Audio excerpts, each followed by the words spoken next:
Worst part of this Bharuch district is that the industry, they don't not only come here, but they start giving money. There was no CSR Sunil at that time.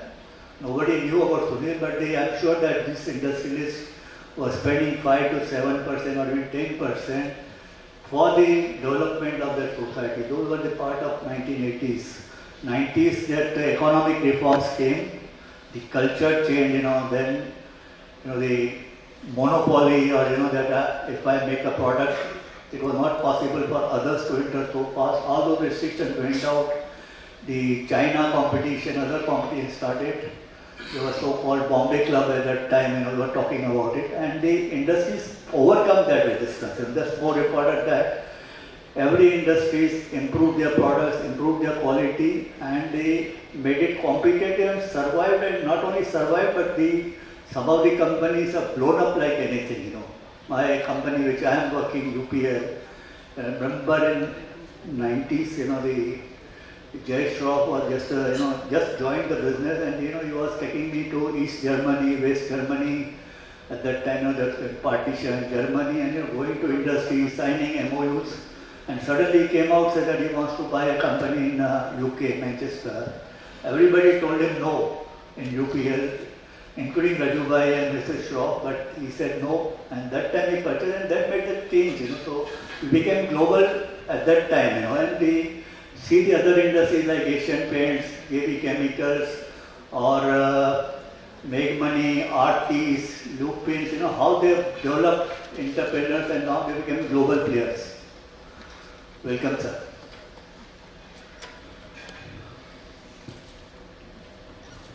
We acknowledge the presence and warm welcome to MLA Wagra, Shri Arun C. Rana.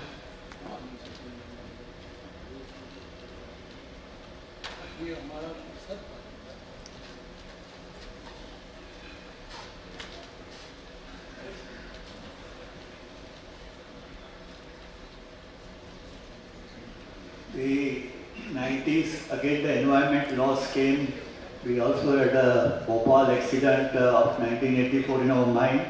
The industry started working on environmental aspects, the common facilities for small scale industries, hazardous waste site, even the deep sea pipeline started coming, all because of joint efforts between the industries and the government. And then, we have seen that number of multinational industries have come now. The way they have developed, PCPI is there, SEZ is there.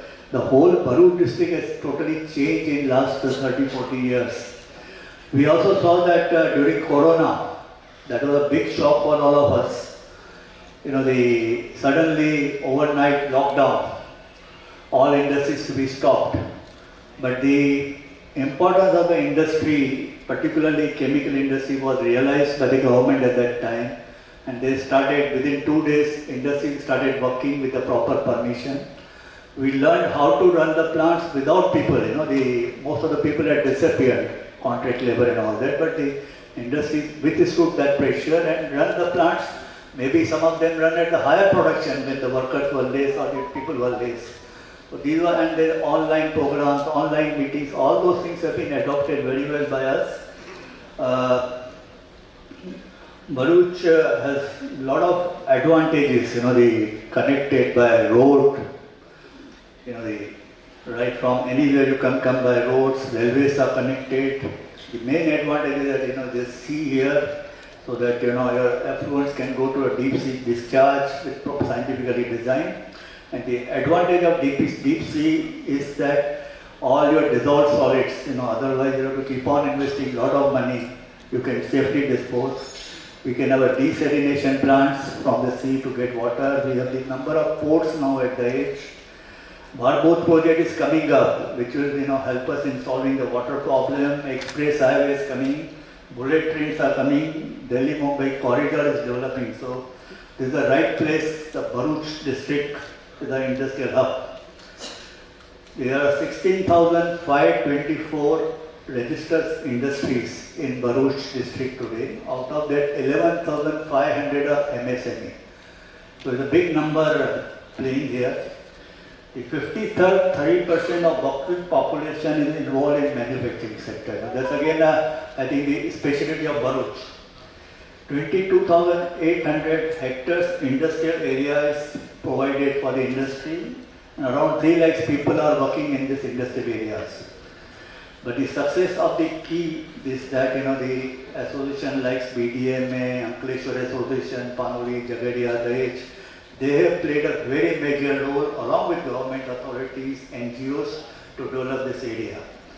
Now if you come to, friend, after talking about Bharuch, if you talk about Gujarat, one of the India's prosperous state, having per capita GDP significantly above India's average. We are always 2 or 3% above the India average. That's the Gujarat. Soda and ash production, 91% is produced in Gujarat of whole country. Salt, Parag is sitting here. Are you listening, Parag? 66% of salt is produced in Gujarat of all India requirement. The chemical industry's total production, 35% is in Gujarat. Gujarat is first number in pharma, Kamlesh Bhai, because of you. Gujarat is India's oil capital, accounts for 54% of India's onshore crude oil and 39% of onshore natural gas production. Gujarat accounts for approximately 46% of India's installed refining capacity and 60% of India's total crude oil import facilities. In 2021-22, the overall exports from Gujarat ports, I'm not talking of Bombay ports, 12,700 crores, out of which my number says around 5,000 crores is from Gujarat, Bharuch district. So, we understand the importance, and a lot of material going to Bombay and other places. So, this is the role, and the yesterday district collector also said that the Bharuch district is the highest revenue giving to the Gujarat today. So, give a big hand to yourself that you are in a place which is playing a very, very significant role. If you see the Gujarat, the industry contribution in GSBA, in last 20 years, we were 38.7% manufacturing, now we are 48.4%. So 10% increase in manufacturing in Gujarat. Compared to India, same, 28.8%, 28.7%. So Gujarat is developing manufacturing-wise in a big way. Whereas in services, we have gone down from 45 to 36%. All over India is other way, 47 to 52%. The literacy rate, we have gone up from 69 to 85%. Of course, we are still long way to go to compare with Kerala and other places, but significant process. In India is around 79%. Number of universities and colleges in Gujarat have gone up from 568 to 2,580. Engineering colleges and polytechnics have gone up from 86 to 406. Now this is what is happening in Bharuch and Gujarat mainly. Now if you see the India perspective, we are the number 6th largest chemicals, selling materials globally, 6th largest. The leading is China, 12.1%, followed by USA, 10%, then Germany and Ireland, very small country, 7.6%, Netherlands, 7.5%, which is less than us, South Korea, 5.1%, and India comes to 4.8%. So, it's starting to general impression is that, all chemicals, all, pollution, we are doing it here and, trying to make it in India or Gujarat, that's not correct. That impression should go out that we are producing only, the number is that we are producing only 3% of chemicals worldwide. We are not producing, and there's a long way to go for us. So, they just don't come out with this guilty conscience or improve the public perception that, we are producing chemicals and creating problems and, for worldwide. We are a long way to go, but there is a high scope in that. The pharma in the world, in India-wise, we are the 3rd in pharma. The chemicals and petrochemical sector has gone up from 178 billion to present is 178 billion, and by 2025 it will be 300 billions. India has been ranked top among top 5 countries in the world and based among the G20 countries based on climate change performance. Sunil, am I right? Long way to go, but I think we are doing good there. Indian industry is consistently strengthening digital capabilities, and we all hear that the artificial intelligence, data science, cyber security, and I think we must congratulate the government of India and the leadership of Narendra Modi that Digital India is playing a very major role in the industry. The times are going to change in next few years that everything will be digital. You will be doing it much different way. Based on the data science, artificial intelligence will start playing major role here. India is the 3rd largest energy and oil consumer in the world. As far as renewable energy is concerned, solar, wind, hydro, biopower, we have gone up from 193.5 billion units in 13-14 to 306 billion units in 2021, which is a quite good growth. And you see that the total focus is that, and India is a lucky country that, we have a sun practically 9 months in a year, and around 10 to 12 hours the sun is available. It's the right opportunity to utilize this solar energy, and I'm sure that this will play a major role for us in the coming days. We are the 5th largest economy in the world today, and I read somewhere that within 2 years we will cross the Germany and Japan, and will become 3rd in 2025. The government of India and government of Gujarat have been planning the Vision 2047. Now, what is our vision as far as government India is concerned? Today we are $2.67 trillion economy. In 2047, we want to be $20 trillion US, 7.5 times. The government of Gujarat's vision is that we are $0.261 trillion and we want to become 2.142, so grow by 8.5 times. Now, this is what we have to start planning. The purpose of this convention is that, what is going to happen 7 to 8 times, and I'm sure the manufacturing will play a major role in that. This is the way we want to grow.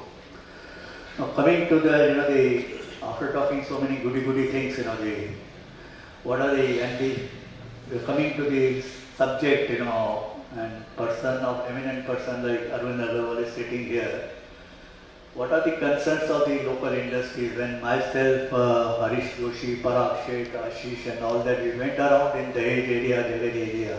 The only one, they gave us good tea and some donations. But the concern was that, please do something about roads.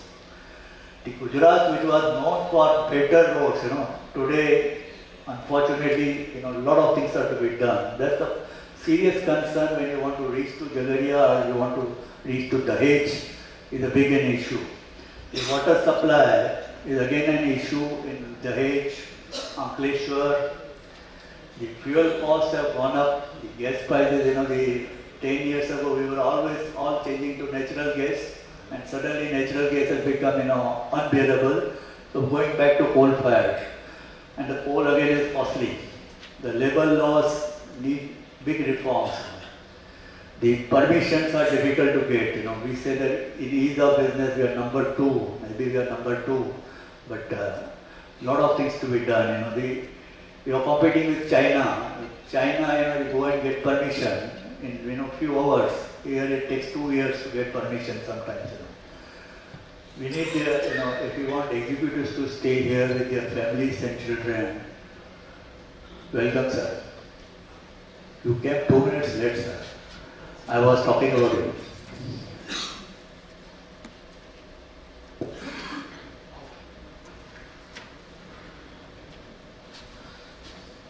We need residential areas near Dahej.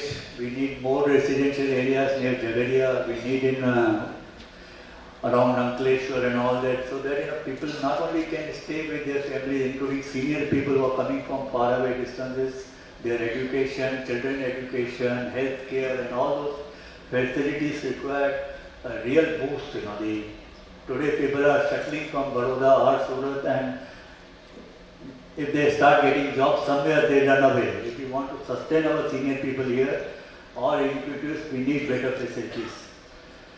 We need more, if you want to grow 7 to 8 times, where is the land? The government should start thinking about more land for industrial areas. I'm sure the caustic chlorine, chemical industry will always require caustic and chlorine. And for caustic chlorine, from where the salt will come. The salt industry needs more land. We need an airport. It's a high time, the construction going on, but we want to go and inaugurate that airport. We're looking for that date. We're looking for real good skilled manpower. The manpower is available, whether it's suitable to you or not, we need a very joint efforts to concern on that. We have at global level, when we're competing in global, we need, we want to compete, we want a consistent government policy, cannot keep on changing every 2 years policy. We want wherever there are threats, some time-bound concessions or subsidies so that local industries can compete easily. Import duties and all that should be decided based on what is good for the country from export point of view and from the people who are making the products. But the more important is that we cannot grow by just starting the plant. We need a real research work. We have to build new molecules. We have to make patents, and that's what should happen in next 10-20 years. Without that, just making products is not sufficient. So we need really good R&D laboratories at central level, state level, district level, and all companies should be encouraged to produce, make their own R&D centers, give them good concessions, and all the local universities and all that should be encouraged to do this. We need good excellence of centers on safety, sustainability, skill development so that issues can be resolved, but this can be done at a national level with a proper guidance.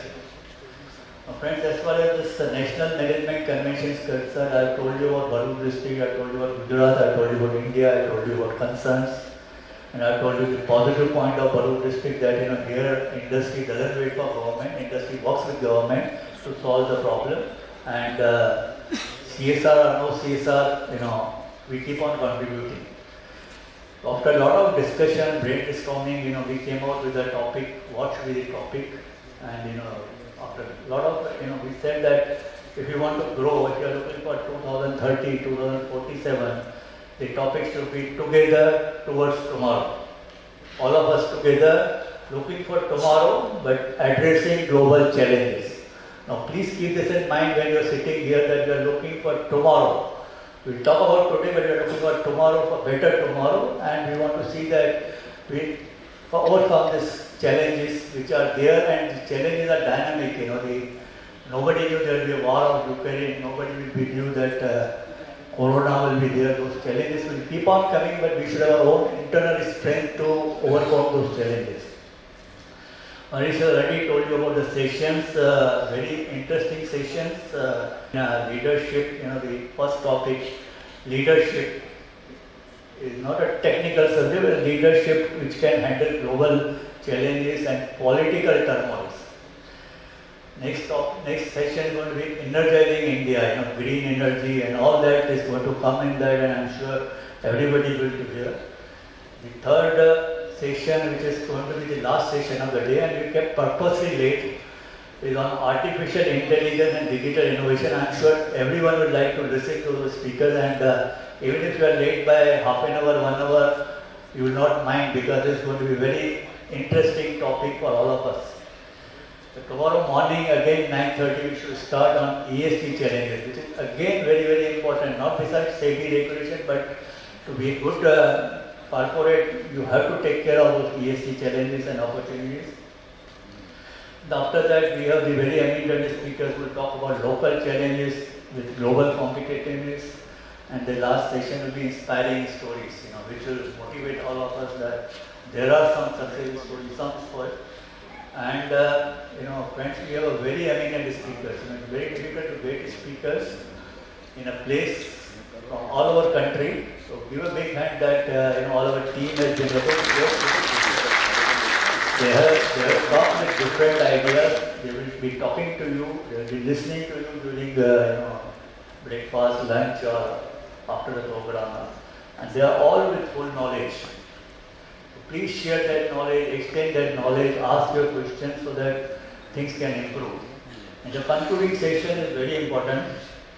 We are going to discuss what we learned, issues, and more important that BDMA wants to, as District Collector said yesterday, BDMA doesn't believe only in conventions. We want to list down the points, action plans, go and discuss among us, go and talk with authority and work together to see that those problems are overcoming. That's our way BDMA has been working. We will involve all our associations, NGOs, government authority, but I'm sure that District Collector is going to be there in tomorrow's concluding session, but the concluding session is very, very important. Don't run away.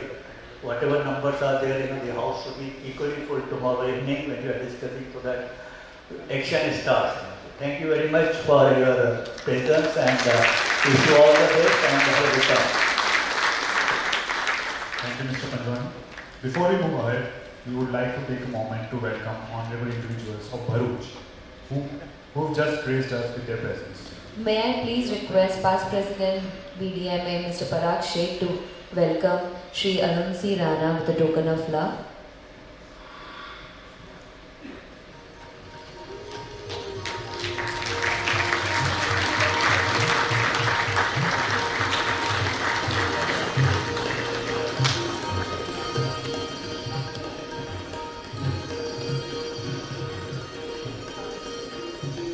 May I also request Past President BDMA Mr. Kamlesh Udani to please welcome Shri Tushar Sumera IAS.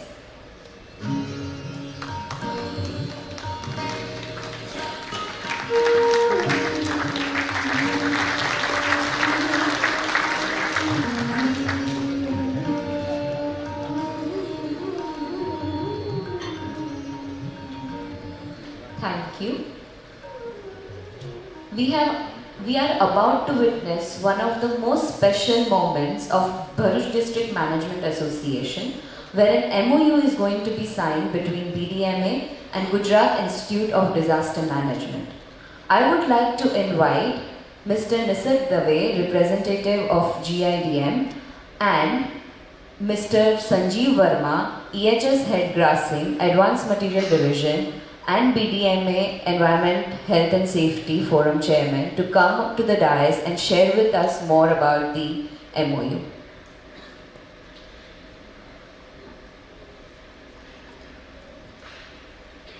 Respected Arvind Raghuwal sir, Tushar Sumera, IAS District Collector and District Magistrate Bharuch, Kalyanam sir, Surya Rao sir, BDMA President Harish Joshi sir, Wagra MLA Arun Rana sir, Ashish Garg sir, Parag Seth sir, and all the big dignitaries who are here at this moment, and all the speakers, all the delegates, and ladies and gentlemen. So good morning and warm welcome to this National Management Convention, and particularly this EHS Forum, because BDMA has got Environment, Health and Safety Forum, EHS Forum, which is working towards disaster prevention and development of knowledge bank in this area. We already heard about that. The Bharuch district is one of the largest industrial area of our country. Developments are happening at a very, very fast pace. At the same time, disaster is also growing and it is going towards a disaster proneness. But at the same time, BDMA as a responsible organization working in this area, we have taken the lead to develop capacity building in this area just to minimize the disaster losses and build a good safety culture here in this area. In fact, from time to time, whenever there was disaster or major accident in this area, we always try to address the issue.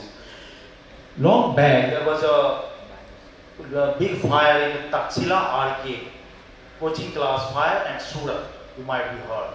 BDMA immediately called a brainstorming meeting and formulated certain things which was circulated in public. After that, during the COVID period, there was a serious fire in welfare officer here in welfare hospital where 18 deaths was there in that.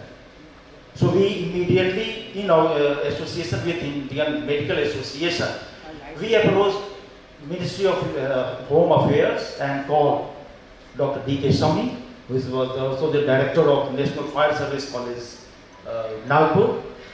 So from the time, all the time we are addressing the recent issues. In fact, after during the COVID period itself, there was an LG polymer fire. So we contacted and conducted training programs on PSM. And last year, February itself, we associated and conducted a lot of a series of training programs in association with GIDM, Gujarat Institute of Disaster Management. So here is not only the issue of chemical industrial disaster, but the natural disaster also. All the time, we are hearing some guidelines from Gujarat Pollution Control Board of this that we have to get very have a good preparedness towards cyclone, towards tsunami, towards earthquake. So the GIDM has a very good knowledge bank and expertise in there as far as addressing to all these issues. So it's a very proud moment for us today. We are going to signing the MOU with Gujarat Institute of Disaster Management. I would like to say here that GIDM is one of the leading body in our country, and last year itself they won the Netaji Subhash Chandra Bose Aapda Prabandhan Puraskar with the auspicious hand of Narendra Modi ji and Delhi itself. So they are having a very big hands and lot of courses. So on this occasion of 9th NMC, we are inviting, there are two parts obviously. So from GIDM side, we have Mr. Daveji, who is Director, Disaster Management, and also the in-charge specialist of SARC Disaster Management Center. So here I would like to mention here how government is also supporting Gujarat. So the IIT Gandhinagar has been nominated as the Center of Excellence for Fire, and GIDM is being very good funding and budgeting towards developing a Center of Excellence in the field of disaster management. So Mr. Daveji is here, and we have BDMA President Sri Harish Joshi sir, who is a visionary leader, and we had Parag Seth with us, and Joshi sir, who are always behind me, always guiding me to have some learning from incident sessions, developing more and more capability. So I will request now Harish Joshi sir to come over here, and Mr. Dave sir to sign memorandum of understanding between two.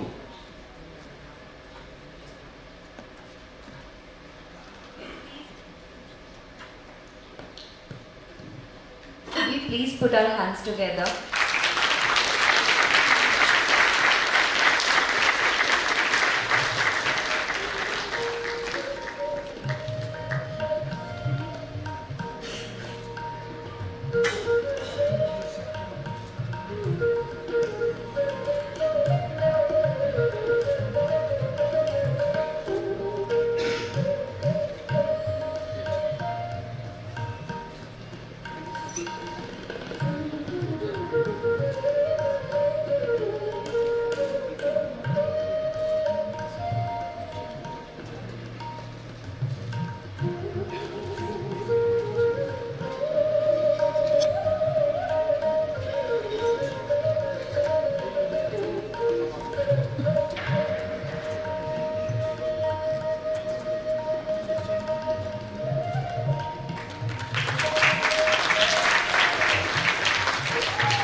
Thank you very much, Joshi sir, Mr. Daveji.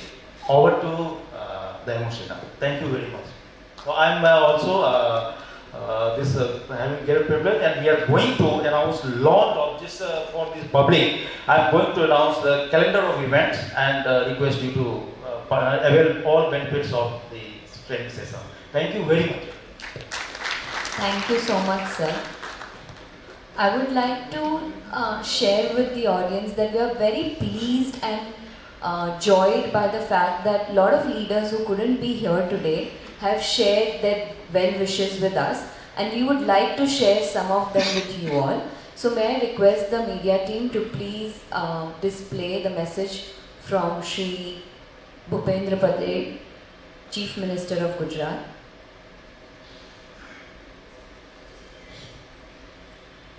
This is an era where it is equally important to apply appropriate knowledge and skill to be employed as it is to be educated. The most essential thing in this era is to acquire expertise in the field of practical knowledge with a will to improve productivity through its implementation and under true leadership. Business management is also the endeavor and outcome of the process to extend it at global phenomena. I am much pleased to learn that the Bharuch District Management Association is organizing its 9th National Management Convention with the theme of Together Towards Tomorrow, addressing global challenges during 10th and 11th February 2023 at Bharuch. I am delighted to learn that the inspirational addresses and blessings will be delivered by the prominent management gurus during the event. I hereby extend my heartiest best wishes to the team of organizers, stakeholders, and all the participants for a grand success of the event. And it was signed by him. We are very, very pleased and joyed. May we also display the message by Shri Mansukh Mandavya, Union Minister of Health and Family Welfare, also Minister of Chemical and Fertilizers.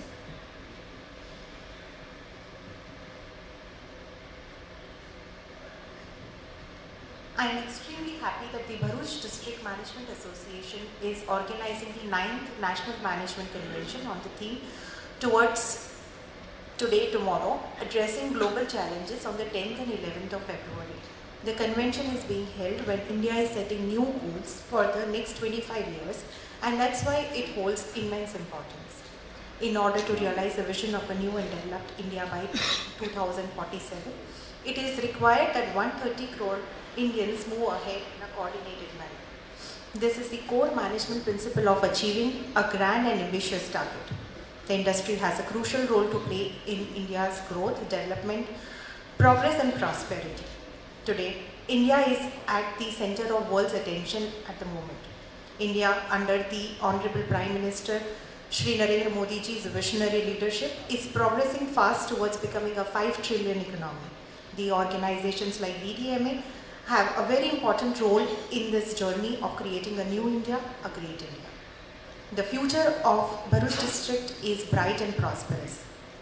The contribution of Bharuch is very crucial in the progress of both Gujarat and the entire country. Now it is famous for its vibrant industry, business, trade and port. The golden period has just started for Bharuch as well as for Gujarat. I hope this convention becomes an important platform for the exchange of ideas and experiences. I am confident that Bharuch District Management Association's team will continue to show the way forward to India's management fraternity and provide the industry with a direction and platform to make India a global trade leader. I wish the BDMA all the very best in all its endeavors. This has been signed by Dr. Mansukh Mandavya.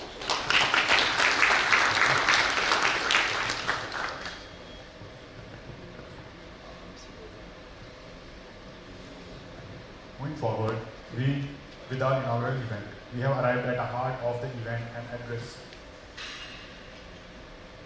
an address by today's keynote speaker. May I request Mr. A.K. Sahani, Vice President BDMA, to come forward and introduce today's keynote speaker, Shri V.V. Surya Rao.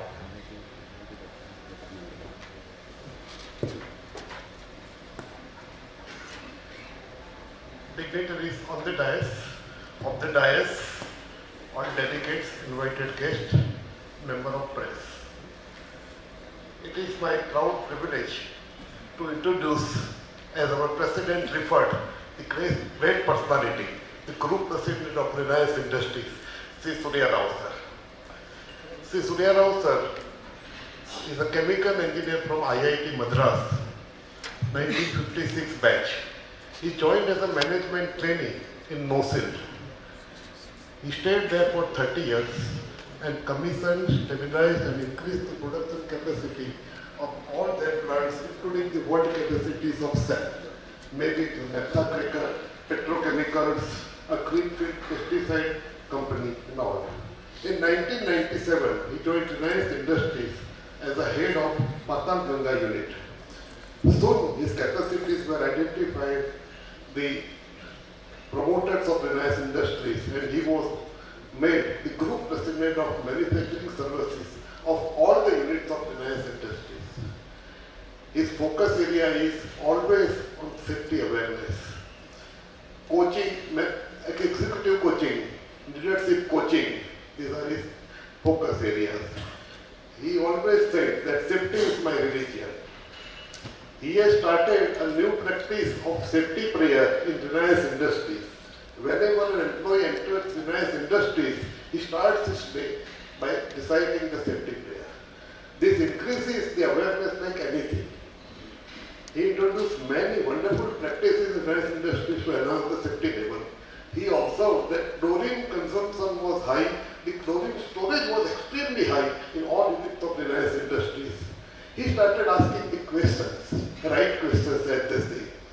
And the result was that all the units of Reliance Industries now are operating at practically nil stock of chlorine. We all know that chlorine is one of the most hazardous chemical of chemical industries. So really we are proud that Surya Rao sir here. We invited you in 2002 on the platform of Indian Institute of Chemical Engineers at GNFC Auditorium for the National Seminar on Innovative Technologies. You were the keynote speaker there also. Today, I welcome you, sir, on this platform and put to you the Group President of Reliance Industries, Surya Rao sir. Thank you. We will like to pause for a bit before we move ahead. Since our MLA Vaghra, Shri Arun C. Rana has to leave, I would like to call him forward first to share his few thoughts with us.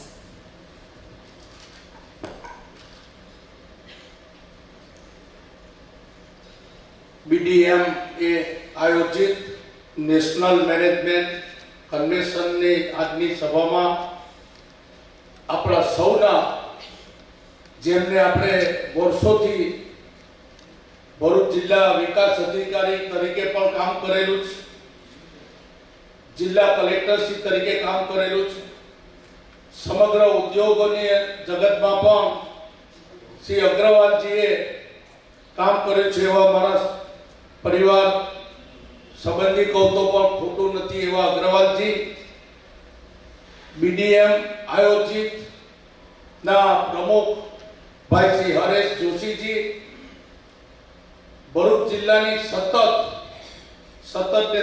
ચિંતા કરનાર જિલ્લા સમાહર્તા તુષાર સુમૈયાજી, મંચ પર ગર્ગજી,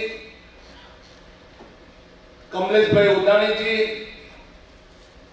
સૌ મારા ઉદ્યોગ જગતના HR unit હેડ, president, સૌને મારા કોટી કોટી વંદન કરું છું. એક તરફ જિલ્લાના ઉદ્યોગ ક્ષેત્ર ઉપર હરણભાર ભરી રહ્યો છે, તેમાં સવાઈમાં ઉદ્યોગ મેનેજમેન્ટ સહિત વિવિધ વિષયો પર સત્ય BDM ની ટીમ કાર્ય કરી રહી છે. ત્યારે ખરેખર BDM ને બિરદાવવા લાયક કહી શકીએ કે આજના પડકારને પહોંચી વળવા માટે આ ખૂબ જરૂરી છે. મેનેજમેન્ટ એક પણ જાહેર સાહસ માટે મહત્વપૂર્ણ હોય છે. કોઈ પણ જાહેર સાહસને સફળતા પાછળ સંચાલન જ જરૂરી છે. આજે જ્યારે વૈશ્વિક મંદી ચાલી રહી છે ત્યારે ભારતમાં ઉદ્યોગ સામે પણ અનેક પડકારો છે. ત્યારે એક તરફ ટેકનોલોજીનો વિસ્ફોટ થઈ રહ્યો છે, ભરતકામમાં હરીફાઈના યુગમાં ચાલી રહ્યા છે, ત્યારે આવા સંજોગોમાં સુચાર સંચાલન ચાવીરૂપ સાબિત થતું હોય છે. એ કામ BDM વખતો વખત મેનેજમેન્ટ સહિત વિવિધ વિષયોને લઈને આવા કાર્યક્રમ કરી રહ્યા છે, ત્યારે ખરેખર આવકારદાયક છે. આજનો કાર્યક્રમ સાંજ સુધી દરેક વિષયો પર ચર્ચા થશે. ખૂબ જરૂરી છે ચર્ચાઓ. વિચારિક આદાન પ્રદાન ટેકનોલોજી સાથે અપગ્રેડ થયેલા આપણે જાહેર ક્ષેત્રમાં વધુ સારું વાતાવરણ, વધુ સારા પરિણામો ઊભા કરી શકીએ છીએ. મિત્રો, આ દેશના વડાપ્રધાન નરેન્દ્ર મોદીજીની દ્રષ્ટિકોણથી લો એન્ડ ઓર્ડર સમગ્ર ગુજરાતમાં ભારતમાં કરતા પણ વિશેષ ગુજરાતમાં લો એન્ડ ઓર્ડર તે વખતે તત્કાલ મુખ્યમંત્રી હતા. આ દેશના વડાપ્રધાન નરેન્દ્ર મોદીજીની એક સપનું છે કે કાયદો અને વ્યવસ્થા જળવાય તો ઉદ્યોગો આવતા હોય છે. ઉદ્યોગોને પણ સલામતી જોઈતી હોય છે, અને એ સલામતી એ ગુજરાત સૌથી ભારતમાં આગે કૂચ કરી રહી છે. ત્યારે હું વાગરાના ધારાસભ્ય તરીકે પણ આપ સૌને વિનંતી કરું છું કે આજે ઉદ્યોગ સંવાદ કાર્યક્રમ સાંજે 5:30 વાગે જિલ્લા સંવાદદાતા કલેક્ટર શ્રીના અને અમે લોકો SP સહિત આ કાર્યક્રમ કરવાના છે. ત્યારે આપ સૌ સંવાદ કાર્યક્રમમાં ચોક્કસથી પધારજો. સાથે આપણે બેસીને ચર્ચા કરીશું. આવનાર દિવસોના પડકારમાં હમણાં વડીલે કહ્યું કે ઇન્ફ્રાસ્ટ્રક્ચર ખૂબ જરૂરી છે. આજે રસ્તાઓનો પણ સમસ્યા છે. હમણાં મેં તાજેતરમાં ભૂપેન્દ્ર પટેલ સાહેબ પાસે હું અને નાણામંત્રી અરુભાઈ દેસાઈ બંને સાથે જઈને રજૂઆત કરી છે, અને આવનાર દિવસોને ભરૂચથી દેશ સુંદર રસ્તો બને, એનું ઇન્ફ્રાસ્ટ્રક્ચર સારું રહે. આવનાર દિવસોની અંદર એરપોર્ટ પણ શરૂ થવાની દિશામાં છે. ત્યારે હું તમને સૌ ઉદ્યોગપતિઓ, HR, ED સૌને એક ખાતરી આપીશ કે ભરૂચ જિલ્લાની અંદર અમે તમારા સૌ સાથે છે, અને આવનાર દિવસોની અંદર હરીફાઈમાં આપણે સૌ આગળ વધીએ. નેશનલ મેનેજમેન્ટ કન્વેન્શનને અને આજે BDMને હું ખૂબ હરેશ જોશીને અભિનંદન પાઠવું છું કે સારા એવા હરીફાઈના વખતમાં તમે આ કાર્ય કરી રહ્યા છો. ત્યારે ફરીથી ખૂબ ધન્યવાદ છું, નમસ્કાર કરું છું. અને આ ફરીથી સાંજે 5:30 વાગે ડિસ્ટ્રિક્ટ કોઓપરેટિવ બેંક ઉપર પધારશો એવી વિનંતી. સર, તમારો ખૂબ આભાર BDMAની પ્રશંસા કરવા માટે.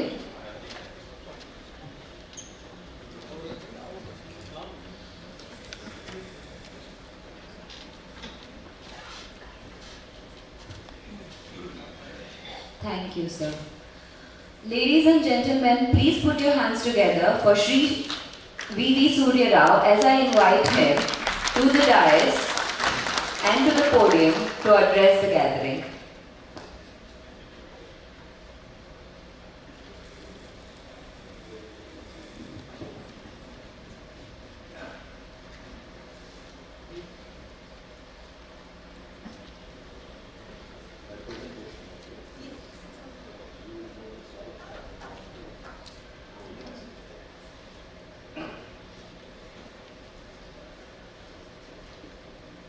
Respected dignitaries on the dais and distinguished audience, I seek your kind indulgence in my seeking strength and support from my Guru before commencing my presentation. Sada nimbavrukshyasya mooladhivasitam sudha sravinam tiktamapya priyantam Tarum Kalparukshadvikam Sadhayantam Namami Ishwaram Sadgurum Sainatham. As I learned from the founding chairman of Reliance Industries, late Shri Dhirubhai Ambani, kindly accept my grateful pranams to you for honoring Reliance and me in particular to speak to an enlightened and enlightening audience. Most of my presentation will be supported by the crutch, the digital crutch called Microsoft PowerPoint. Up to slide number 27, I will be only watching so that you can see what is there on the slide. Then I speak a few things and conclude it. At the outset, I am happy at your theme. Together means not alone. There is a difference between the two words. Two words, that means there is a direction in which you want to go. You don't want to drift here and there. There is a focus. Ekagrata. You want to go in some direction. Tomorrow. Now tomorrow is every day is a tomorrow for every one of us. My previous speakers have already spoken where India should go by 2047, which is the 100th year of our independence. The only difference between them and us is Mr. Dhirubhai Ambani. They spoke about $25 trillion. I speak of $48 trillion. You have to dream big. You cannot achieve the dream. You have to exceed the dream is what we learned from our chairman, who was not educated more than 4th standard. Hence, he did not know why a job can't be done. Education impairs inspiration. I am not here to praise him, but I am here to acknowledge what I have learned from him in the initial years when we were putting up the Jamnagar complex. We have 5 jewels in Gujarat, but I always say the crested jewel of Reliance, otherwise called in Sanskrit Chudamani, is Dahej, right, which we have got as Dahej from IPCL. Right? I'm told Dahej is dowry, isn't it?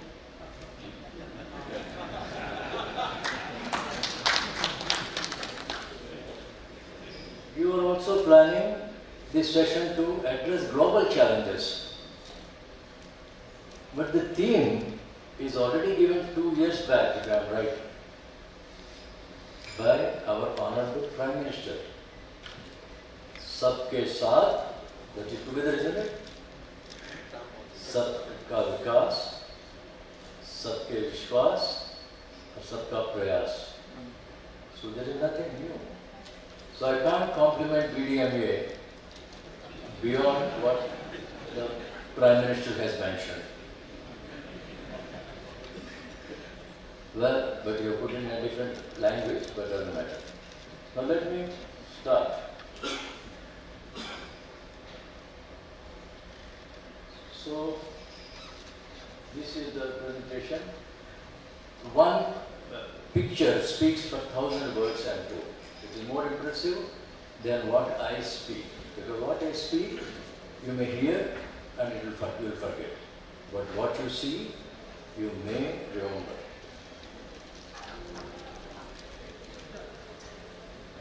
This number 3,000 industries is wrong. I heard 14,000 industries also from my previous speaker. Right. So that's an excellent thing. Now please remember, what I learned is many strands of hair can tie an elephant twisted together, isn't it? So 14,000 industries can definitely face the global challenges, not as an individual, but together. Now the agenda of my conversation is only 4 stages. What are the global challenges? What are the resources required to face them? And pooling together and growing together. There are 2 basic things. One is called climate risk, the other is called geopolitical risk. I am not a politician, so I cannot advise you on how we should handle the Ukraine war or the Chinese systems. But what I do is, since you asked me to address, I try to learn some of these things. I'm not going to speak on them, but I'm going to share what those risks are. My conversation will be much more serious than geopolitical, which is the climate risk. Now these are the geopolitical risks, I believe. I leave it for you to read them.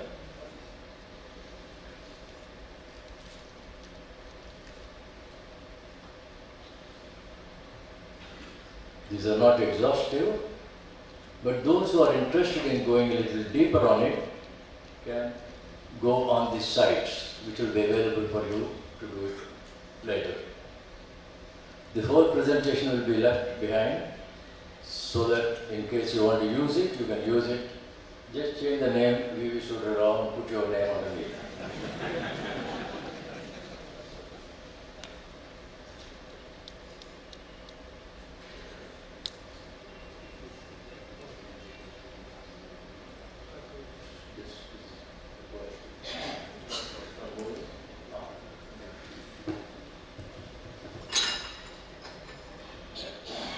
Media team, can we please look into it?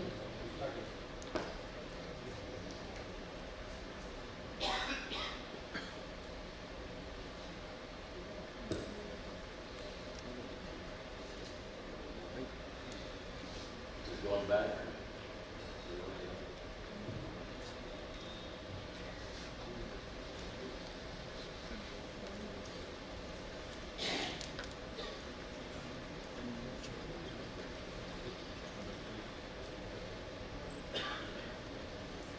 We are very apologetic for the inconvenience caused. Okay.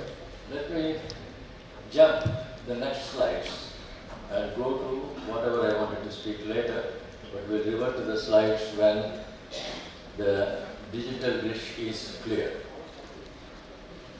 I'm sure most of you are very highly educated scientifically, and you know the Einstein's formula E is equal to mc squared. One of the themes is, I think, energy. Now, Einstein only gave one formula, E is equal to mc squared. I want to share with you the way to face the challenges is to rewrite that formula. What is C?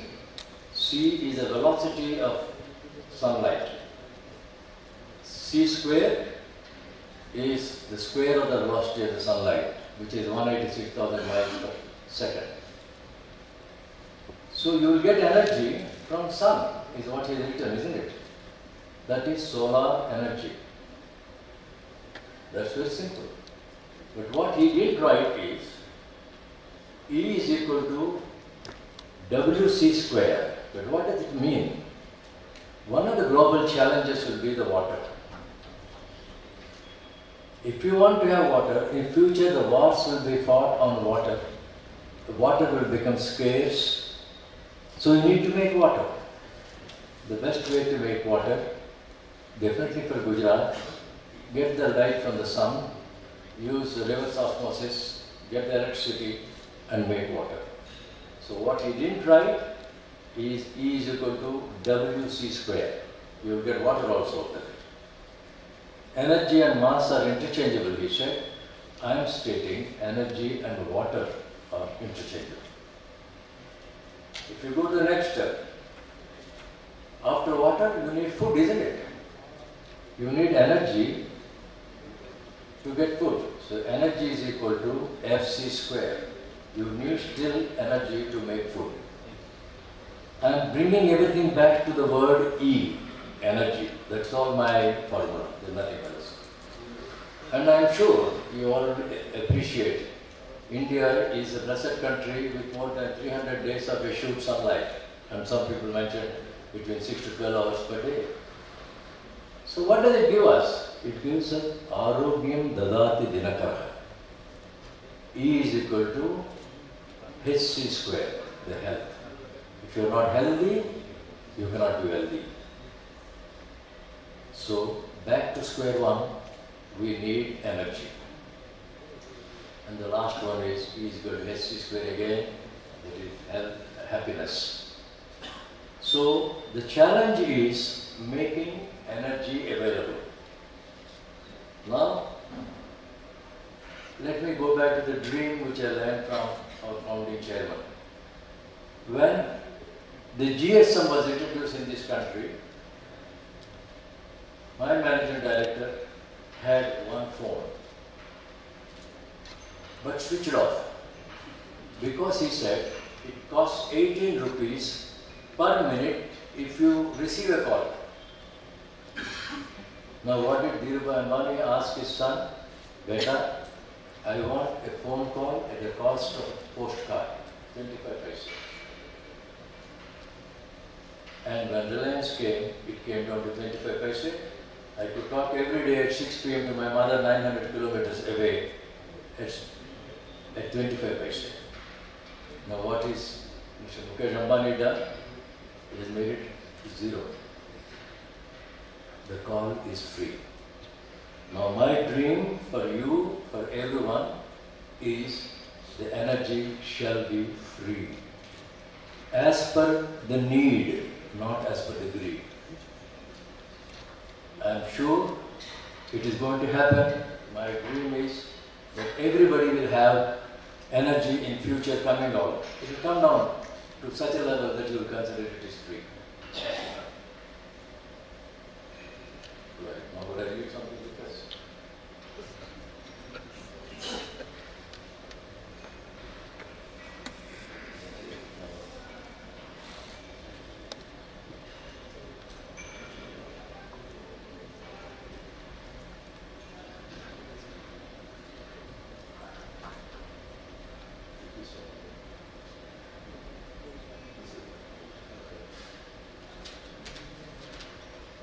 Now these are the ones, actually I didn't want to show all these things because I don't want to take your time, but you can read it later, it is there on the net. Let me jump up quickly. This is not what I wanted to show.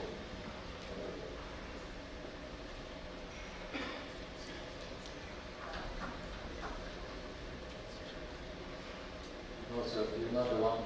You don't have to open this. Please go back to my main presentation. Yeah, this one. Let me see next one. Yeah, good. Thank you. Growth and risk are two sides of the same coin, isn't it? Have you come across any task, any job without a risk, including marriage? Right? But if you see the words, what is unique in Gujarat is the same words are there. Gujarat has a risk appetite for growth. It wants to grow. Reliance, Mr. Dhirubhai Ambani knew nothing other than filling a petrol pump. But what did he say?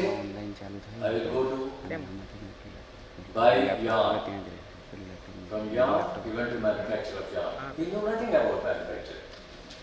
Then he went into intermediates. Then he went into petrochemicals. Then he went into refining. Then he went into oil and gas. So it was always backward integration. One end to the other. Right? He had an appetite, but he did not have the knowledge. But he could get the knowledge anywhere. If you want to grow, only 3 things are required. Ichcha Shakti, the desire to grow. I'm sure all of you have it.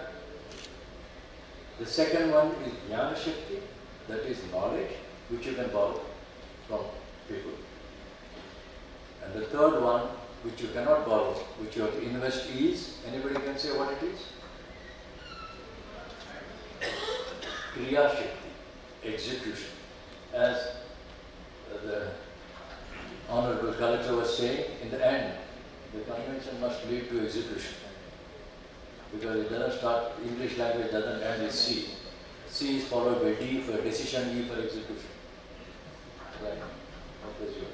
So you need all the three, Ichha Shakti, Jnana Shakti and Kriya Shakti to do what you want to do in achieving what has been designed. So that appetite, I don't have to bring it to Gujarat. Now I have a slight disconnect with what has been done a few minutes back about disaster management. What we need is not disaster management. I do not want autopsy surgeons who analyze the dead body and find what was wrong inside. I need an astrologer who prevents the disaster. So I'll be happy if you can rechristen those centers as disaster prevention and control center than disaster management center. I am struggling in my own company to change the word management to leadership, from leadership to governance. We have to be predictive. We cannot give an explanation what has gone wrong. So, I want you to move from managing to governing risk. क्या पूजा करने का, क्या ग्रह का, which Rahu, Ketu, Shani, किसका पूजा करने से this disaster will be eliminated, and what will give you prosperity is what we need to. So this is my appeal. One single point appeal for you is please govern the risk. Disaster management is driving the vehicle looking at the railway mirror on a rainy road. Then you will tell, I fell in the ditch, again I fell in a ditch, I fell in a ditch, you will be falling in a ditch. But the lady sitting next to you says, look in the forward here, you won't fall into that ditch. So we have to move from learning from incident, what went wrong, bury the 75 years what has happened, or maybe 65, to be fair to the current Prime Minister. But what will you do next 25 years? That is called looking forward. Drive whatever you want to do through the windshield of management, governance, and not through the rearview mirror. With permission from the audience, I learned if I drive the vehicle, if my wife sits next to me, the rearview mirror is for her to look at her face and not for me to look what is behind. So for us, there are two rearview mirrors on either side, outside for me to see what is there behind. So please don't use the rearview mirror for driving the governance. This is the single most important slide which I want you to reflect on it. This is a pelican. Pelican daughters suck the blood of the mother, I am told, as per Shakespeare. But we are the opposite. The generation of our forefathers and we who are born between 1700 to 2000 AD are giving a new word called inheritance. Inheritance is what you get from your parents. You enjoy, maybe gobble it up and give nothing to the children. Inheritance is not only you enjoy what your parents have given, you are eating away the water that belongs to your grandchildren. You are taking away their oxygen that belongs to them. You are taking away their land, their food, their energy. Now what a type of civilization are we in? Are we right? This is the worst civilization in the history of mankind. Those who are born between 1700 and 2200, including me.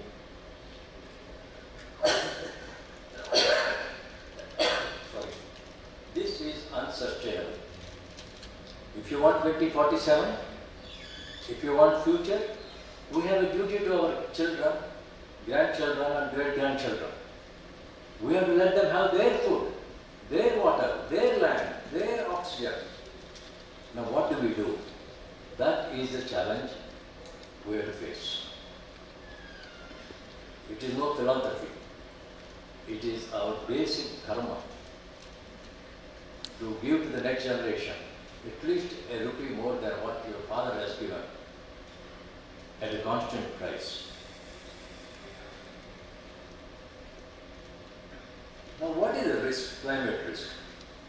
Climate risk is there is irresponsible emissions of greenhouse gases, more than a couple of trillions of tons of carbon dioxide. 28% might have come from Europe, 26% might have come from US, 10% might have come from China. But unfortunately, GHG is worse than COVID. It doesn't know which country you belong, the carbon dioxide in the atmosphere. It is universally causing the global warming. You can blame US, you can blame that, but still the carbon dioxide has to be removed. From 416 ppm today to 280 ppm, which it was at the time of industrial revolution. So the challenge is the opportunity. Can you capture carbon dioxide and make all your products? Can you capture carbon dioxide and make all your products? Food. For that you need energy, and energy comes from the sun, or wind, or the tidal, or the biomass, or anything. Instead of burning the product, you can make it into a fuel, right, which is called a circular economy. Right. As long as you, in Gujarat I can't tell this because Gujarat, I don't think they believe in wasting anything. I think the Germans learned from you that if you leave food in the restaurant, they nowadays fine you, I believe, for the amount of environmental impact you have created. I'm sure that's the best way you can introduce, and that income you can use it for development. If anybody wastes in a restaurant, please ask them to pay for it. More than what they have paid for it. Now, how is it going to affect you? Now, do I have to convince you what has happened in Turkey and Syria yesterday? And do I have to convince you that some stupid German astrologer or somebody is predicting it will happen in India? The buildings will collapse. There will be earthquake. The tectonic plate will move 6 meters, 8 meters, 10 meters. This is a reality. The climate risk is reality. I am not still linking it to the carbon dioxide for the earthquake. I am not doing it. But what I am saying is, I am definitely saying this is linked. These are the forest fires. This is linked. This is what you want to call it. This is our Himalayan glaciers melting. This is actually polar. This is the heat wave. The temperatures are going up by 3 to 5 degrees. This is so is it? Floods. Like in India, I am saying it. This is drought. It rains where it should not, and it doesn't rain where it should. This is about US, but we are not far away. Right? The land will be submerged. 30% of the population. Where will they go? So these are the challenges. When you are talking about climate risk, global challenges, these pictures speak much more than what I am telling you. I have not done it. It is a true reality. So you will not get in the same manner the fuels that you are getting today. You won't get diesel, you won't get petrol, you won't get kerosene, naphtha, LPG, natural gas, etc. But you will get more electricity. You will get more other types of things. Even if you get fuels, liquid fuels, it will be carbon dioxide from the atmosphere and the green hydrogen that is produced by the solar energy combined and make into green aviation fuel so that you can still fly. Or the biomass that is converted into bioethanol, and that will be. But it will be different, but it will not be fossil fuels. What has been buried for millions of years, we have emptied out in 100 years and 200 years. There are three strategies only remaining. 40% you will achieve by going in for renewable energies, whether it is solar, etc. I am a strong believer also of nuclear. Right? India is very, very strong on nuclear. Right? It can. It is at 6,700 megawatts. It should go to 70,000 megawatts. Right? Nuclear industry is far, far safer than any other industry.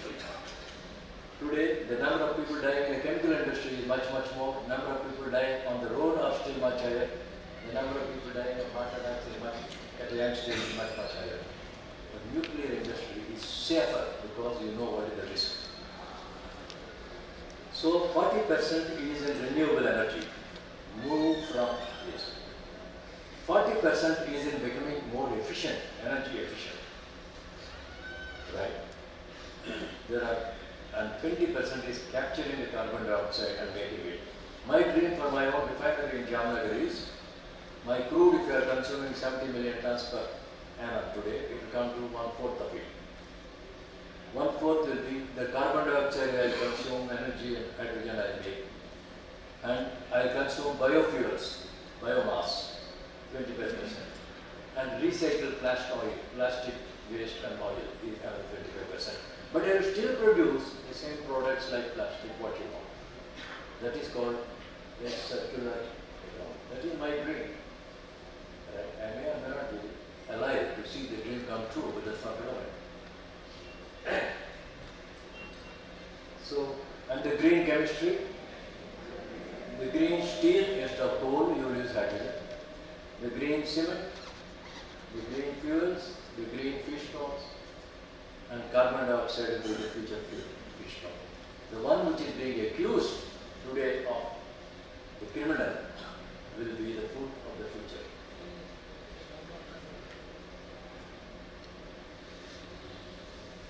So you have to be resilient, you should survive. So what are the strategies? I am coming to the end of my presentation very shortly. Now, when I teach Gujarat, Amul is a great creation of cooperative. That is the theme today, isn't it? Is the theme not created by you so many years back? When I had to stand in a queue in Bombay for milk in the morning at 6 o'clock and then go to my work, you are exporting milk from this country. That is cooperative. So you need to unite. That is the theme of yours today. So I am so happy. I would like you to have a district risk governance center. It is to be run by you, by the industry, for the industry and for the people with the support from the government. But it should not be, the accountability and responsibility for this should not be shunted away to the government organization. There must be as advisors, they must support, but you have to run your center. And the center is nothing but a virtual collaboration of all the 14,000 people. Whoever has got the knowledge or strength can virtually come into that and give the knowledge. This is what I am looking forward to. A Gujarat district risk governance center, not a disaster management center. Risk has got both plus and minus. There is a risk for most of you youngsters behind the risk of getting promoted tomorrow. Is it bad? Not necessarily. Risk is not bad. Risk is an uncertain event which has got both positive and negative connotations. So you must exploit the risk. You not avoid the risk. And you must mitigate the risk if it is bad.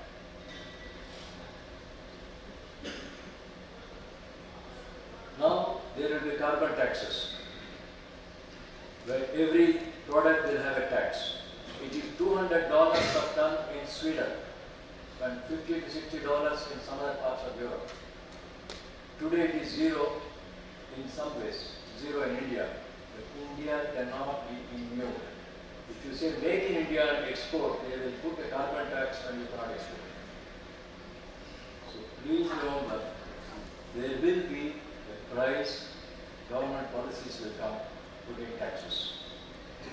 We have to be aware, not suddenly. Now today you have got a renewable energy obligation. Now my appeal to the government is the following.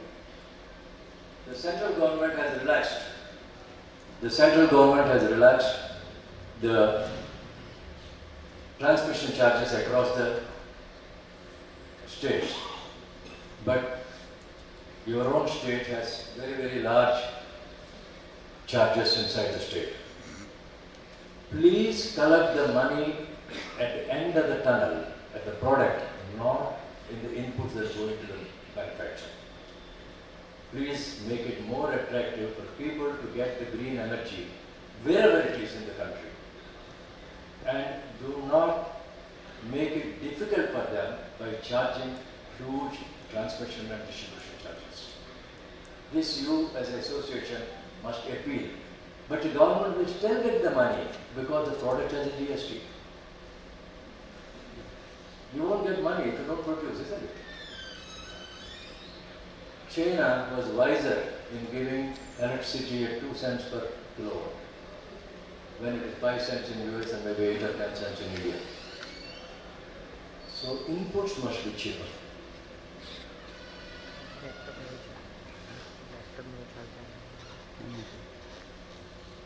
Share the facilities. Everybody, MSME industry, need not have a fire engine, need not have an ambulance, need not have a doctor, need not have this. But you must have a database who has got what. So that in the hour of need, whether the collector asks or he doesn't ask, at least you can say, all right, they require that help. Immediately.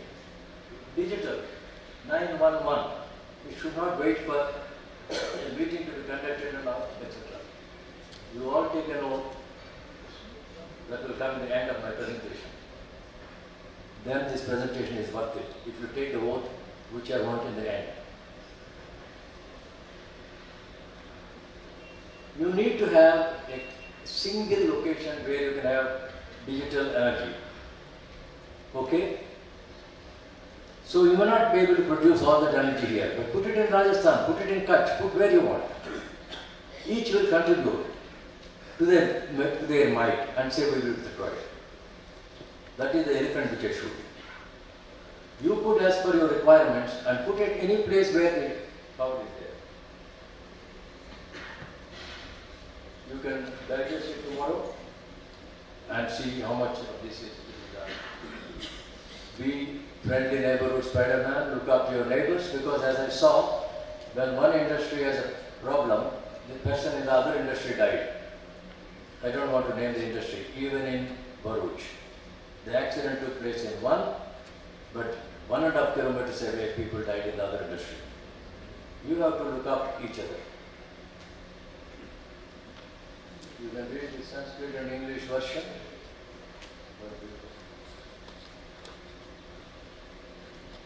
Can you play almost the last of my... This is the oath I want you to take. If you think it has nothing to do with the religion.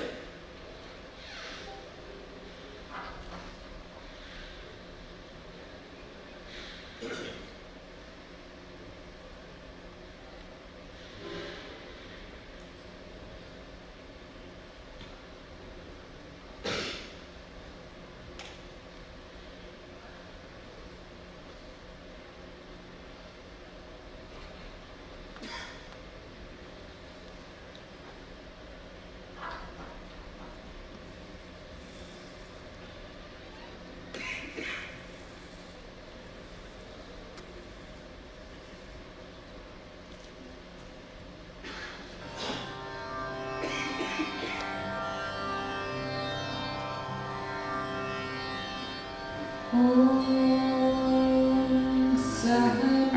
पड़ेगा wifi connect करना सहनो भुनक्तु सह वीर्यं करवावहै तेजस्विनावतीतमस्तु मा विद्विषावहै विशावहै ॐ शान्ति शान्ति शान्तिः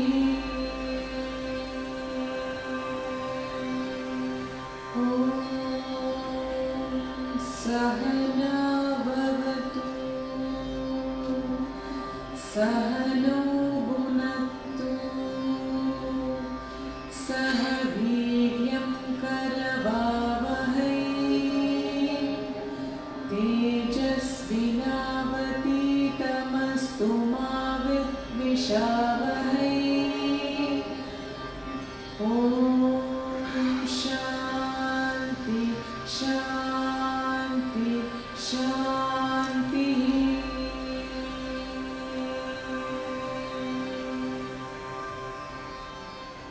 ॐ सहना भवतु सहनो भुनक्तु सह वीर्यं करवावहै तेजस्विनावतीतमस्तु मा विद्विषावहै ॐ शान्ति शान्ति शान्तिः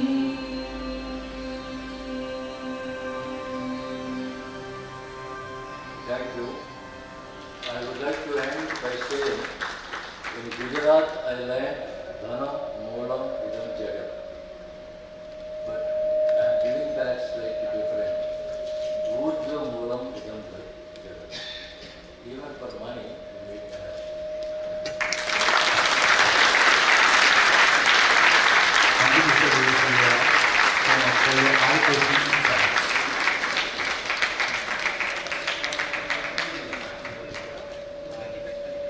We would now like to take the opportunity to hear from our today's guest of honor.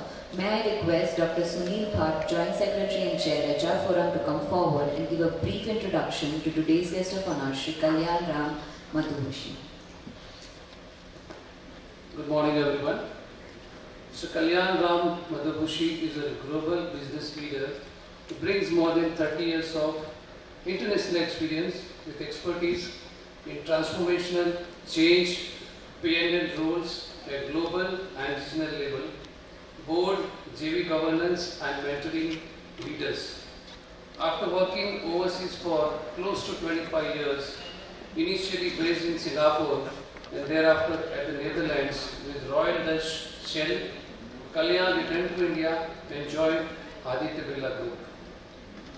Early 2018, to lead the group's CFI sector as CEO, Global Chemicals business together with fertilizers, viscous filament, yarn and insulator businesses. Kalyan thereafter took up the role of Chief Operating Officer, Pulp and Fiber business from 1st of September 2021. Is a techno-commercial education with a bachelor's degree and mechanical engineer from NIT Warangal and a master's in international business from Indian Institute of Foreign Trade. Kalyan continues his executive leadership education at IMT Switzerland 2007-8 and University of Oxford 2011. Well, Kalyan enjoys Indian classical music, reading and indoor sports, specifically badminton. Welcome, sir.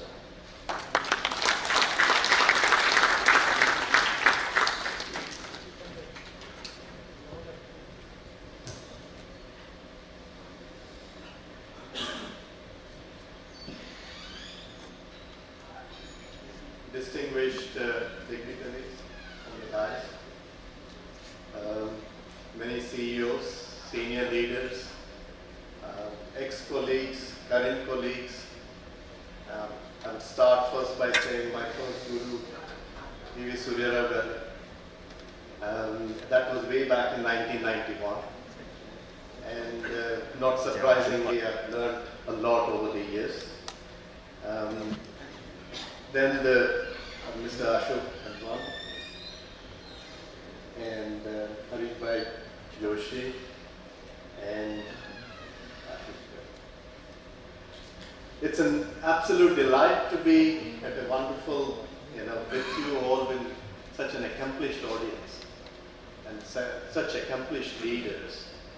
And the topic is absolutely appropriate, together towards tomorrow, addressing global challenges. Much of the topics were extensively covered by Mr. Pandwani and so well put by Mr. Surya Rao garu. And so when I think of all the things I try to collect and put forward, all of it has been covered.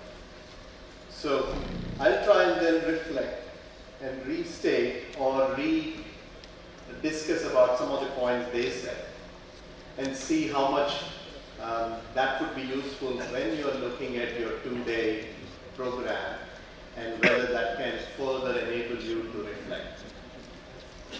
Now, even before talking about challenges, it has to be in the light of ambition and aspirations. And much of the discussion happened about India aspiring to be a developed country by in the next 25 years, called Amrit. And wanting to be, or aspires to be, and the objective is to be a 5 trillion economy in the next few years, not so distant future. Where are we today? Earlier that was said, it's around $2.5 to $3 trillion, and we need to double in the next few years if we have to get to $5 trillion. And that is in the journey towards a developed economy. Now the definition of a developed economy has changed over the years. What was the developed economy definition 100 years back is different from what it is 30 years back, and what it could be in the next 10, 20, 30 years. Possibly an advanced developed economy should also have the mindset of what you said about leaving behind inheritance and coming back to inheritance as a mindset of being an advanced economy. But once, if we are to aspire to be an advanced economy, first we need to imagine what that means in a simple way. Many have traveled overseas and you must have gone to some advanced economies. What do you really observe and feel other than the beautiful sceneries? What do you really feel and see? One is around the quality of living. The value for health and well-being, the air you breathe, and the time you get for yourselves, and then the societal discipline about housekeeping and hygiene, and in individual and collective behavior to keep things good around you and take pride about your place. That's what you see in a developed economy. Second one you would see, or at least must have experienced, is the sustainability focus which you spoke about. It's not a cost, it's not a discretionary, it is a basic minimum expectation along with safety. All entities are not credited because they make a lot of money or return value to the shareholders. It's not how much money you made, it's how responsibly you made that money. How responsibly and sustainably you have given value back to the shareholders. That's another thing that you would observe. The third one you must have observed is the industrial infrastructure and social infrastructure. Again, the connectivity, the roads, the highways, be it water, power, and then the effluent pipelines that are available. And if it is a social infrastructure, high quality schools, hospitals, healthcare, real estate. And then the last one you must have surely observed is the quality of products. There's no bad quality. You want to actually have good quality even if it is more expensive. Now, why am I saying all this about the advanced economy?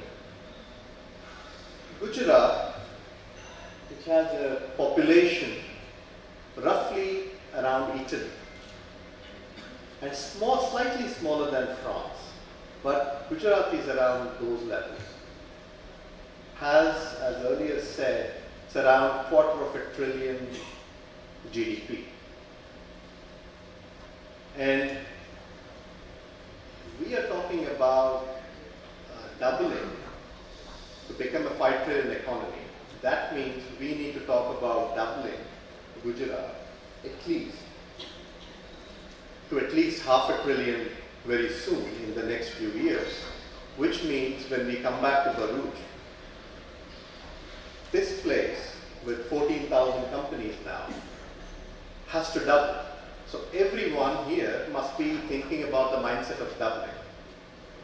Now, that needs to be in the combination of industrial, social infrastructure, as well as the individual companies trying to grow and double yourselves.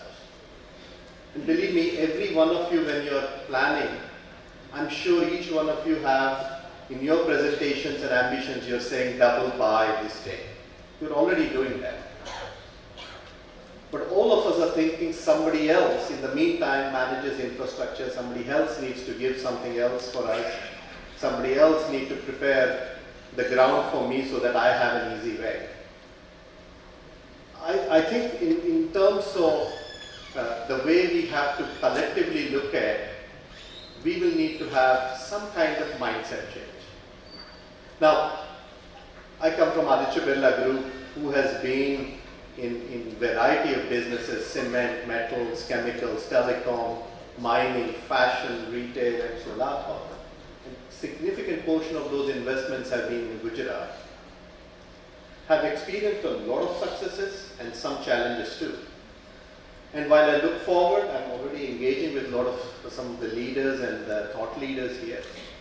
But also take some opportunity to, share some of the learnings. But before that, 3-4 things we need to remember. One is,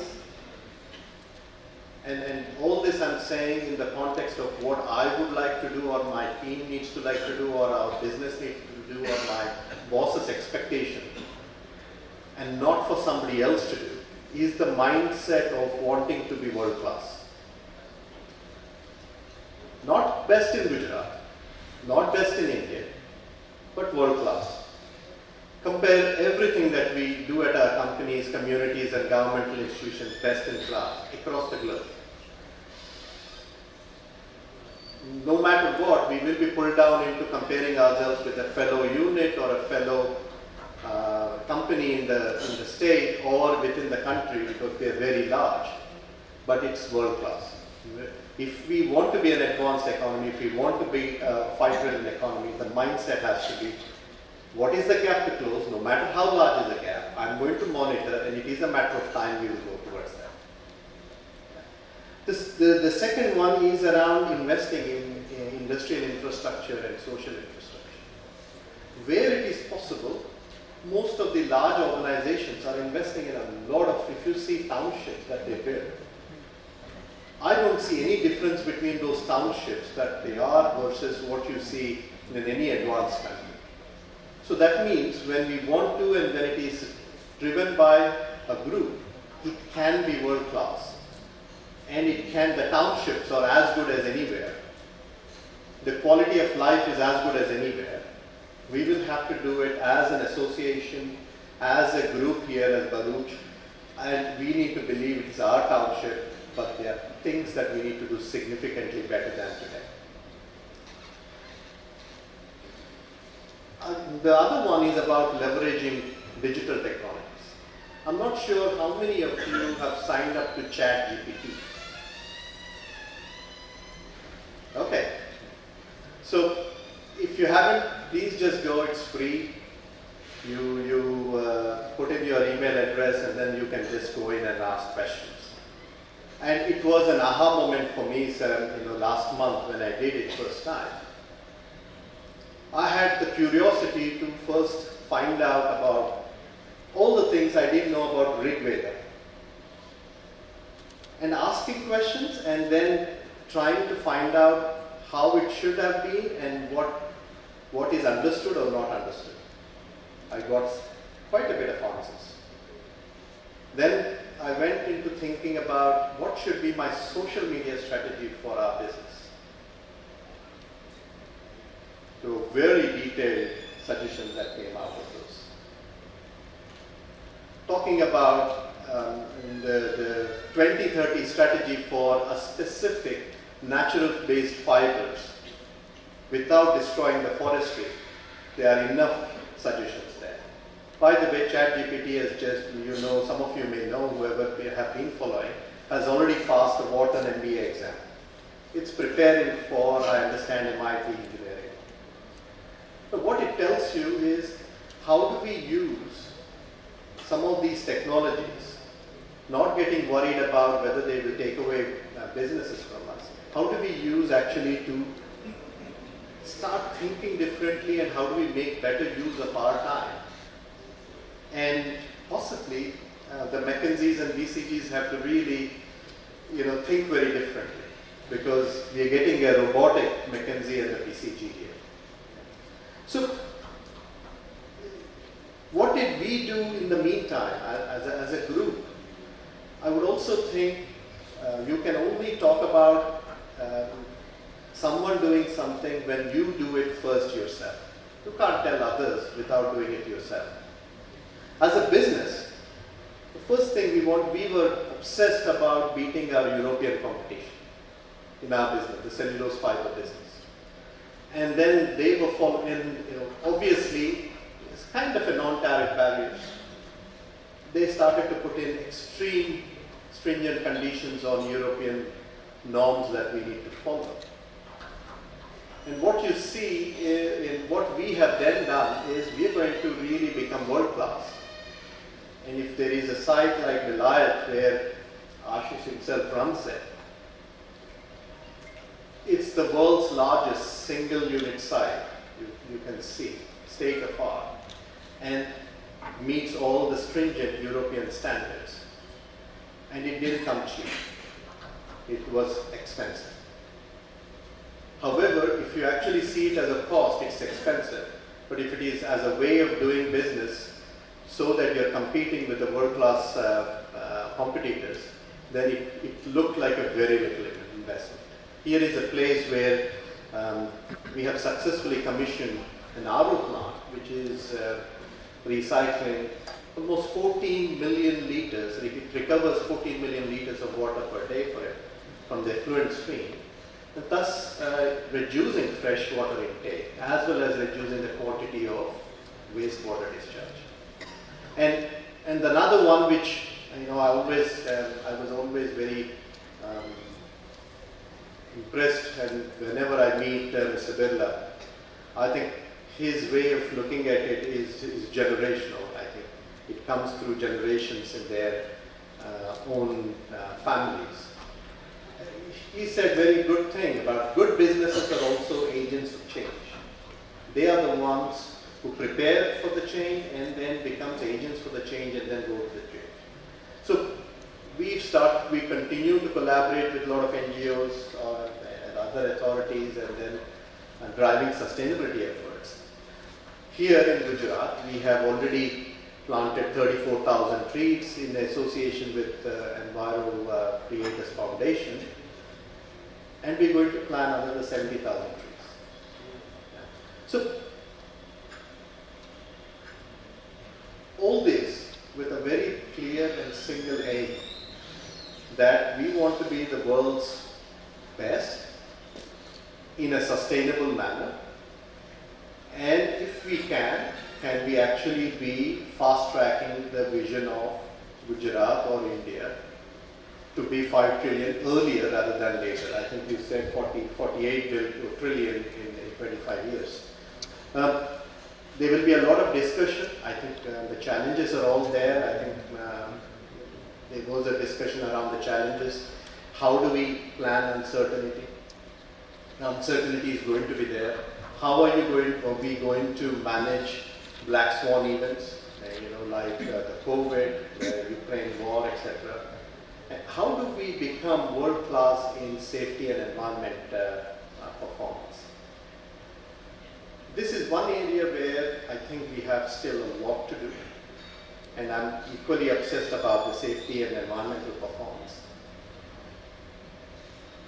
Somehow, somebody getting hurt or someone's life is taken a lot more seriously in a developed world than here. The feeling of care is much less, it is more a statistic. And something which everyone needs to realize, if you take the top Fortune 1000 company, not 500 and beyond, the safety-wise, the most advanced companies, the best safety performing companies, invariably happen to be the financially best performing companies too. Because it is about the discipline, it is about the care, and that trickles down everywhere, into your quality, to the way you run your plants, the way you take care of your people, and the way you motivate them. Yeah. And then another one is around developing and retaining talent. Let's be clear, in the next 25 years, in the next few years, it is very difficult to keep top talent, or top skilled professionals or workmen, because they have choices. Only when you make a place, an exciting place for them, the social infrastructure is very good, only then you can retain them. They have choices. And I can tell you, we ourselves, and Harinbhai was talking about 30% attrition rate in this part of the world, here in Bharuch. We are fortunate it's only 30%. Every state, every company, everywhere they are pulling people, offering them better options. Money becomes only one part of it as we go in the next 5 to 25 years. People and families want to be in a place where they feel good about it. So I think one of the imperatives for the success of this place is not about what all we have achieved, but there is a significant portion of work that we all need to do in the next few years. First, starting with the mindset. There's a lot which BDMA we can do and suggest and help here. But from the request to the government also is we need to really prepare, visualize and believe that we want Bharuch to be, or the Gujarat to be the Italy and France. And $2 trillion is their current per capita, the GDP. It is, there is one place, it is only Gujarat it would be. So let's make this place an Italy or a France in few years' time. But for that, we need to start believing our infrastructure need to go up, and our manufacturing facilities also need to be thinking world class, not how much you make money today and maximize it. Yeah, I'm confident. I think there is a lot of good set of programs in the next 2 days in the panel. I think from going green to leadership in the global challenges to digitization. I think we went local challenges to global challenges. We have quite a detailed set of 2 days coming up, and I'm sure a deep immersion into these topics will enlighten us with valuable knowledge and help us initiate dialogue and partnership. And jointly, let's solve these problems. And I thank all of you for being patient here, and then thank BDMA for inviting me, and then esteemed guests who have been patient too. Thank you very much. All the very best. Thank you, Mr. Madhushi, for your refreshing take. Moving forward, without inaugural event, we have arrived at a moment most awaited, and addressed by today's chief guest.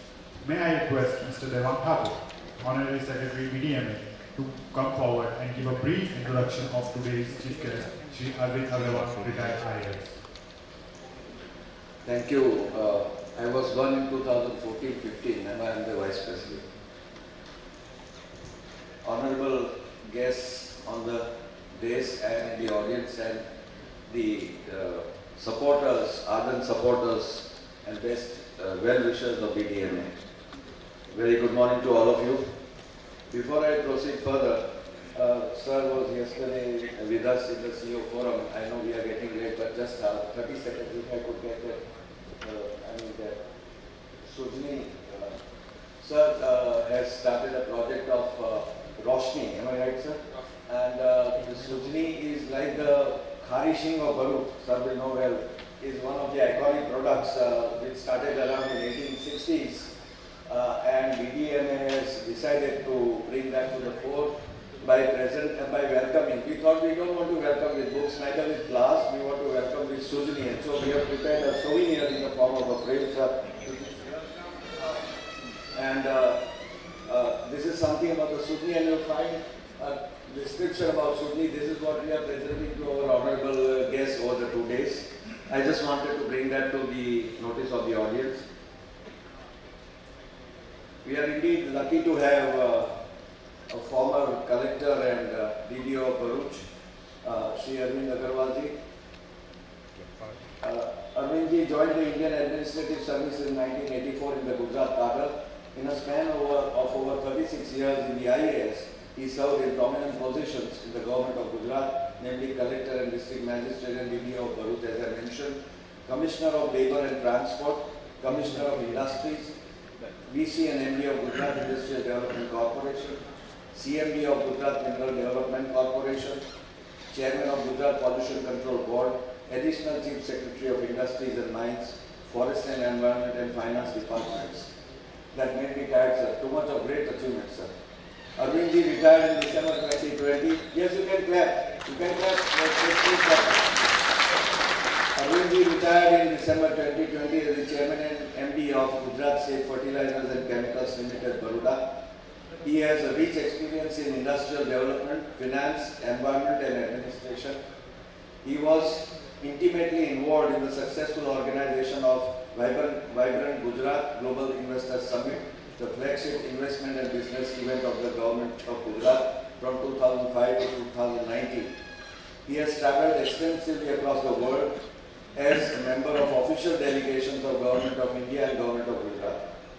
During his over 3.5 decades in India's premier civil service, Arvindji undertook various in-service training programs in prestigious institutions, namely Harvard Kennedy School, Duke University, Institute of Public-Private Partnerships, University of Cambridge, Royal Institute of Public Administration, Nalsar University of Law, National Institute for Public Finance and Policy and CSR in India.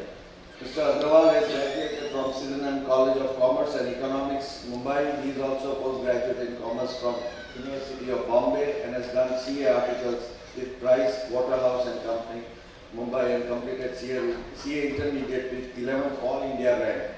Post-retirement, Arvindji is associated with a number of prestigious companies, corporate groups as independent director and advisor. Friends, put your hands together for our chief guest, honorable chief guest, Arvind Agarwal.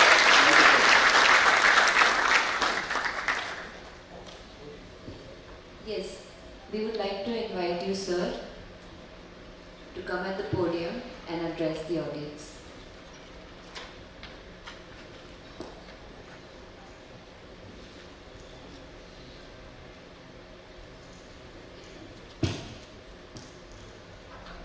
Good morning, friends. 2 points before I start. Number one, I developed a bad cold yesterday. So if you are inconvenienced by my some disruptions that may take place, please pardon me. Secondly, you have heard many distinguished speakers with much more knowledge that I have just before me. So I don't know how much appetite you have to listen to me. This Mr. Panjwani spoke very proudly about the session having started on time. Well, I saw the itinerary. It was supposed to end at 11:30. It is already 11:40. So by a long shot, it is definitely not going to end on time, Mr. Panjwani. But if the master of ceremony wants me to stop at any time, just send me the slip and I will stop. President of Bharuch District Management Association, Shri Harish Joshi, Chairman of the 9th National Management Convention of BDMA, Shri Ashok Panjwani, office bearers, dignitaries on the dais, distinguished participants, ladies and gentlemen. At the outset, I congratulate BDMA for organizing its 9th National Management Convention. The BDMA has grown over the last 4 decades to become a vibrant organization promoting business and the ways to do business. The NMC is a proactive initiative to take the activities of BDMA on the national stage. Good industrial and business practices, aided by modern, effective management concepts and tools, are of particular importance to Bharuch district. With its strategic location, long coastline, good ports, large investments in industry and infrastructure, a successful PCPIR and upcoming industrial parks, Bharuch district can take pride in having one of the largest investments among all the districts of the country. Quite naturally, this also brings forth many challenges. I would like to thank BDMA for inviting me to address the 9th NMC. Having spent almost 7 years in key positions in this district, in my formative years in the state administration, Bharuch holds a special place for me. The theme of the 9th NMC really set me thinking. Together towards tomorrow, addressing global challenges is a phrase that can be coined only by an intellectual or by someone extremely knowledgeable about the current national and international economic scenario. It took me a few minutes to properly grasp the meaning of such a novel theme. I reflected that it is about A. Identifying what lies ahead for business, industry, services, trade and commerce in the years to come. B. The future has its set of issues and challenges that we have to address. And C. We have to address it together. I reflected that the word together should include all stakeholders, that is, investors, promoters, financiers, government agencies, workers, the people living in the vicinity, and most important, the society at large. I congratulate BDMA for coming up with such a beautiful theme for the 9th NMC. In my talk today, I will confine myself to India, that is the areas India has to pay special attention to in the near future, and what will be the global challenges for India in its march towards tomorrow. The same would generally apply to each state of the country and to each district within a state. India in the global economy today. India today is well integrated with the global economy, quite unlike the situation 3 decades ago. India's share in global goods trade is currently 1.8% and its share in global services is 4%. This is vastly different from India's 0.25% share in the world economy in the 1970s and 0.6% share in the 1990s. With a GDP of almost USD 3.5 trillion, India is the 5th largest economy in the world. There is every possibility of it becoming the 3rd largest economy in a few years. But it is important to note that in terms of purchasing power parity of the GDP, India's GDP rank is already number 3 in 2022. Its rate of growth at about 7% is the highest amongst all large economies of the world.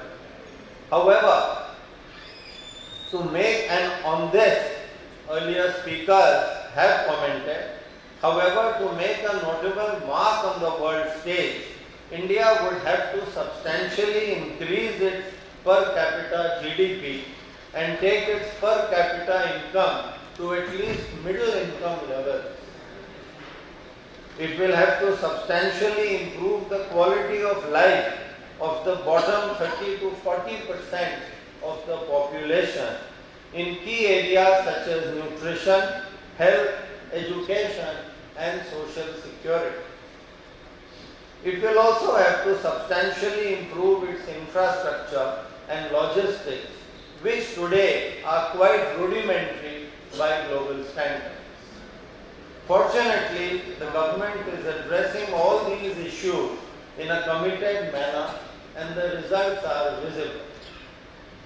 If never before had India been so integrated with the world economy as it is now, and is therefore more susceptible to global challenges, it is also true that never before had India been so confident of taking decisions in its best interests, unaffected by the immense pulls and pressures that the advanced economies try to subject it to. A very recent example is India's strong and successful resistance to Western pressure to not trade with Russia or buy oil from them after the Ukraine crisis.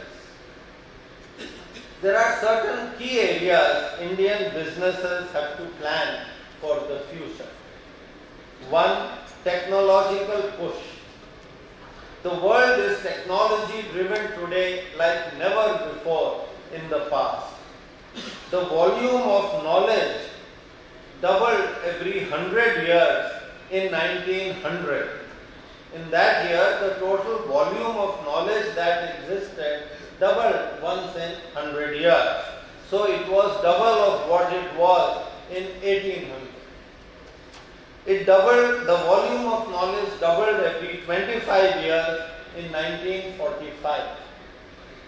By the mid-1980s, the volume of knowledge in the world was doubling every 2 years. With the help of the internet, currently the volume of knowledge in the world is doubling almost every 12 hours. So, this would mean that between the time we have dinner one evening and breakfast the next morning, the total volume of knowledge in the world would have doubled. The speed with which technology is progressing and how a country and its people keep pace with it determines our growth today. This growth in technology is transforming lives and disrupting economies.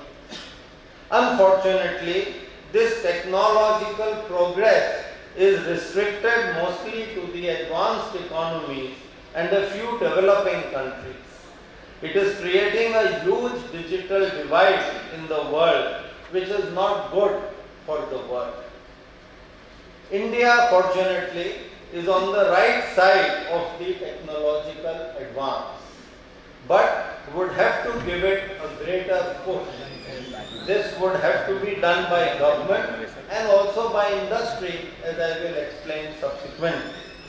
On technological development and application, India needs to improve substantially on advanced technologies such as AI, data science, semiconductors, etc. In metaverse, the challenge for India's IT giants would be to scale from proof of concept to large business transformation projects. The launch of 5G in telecommunication will give a fillip to AI in India. Point number 2, R&D and innovation. And here I would like to dwell a little. This is an area where India would have to make very substantial investment and progress at the government, academia and industry levels. India's expenditure on R&D was about 0.65% of its GDP in the mid-1960s. Unfortunately, this percentage has remained stagnant during the last 55 years. During this period, countries such as China, Finland, Singapore, Israel, South Korea and many others have increased their R&D expenditure as a percentage of their GDP many times over.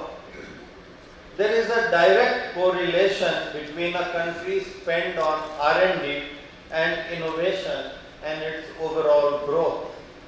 I learned some very startling facts in a course I attended at Harvard Kennedy School about a decade ago. We are all aware of STEM, science, technology, engineering and mathematics.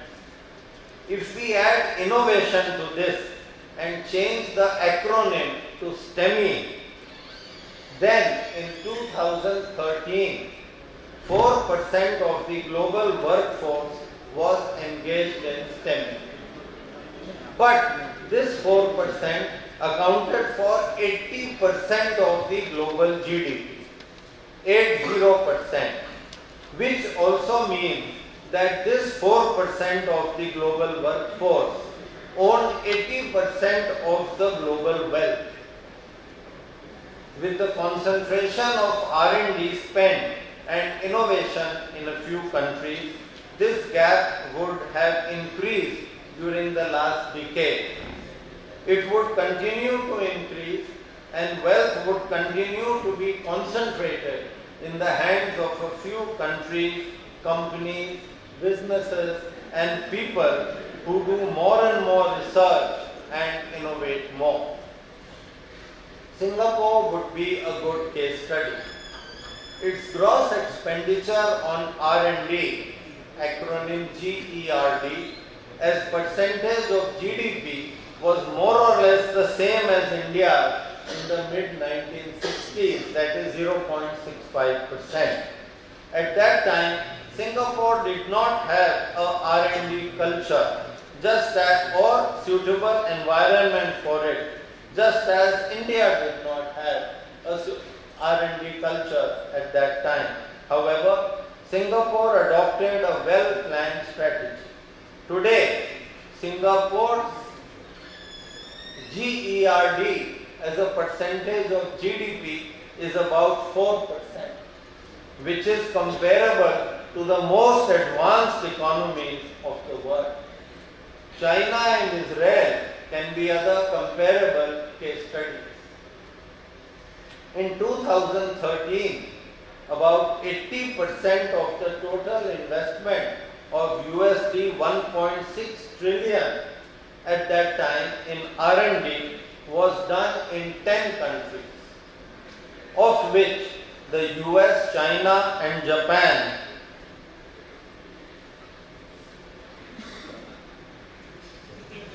I've just finished half actually, guys.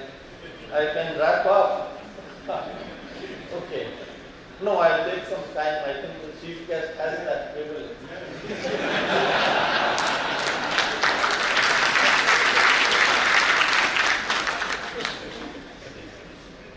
10 countries, of which US, China and Japan accounted for over 50%. In 2019, China became the world's top spender in R&D, exceeding the expenditure being incurred by USA. And you can see it is linked with China's growth over the last 3 or 4 decades. Hence the importance of R&D and innovation when governments plan economic development, when companies plan investments and businesses, when universities and colleges plan academics, and when management institutions plan their activities. This is an area where India needs to improve drastically. The world today is on R&D and innovation. If you spend more, if you achieve more, you will grow more. ESG, environment, sustainability and governance are much talked of today and for the right reasons. Under environment, clean energy and its many forms is discussed regularly. It is a vast topic. I have some views on it. To provide a level playing field, nations that have benefited enormously from their unabated exploitation of natural resources and environment during the last 200 years will have to make concrete financial commitments and put them on the table. Only then I can see a good partnership between the developed and developing world on the issue of environment and clean energy. In EVs and other assets, a lot has been written on the cost of going green. This should not become a manufacturing or trade disadvantage to developing countries such as India. I read an article in the Economic Times a few months ago, written by a gentleman, Bjorn Lomborg, president of Copenhagen Consensus, titled, "Let Them Have Green Cake," with the subtitle, "The Hypocrisy of Rich Countries Telling the Developing World to Switch to Renewables is Breathtaking." The well-researched article goes on to say that the International Energy Agency estimates that even if all the current climate promises are delivered, fossil fuels will constitute 2/3 of the rich world's energy by 2050. To sum up the topic of environment in ESG, I would say that clean energy, green energy, hydrogen, biogas, etc.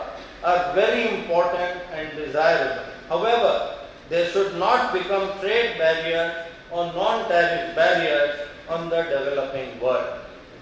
Fortunately, Government of India is dealing with the issue wisely, I am just seeing the time,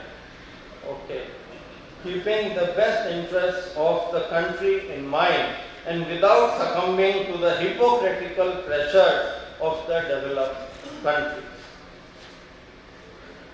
Fourth, greater protectionism and barriers.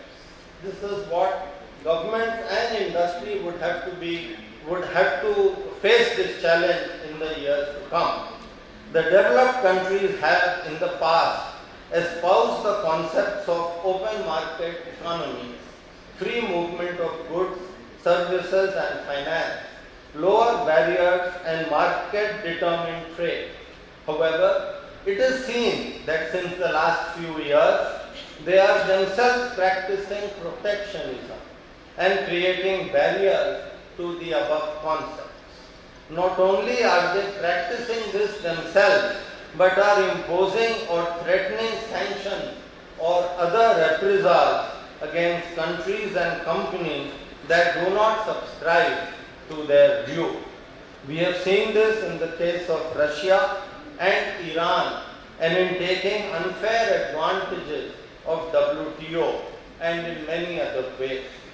This is a major challenge that India will have to face in future. The only remedy to counter such challenges effectively is to become economically stronger ourselves. And that is the effort of the government and all other stakeholders in the country. Education, trends and prospects. As I am addressing a management institute, a management association, it would not be out of place to touch upon some education trends and prospects for the future.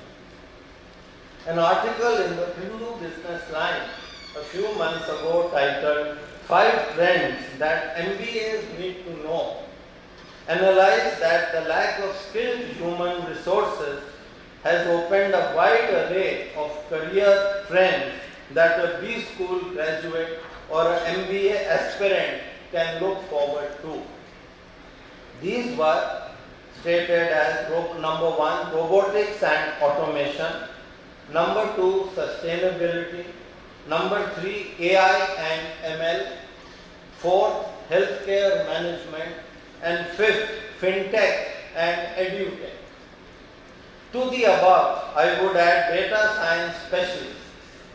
Some of the more popular data science roles one can consider as a profitable career path today are data analyst, data engineer, data scientist, and data architect. The ex-CEO of Niti Aayog identified the following sunrise sectors in the Indian economy. High performance batteries for EV, that is advanced chemistry, advanced cell chemistry, green hydrogen, artificial intelligence, genomics, 5G tele ecosystem, clean and connected mobility. Some time ago, an editorial in the Economic Times identified the following sunrise sectors: quantum computing and communications, new materials and nanotechnology, the entire range of synthetic biology and bioinformatics, advanced nuclear and space technologies, cloud architects. Cloud architects, as you know, are tech engineers who chart, execute, and maintain the cloud roadmap for business. This I thought of just telling you because some of the youngsters here may find it useful. The last chapter of my talk, slightly long, but please, together towards tomorrow with other stakeholders. We have to move together towards tomorrow with other stakeholders. First, the way India fought the worst pandemic in memory earned it the appreciation of the world. Its economic policies also showed the correct path. It is ironic that the huge stimulus announced by some developed countries backfired considerably. India is a relatively strong economy, yet the stimulus packages and relief to the poor announced by the government were not superfluous and were in tune with the country's requirements. This, along with RBI's careful but measured monetary policies, the PLI scheme and various other policy measures are serving the country well. The current highest rate of growth amongst major economies can be attributed to these decisions. Second, moving ahead with other stakeholders, we must obtain mining and processing rights in rare earths and critical minerals. Planning of this has started already, but a few nations have taken a giant lead in this. Alternate minerals will have to be explored and researched, such as sodium for lithium. India also has thorium in abundance. These will have to be researched initially.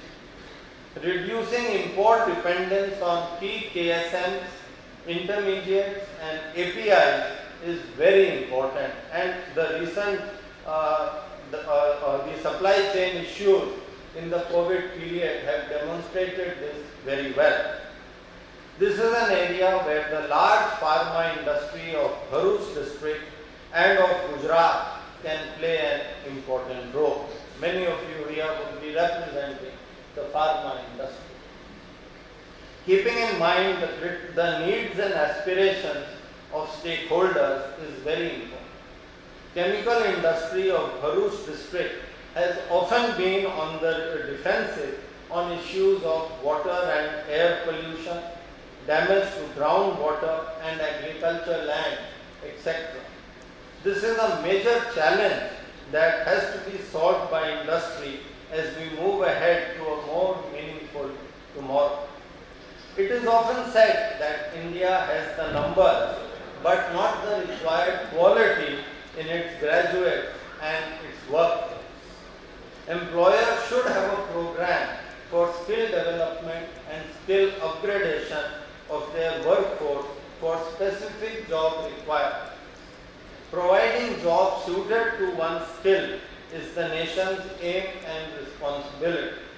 A major challenge before India is the nature of employment that is created, that is mostly unskilled or semi-skilled, as compared to skilled productive employment created in more developed countries. The main sectors generating employment in India are: number 1, retail trade; number 2, transport; number 3, construction; and 4, entertainment and leisure. As can be seen, these are all low-skilled sectors in which productivity in value terms is only a fraction of that in skilled jobs that are generated in the advanced countries. India and Indian industry will have to strive to provide a greater degree of skilled employment that has greater productivity. Improving urban infrastructure with the aim of bringing it to global standards, transport, civic services, health services, education, environment, and the overall quality of life in our cities and large towns in order to attract quality human resource from across the world to live and work here is a challenge that our companies should take up along with government. Bharuch district is a case in point in this aspect, unfortunately not at all to the desired level. Land is going to be more and more difficult to obtain, as also more expensive, especially for large industrial and infrastructure projects. Industry will have to economize on land use, as also put the unutilized land to proper use. This is very important when I look around the GIDC estate and other areas. Last paragraph.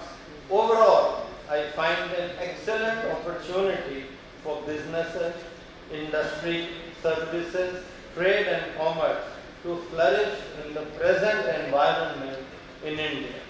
But as India integrates more and more into the global economic ecosystem, we must see what is happening the world over, be it in production of goods and services or provision of services of better quality, cheaper, more innovative and better consumer oriented.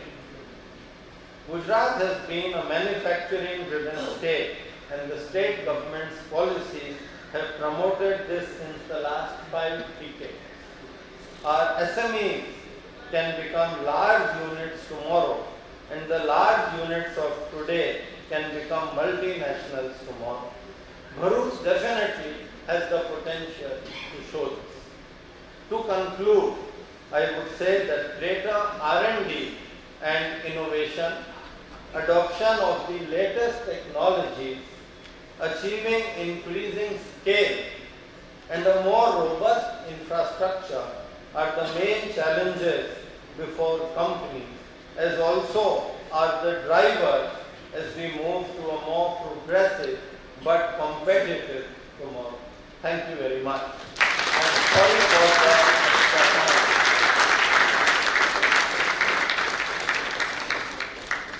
Thank you, Mr. Agarwal, for your words of wisdom, future-oriented insights, and being so kind and down to earth.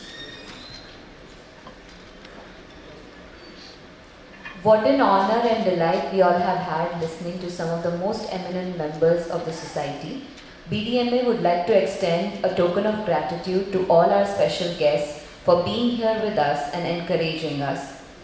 May I request Mr. Panjwani, Chairman of 9th NMC, to extend gratitude to today's chief guest, Sri Arvind Agrawal, retired IAS, with a token of remembrance.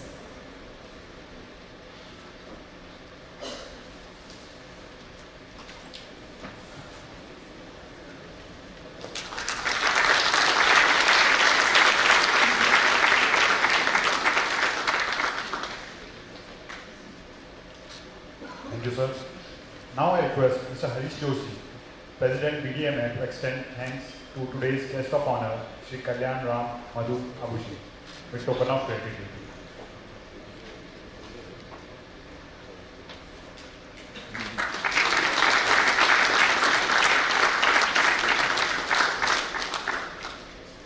Thank you. And I request Mr. Sunil Parikh, mentor and advisor for the convention, to extend gratitude to today's keynote speaker, Sri V.V. Surya Rao, commemorative salute.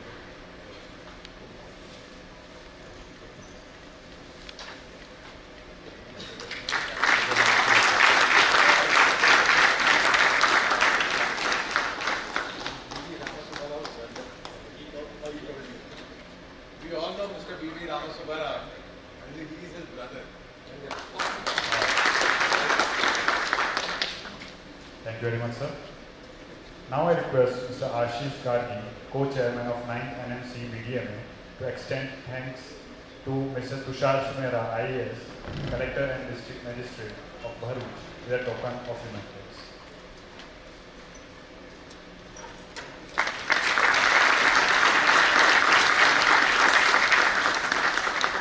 Thank you, Mr. Ashish Gargi.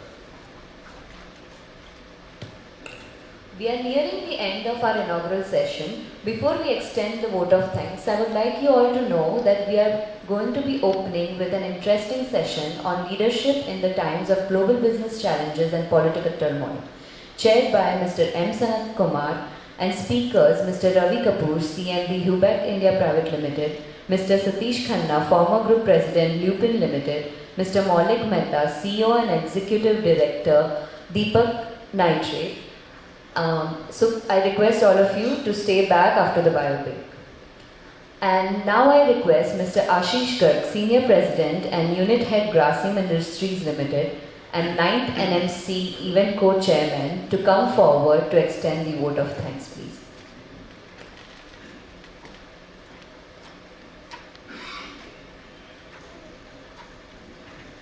Good afternoon. Honorable former Additional Chief Secretary, Mr. Arvind Agrawal, Mr. V.V. Surya Rao, Mr. Kalyan Ram Madhabushi, Mr. Ashok Panjwani, Mr. Harish Joshi, other dignitaries on the dais, friends from industry, and my dear friends. I am very privileged to be part of this conclave. Listening and interacting with such stalwarts is a matter of pride, and we have been doing this every 2 years. Around 3-4 months back, we conceptualized this idea of having this National Management Convention together towards tomorrow, and this has been a great idea. This event has shaped very well with support of everybody, including Mr. Sunil Parikh ji, Devang Bhai Thakur, Parag Seth ji, and I would like to thank everybody, including Kamlesh Udani ji and everybody else. Theme of conclave signifies that it is presence that we are looking at challenges globally, and we need to address them by joining our hands. And we have had words of wisdom from the stalwarts on the dais, and there are many takeaways from this. I would not like to delve upon the takeaways because of lack of time, but I am also pleased to tell you that at Grasim Industries, we have taken initiative to implement many of the ideas which have been shared today. This inaugural session has filled us with full of motivation, and we hope to keep ourselves upbeat throughout the conclave, and we look forward for more sessions to come. I would like to convey my heartfelt thanks for sparing your time to listen to this conversation, to travel to Bharuch, for people who have traveled from outside to listen to us and to address us. Also my thanks to fellow BDMA members who have worked very hard to make this happen today. Thank you very much.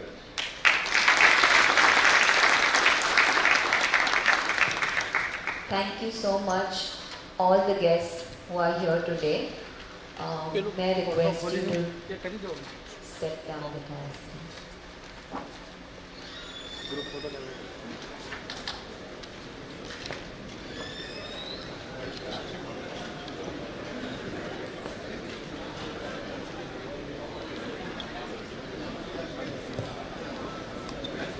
While we conclude the inaugural session, I request all our guests to please be seated because we would really like to begin with our session 1 of the event. May I please request everyone to take their seats kindly.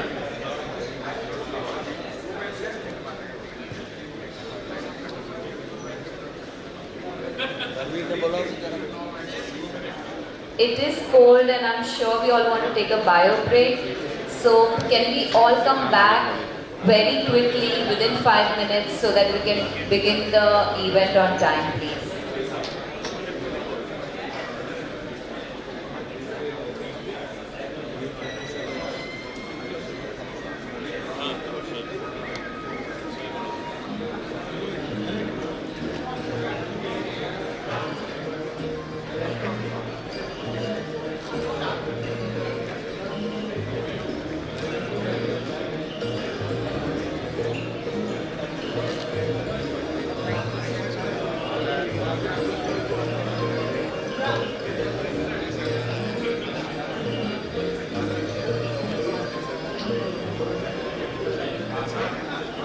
Hello, sir. I'm Raju.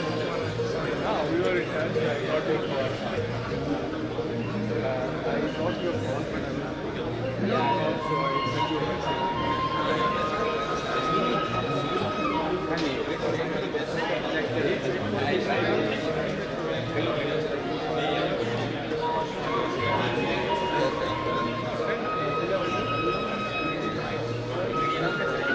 So 11%.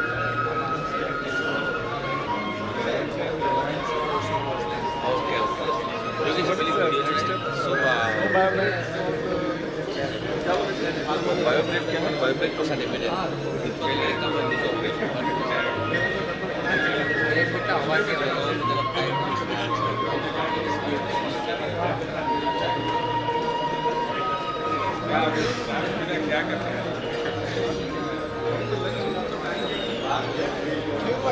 Satish Khanna sir will do the presentation.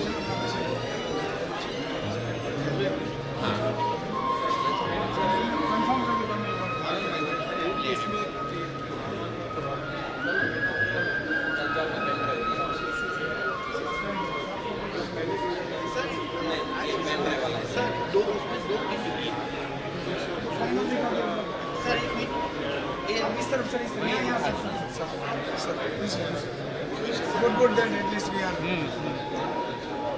I have already opened your.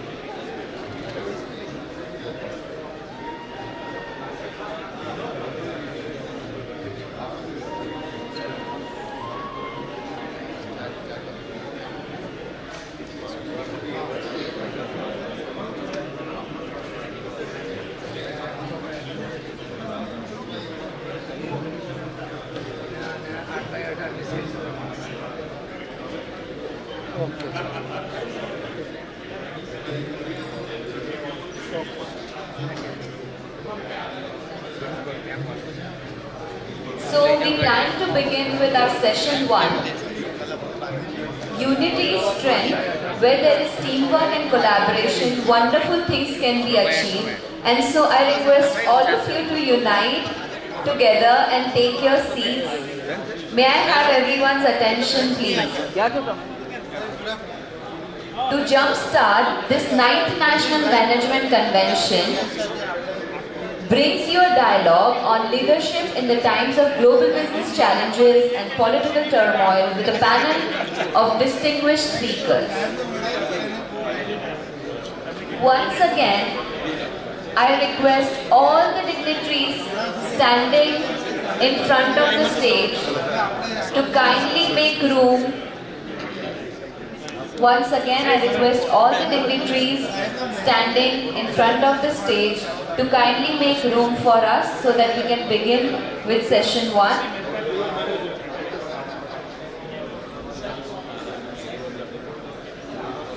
May I request all the dignitaries in front of the stage to please make room. Just point me in the Thank you so much.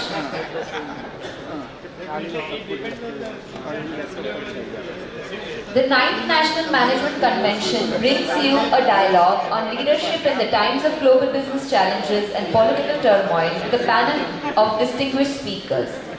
We would like to invite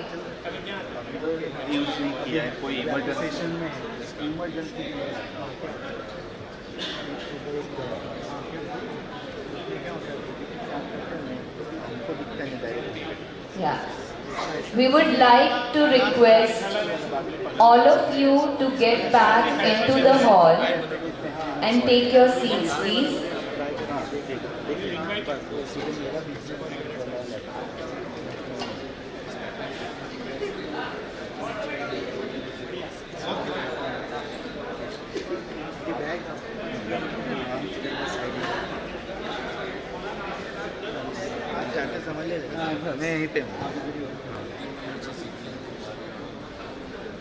I am sure कि हम MOC popular होने वाले हैं थोड़े push करने के लिए और शायद हमें थोड़ी गालियाँ भी पड़ सकती है, but we don't mind.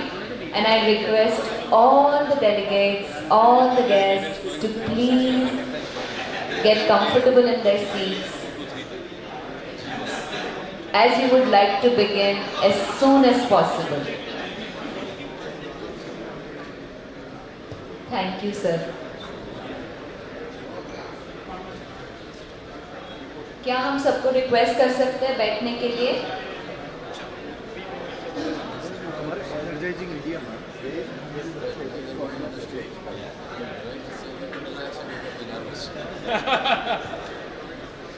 with you as being Sisha. We would like to start the session on leadership in the times of global business challenges and political turmoil. We have some very distinguished speakers for the panel here. We would like to invite Session Chair Mr. M. Sanat Kumar, President GFL.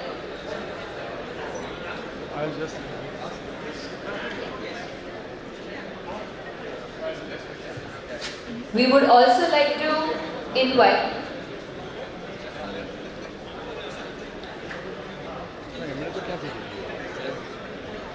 also like to invite our distinguished speakers, Mr. Ravi Kapoor, CMD, Hubac India Private Limited,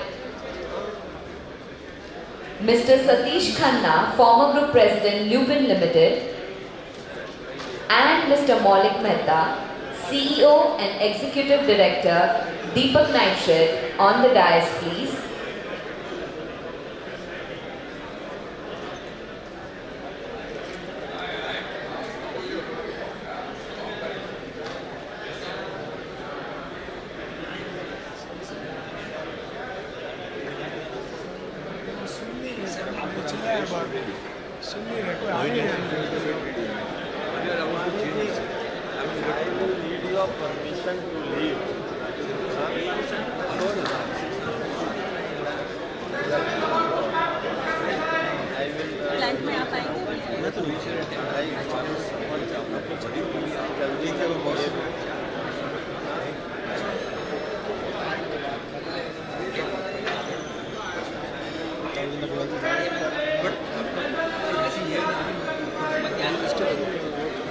आइए ऊपर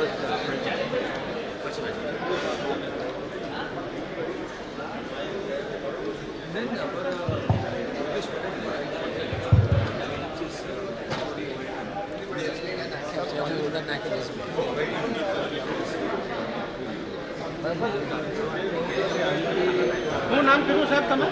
મૌલિક મહેતા. हाँ हिरेन ऊपर हो अभी नाला ऊपर हिरेन ने बात नहीं कर सकते Once again, before we begin, can I request the audience to clap a little bit so that all the guests can come in? Yes, louder. Louder, please. We shall begin with our session 1 of leadership in the times of global business challenges and political turmoil. To chair this opening session of 9th NMC, we would like to introduce Mr. M. Sanat Kumar, who is going to take this session forward. Introducing a noticeable figure in the petrochemical and chemical industries with 38 years of experience in various senior management roles in reputed companies like Reliance Industries, ONGC Petro Additions Limited, and Haldia Petrochemicals Limited. Chemical engineer from Asri University, Tirupati, he is a seasoned expert in the field of petrochemical and chemical plant operations, presently serving as Executive President and also as whole-time Director at Gujarat Fluorochemical Limited, Dahej Manufacturing Unit. He has a rich history of delivering results in greenfield projects, plant optimization and overall management of large-scale petrochemical operations with a focus on productivity and safety. Mr. Sanat has also demonstrated expertise in preparing techno-commercial feasibility reports and optimizing engineering solutions for faster execution while ensuring long-term sustainability. Accredited as Category A Assessor for Behavioral Competencies and recipient of an Excellent Trainer Award. Mr. Sanat is also well versed in Six Sigma, ISO 14000 and ISO 19000.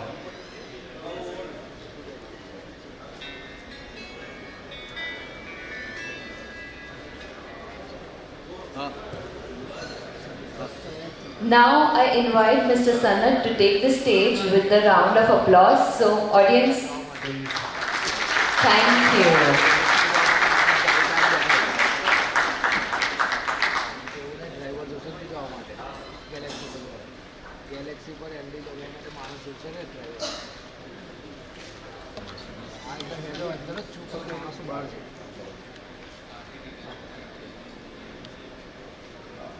Distinguished guests on the dais and a lot of seniors and distinguished speakers whom we had here for this session here, and many other colleagues who are here, being here. It's a warm welcome to all of you for this post-inaugural session, first session for the discussion on we are journeying together towards tomorrow. So this is a journey that like what we want to do it together. And I'm really thankful to the MBA for giving me this opportunity to have this having this session led. And I welcome. The basic concept of this session, what we would have is leadership in times of global business challenges and political turmoil. We have been talking in the earlier session. The various keynote speaker also spoke about various challenges that are there, and we're going to how we're going to do this. And how all this understanding and learning will take us further in really implementing them across various industries that we're going to take it forward. And we have leaders here and the speakers who are going to take it further for us.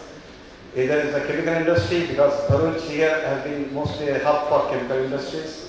And also the various other industries, the electronics and many other industries, engineering industries which are there.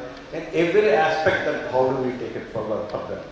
So, and now we have we have three speakers out here, and as introduced, we'll have Mr. Satish Khanna, who is former President, Lupin Limited, and Mr. Ravi Kapoor, and Mr. Maulik Mehta. So we'll start with Mr. Satish Khanna. I had a great interaction with him yesterday, and he is one of the, he's earlier former president of the Lupin Laboratory, and he was working in manufacturing of pharmaceutical and various other industries. And Satish Khanna is based at Mumbai right now. He's a known figure in the pharmaceutical industry and for various things. Currently, he is pursuing his passion and nurturing all the startups, playing an active role as an investor, active investor. So this is one topic which he just wanted to touch upon. He is not a guy who is like just spending his time on not like a PE venture capitalist who is just investing it. He is actively involved with the investors in developing the new projects and helping them. Since his retirement in 2011, he has worked with entrepreneurs and invested over $1 million in 6 startups. As stated by him, in a typical PE investment, fund managers contribute in the growth of the investing company, but barring a few, involvement is limited to having board seats only, receiving reports and contributing to the growth from the surface and not waiting for the exit with intended returns. Hence, there was a strong need for the emergence of a new category of investors called the active investors. So, at present, he is associated with various companies such as Full Life Healthcare and Hagashin, High-Tech Provi, Status Quo, and Concord. And entrepreneurs require regular support in fine-tuning their evolving business model, creating the right kind of global business network, and they require ongoing guidance to handle variety of challenges they come across during startup or scaling up of a business. So the business needs can be better created by an active investor. So this is the basic fundamental premise. He's been doing this with his 40 years of experience. He's been driving all these exercises in various industries, and the kind of passion he's demonstrated has not only he himself has been enjoying this very well, and he's also an avid photographer, and he's been traveling a lot, and then he's been sharing many other hobbies that he has, and which he has got an opportunity to pursue it in spite of being very actively involved in this investment scenario post his retirement. So I welcome Mr. Satish Khanna to take us, give us the right kind of direction where we are going to build that kind of a culture in our industry. Thank you.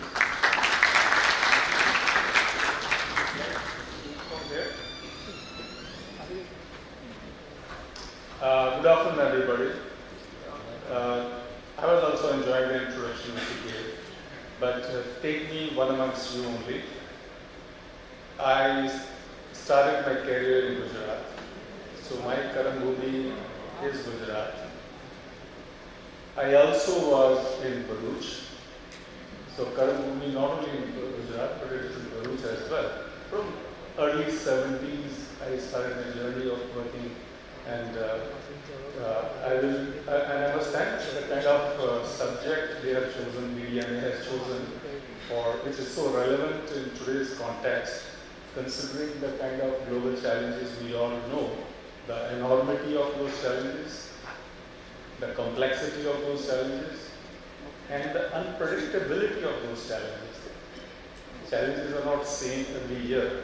If we go back 5 years and see the challenges the world was facing or India was facing were totally different. 2018, 17, Trump was trying to talk to North Korea and see if we can be on the same page. There was nothing like Ukraine. 2014, Ukraine had the seeds of problem, but there was no flare up, which we see in 2022. We saw in COVID, nobody knew it till 2019, November, December. So challenge came after that. The crude oil, which was $100 a barrel, came down to negative within few months. You buy crude and we'll pay you the money also was the situation. So the kind of challenges which are there in 18 were not in 19 and so on till 23, and the kind of challenges the world is facing today is not going to be same next year. A new set of challenges will come, equally complex, equally enormous in nature and different, and we all have to handle it. The subject is how to acquire leadership in this kind of environment where challenges are coming not from within the company or within the country as much as it comes from outside the world. And we heard in the first half in the inaugural session the kind of GDP growth India is targeting. The world is $70 trillion, India is around $3 trillion, talking 5, 10, 20 on different stages of time. trillion, and then breaking it down from India to states. UP says we will be doing $1 trillion. Gujarat says we will be doing so much in so many years. Breaking it down to yesterday evening session, the district magistrate did mention that Bharuch is one of the largest contributor in Gujarat. Breaking it down to Bharuch, GDP is what? It's a combination of agricultural produce, the service sector, and the manufacturing. And Bharuch might be contributing to agriculture, but not as much as the manufacturing.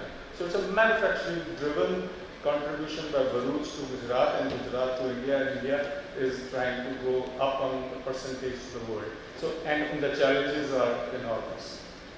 I have 1,000 seconds, not even that much to cover that. The subject is much, much more complex.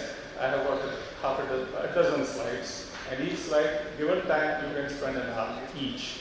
But I will try to see that some of the speakers have already covered certain things so eloquently. I will not be repeating that. I will be skipping that, or I will just mention that when those slides come. I'll just ask amongst you, how many of you are working as professionals? You don't own the company you run. How many of you? So it's a 30-40%. And I can assume the balance own the company. So there are more entrepreneurs here than the professionals here, it seems, in the audience. I just wanted to know this because I can relate many examples with respect to entrepreneurs and professionals appropriately.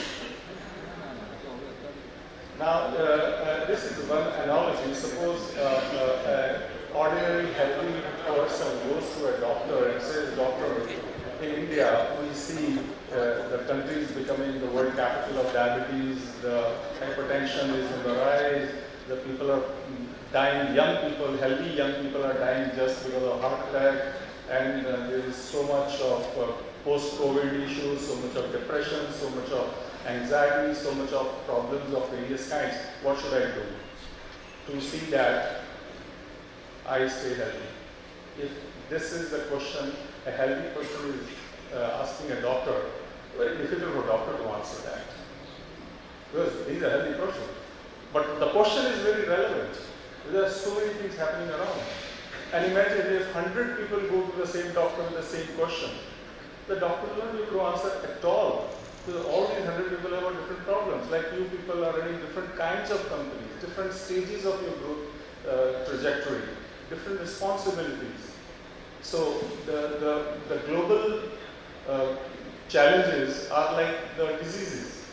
And you are asking for a solution. How can I be leader in those challenges? How can I stay healthy when there are so many diseases around? The doctor will say, look, you don't have any problem, specific problem shared with me, but I can tell you, follow these 3-4 things.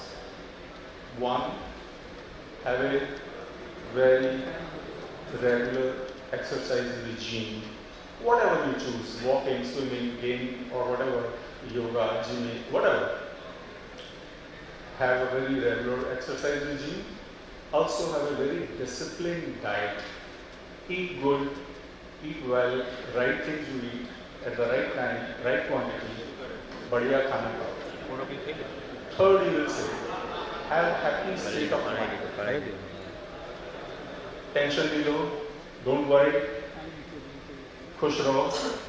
And then every 6 months or 1 year, depending on your age, get yourself tested and bring the report to me. Beyond that, anything for doctor to say to this kind of a person who is asking, so many diseases are going on in the country, what should I do? Probably doctor doesn't have any answers. I'm not pretending to be a doctor for 100 people here who are coming and saying, I want to be a leader in the global scene. The global scene is very turbulent, a lot of challenges. What should I do? So I will not be able to answer the same predicament which doctor would face, I would face. But I will try to tell you, in case of doctor, he said do these 3-4 things. In case of how a company or a business can navigate the challenging future, what are the few general things you need to do, you need to take care so that when external forces put some kind of challenge to you, you can handle it. You can't get mukti from challenges, you can get shakti to fight it out. And let us see what are those approaches which can help you to fight it out. And as I said, I will be skipping if something has already been said. I will be putting more emphasis on some of the points which I feel are very essential. So if we just want to see, like I said, the doctor said so many diseases are there, the doctor heard that. Let's see what are the challenges we are facing in 2023. There are many, but they all can be put into three buckets, three macro buckets related to energy security and the green. Yesterday we heard Ms. Panik mention about what happened in COP, that increase of temperature by 2 degree or 2.8 degree could be, if the things are just added in Excel sheet, the temperature will go up by 2.8 degree, and what will happen to those island countries? They will just get submerged. They will not see the future. So, not to have an energy crisis, but also have a green energy. We have heard since yesterday evening, everybody emphasizing on that one. The color of that energy has to be green. Destructive technologies, it will happen. The world will be different. I'll give you one quick example. Davos, yesterday you were mentioning, there is one lady, Arnold Francis, she was in Davos in 2012. And she asked Mr. Meswani from Reliance, there was somebody from Reliance, that I want somebody in India who understands chemical industry, both the agrochemical side and the pharmaceutical side. And can you suggest, said, would Reliance like to work with us? So they said, that's not our field, but we can suggest. So then Mr. Meswani went to somebody whom he knew in Reliance, he is no more, he was president strategy there at that time. He recommended my name. I was, in my career, I had worked in crop protection chemicals as well as in pharmaceutical both. So he gave my name. So I associated with them.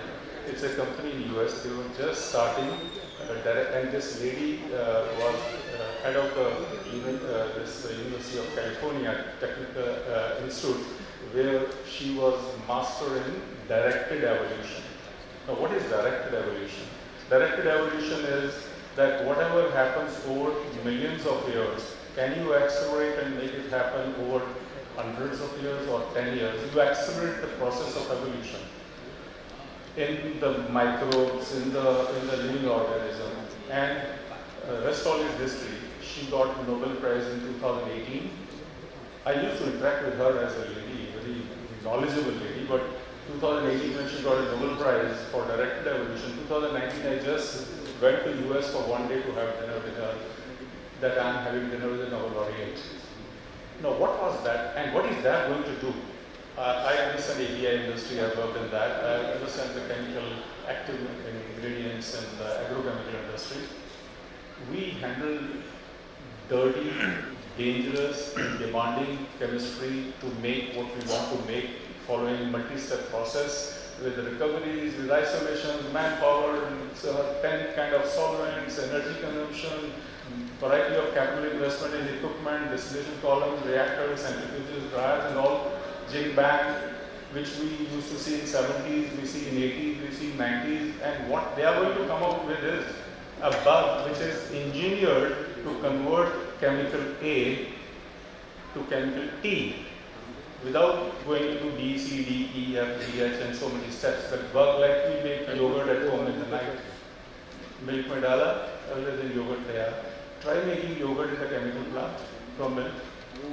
So that is the kind of disruptive technologies going to emerge. We should be mindful of it. It will not happen overnight. First they have taken is in the pheromones range. So this will happen, and we should be aware of in our respective industries, our respective products, what is new going to happen, what can hit us, not today, 5 years down the line, 7 years down the line, and we should prepare ourselves to see that we can face that effectively. So that was a destructive technology. In global supply chain, we know China +1 and Vietnam is winning the situation. We are slightly behind, and how we can be there. So these are three macro buckets of challenges. The green ones are related to energy. The yellow ones are related to technology development. We heard about AIs, and we all know how it is going to change our lives and how it would make certain jobs redundant, and also how it will help certain jobs to do better with the lesser and more effectively.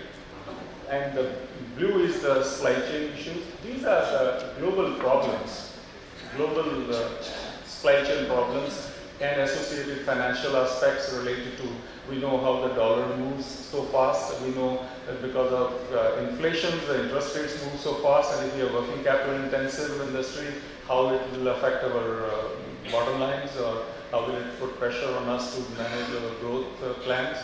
So these are the challenges which we are facing. So as I said, I'm not going to give a solution to these challenges like doctor didn't give to the patient who came and said how to do and gave a generic reply. I'll be quickly going through that generic approach which one should follow as industry captain or vice captain, as a professional or as an owner in the manufacturing setup. So I just took that, your 30-40% of you are professionals, that's all are entrepreneurs.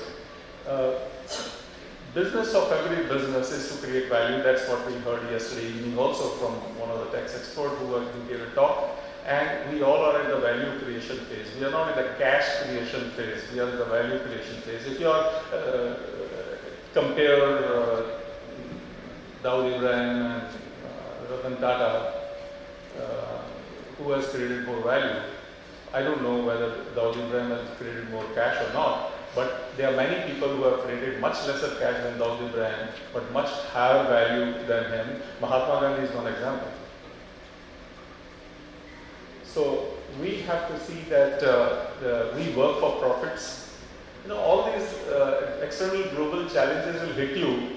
They hit the company more if they are not doing in the regular routine respect for the profits. And any business without profit is just like breathing air without oxygen. So you know if you continuously breathe nitrogen, what will happen. So profits at your level, at the professional level, should be the bottom line. Even if you are in manufacturing or in purchase or in sales or in support service, you must align your actions to the bottom line, because the bottom line is the real line. And any company which doesn't have sustainability, doesn't have profits, doesn't have growth, either of these three if is missing, you're vulnerable to the global challenges. So to fight the global challenges well in the future, you have to ensure these things are in place. You are a profit oriented, you are value creation oriented, and you are also ensuring that the growth is there with profits and sustainability is in place.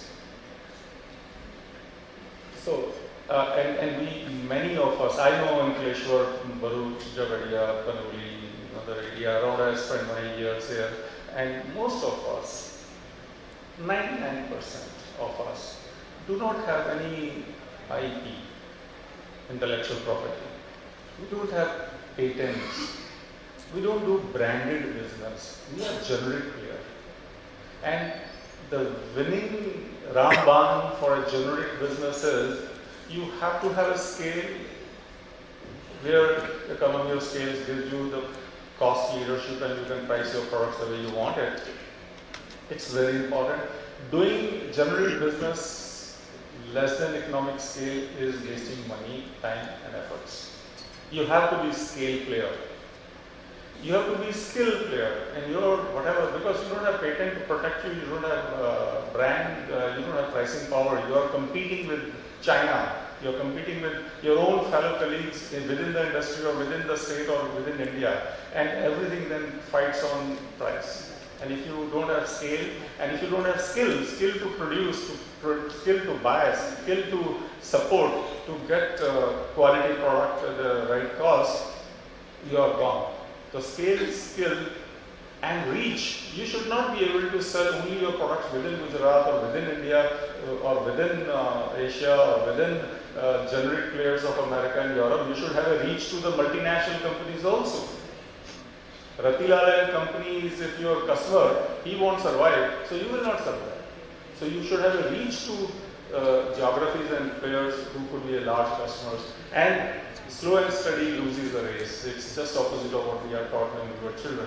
When we were a child, you have to do all that fast.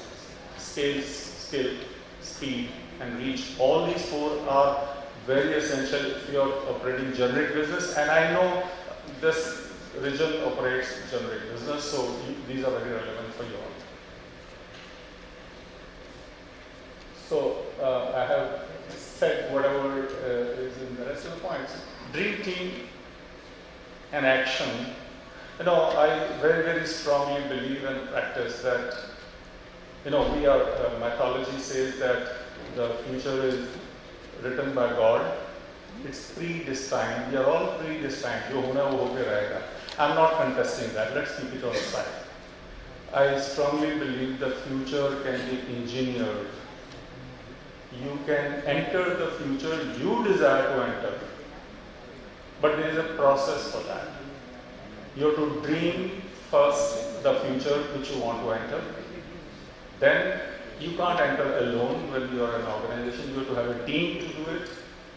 And then you have to do right kind of actions. Actions not only in operations, the right strategy, right tact, right operations. And then you can reach the future you desire to enter. And the whole process of dreaming, aiming, and acting is dream action. I did a book on this subject. Is that book titled? I'll give it to you. I promise to give that. And I strongly believe if it is done, I have tried it. It has worked. From very down situation, you take a big dream and put the team on work, and we have seen it happening. And I take 1,000 days as a timeline for every dream to come true. From a point where we are stopping a plant because we are not able to fight it out, to a point becoming the world's largest in that product, 1,000 days. To not owning a land and saying, on this land we'll make a world capital of certain field, doing it in 3 years. We have done it. So dream action is that process, and we should not dream small, because dreaming small is a crime, and you are not criminals, you are professionals and entrepreneurs. That's where you raise your hands. If I ask you who all are criminals here, nobody will raise hands. So you are professionals and entrepreneurs, so you cannot dream small, dream big, because dreaming small is a crime and you are not criminals. And then have the right team to convert your dream into reality by acting right. And that is what will convert your dream into future. Now this slide also I will spend a time. I'm not keeping watch with me. You have to tell me when 5 minutes or around that. So I will go one by one. Me tooization. What is me too?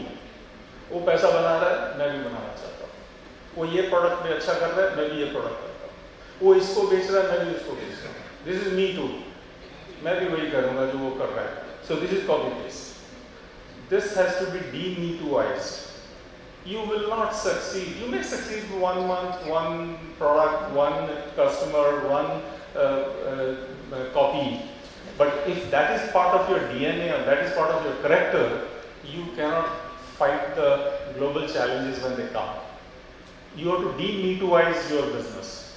I'm not aware about your business, and all of you represent different businesses, but you have to check in your business, what is that which I'm doing? Me too. 10 और कर रहे हैं, मैं भी 11 हूँ उसमें. You have to de-me-tooize your business, de-Dhritarashtraize your business. 60% were entrepreneurs. Would their children take over, or would the right kind of professionals will take over? If you feel that your child is the best, then Duryodhan was not. And we know Mahabharata. So de-Dhritarashtraize. If your son is great, why not? We have seen big houses, their children are excellent and they are doing very well. On merits, if he is earning or she is earning the position, fine. But not with a blindfold Dhritarashtraization and thought process and then selecting. He may not be neither willing nor capable. You have to see that both have to be in place. He is willing, but not capable, he's not the right candidate. He is capable but not willing. He wants to do something else. Not the right candidate. So de-Dhritarashtra, this is not the profession, but it is to the entrepreneurs. De-elephantize your business. Now we all are generic business, there is a horse race going on, there will be some people win, some people will lose, and it's again, some people load their horses with personal expenses. Europe जा रहे हैं छुट्टी में अपनी wife के साथ बच्चों के साथ, उसको भी कंपनी के खर्चे बताती है. So horse which is running the race in the horse race is loaded with unnecessary expense, and you gradually elephantize the horse. Horse इतना fat हो जाता है, heavy हो जाता है कि उसको भागने में दिक्कत होती है, because then the winner will be the one who is a lean horse, energetic horse. So de-elephantize, and this government is also doing certain things. The technology is catching elephantization process. You have to be sure that you are not following that. Another thing which is very important, that in your organization you have many layers, and in each layer there are many people. There are many people with different experiences, different backgrounds. One thing common if you can bring in your organization, that everybody from bottom to top is always thinking what more I can do, what better I can do, what next I should do, or what new I can do. If this is the thought process in the mind, it becomes part of the DNA or the character of every person working in your organization. You will see wonders. They will think so good, they will prepare your cost position so well, they will get you advantage over others, they will beat the challenges which come. When global challenge comes, it doesn't come only for you, it comes for everybody. But the one who is strong enough to withstand that, COVID came to everybody didn't die. Those who died were the one who were weak intrinsically. So these things will make you stronger intrinsically, and the doctor told the patient few things to make that person strong intrinsically through exercise, diet, and happy state of mind. And these are your approaches which will make you strong intrinsically. So this is when we say the structure, we should see that the business structure is right, our organization structure is right, our financial structure is right, our infrastructure is right. If anything is missing, then you're not structured right to handle the challenges of future. So you have to prepare yourself, you have to structure yourself for the future challenges to come.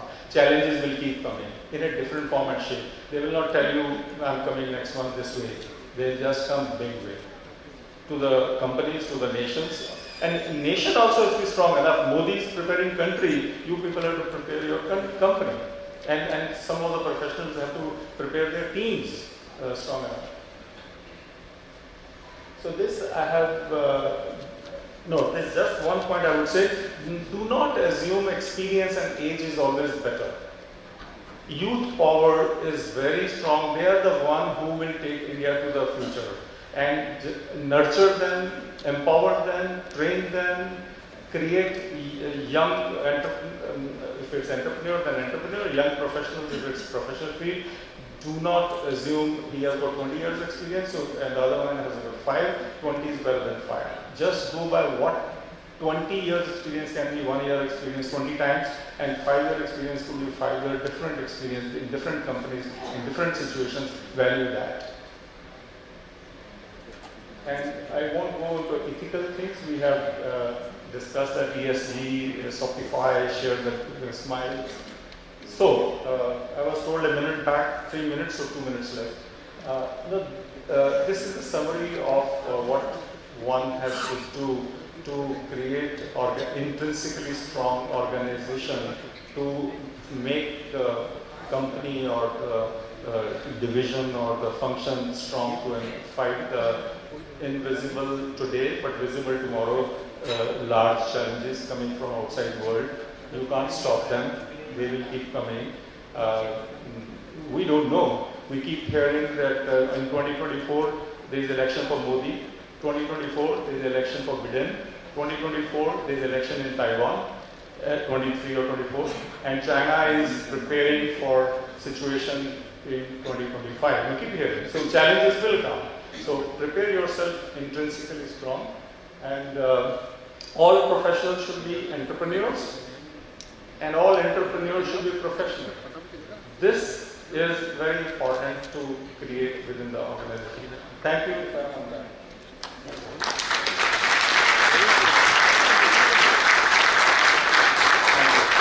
And all question answers will be after the three sessions jointly. I'll be open for taking questions after.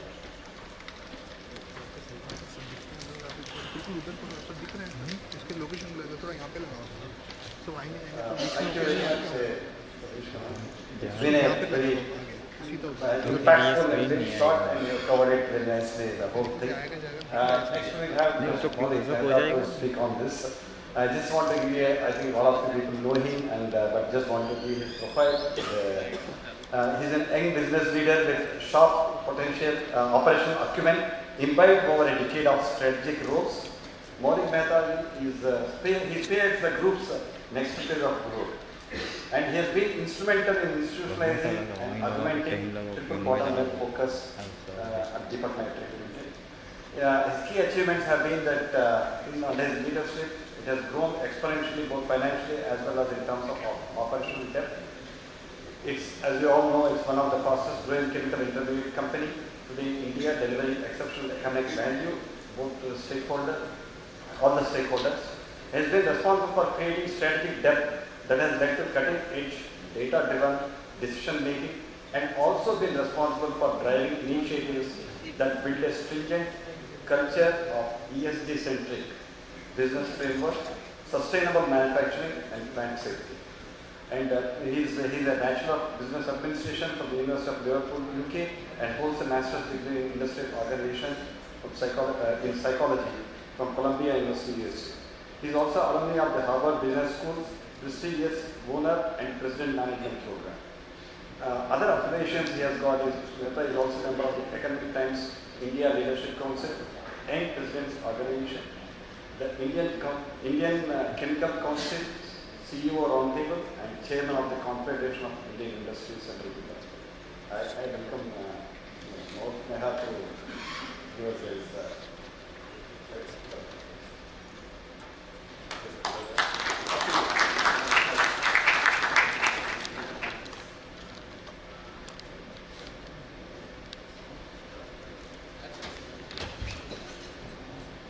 Hello. Most of the times, if I'm talking to people in the company, they don't give me a mic. Thank you. And I don't think that I will have as much to say, so if anyone needs me to donate my time, I'm very happy to do that also. But as sir very kindly put my achievements, frankly, most of my achievements are just having been with the company at the right time on the cusp of its growth. It was going to grow anyways, and what I was certainly instrumental in doing is making sure that certain things which were necessary were prioritized, certain things which were less necessary were deprioritized. And I think the organization, any good organization, is a mix of, rightly mentioned, professionals who think like entrepreneurs and entrepreneurs who think like professionals. If they're able to collaborate, they find their way. And in Deepak, at least, they certainly did a fairly decent job of navigating through the uncertainty. But one thing that I realized is over the last few years, there is these concepts of uncertainty and VUCA and all that. We started thinking about them very seriously because of COVID. We continue to think about them very seriously because of Ukraine. Next year, we will think of them seriously because of some other reason. But this world certainly has gotten to a point where every single crisis, even if it was a small and regional crisis, is going to get blown up into an international crisis. So while we're thinking about localizing our supply chains, we're certainly globalizing the nature of the crisis. Tomorrow, I'm pretty sure that if something happens in Sri Lanka, Bangladesh, God forbid India, it will resonate in a significant manner all the way into Russia and China and the US and maybe even Latin America. And that's not because they don't know how to deal with it, but that's simply because today we're talking about a world which has more than $50 trillion of wealth. and about $5 or $6 trillion in cash and cash equivalents. So they're talking about gold, they're talking about precious stones or whatever it is, but there is the air which is worth $45 trillion. It's there in bank accounts, it's being moved from island to island and continent to continent. So it doesn't matter how localized we make our supply chains.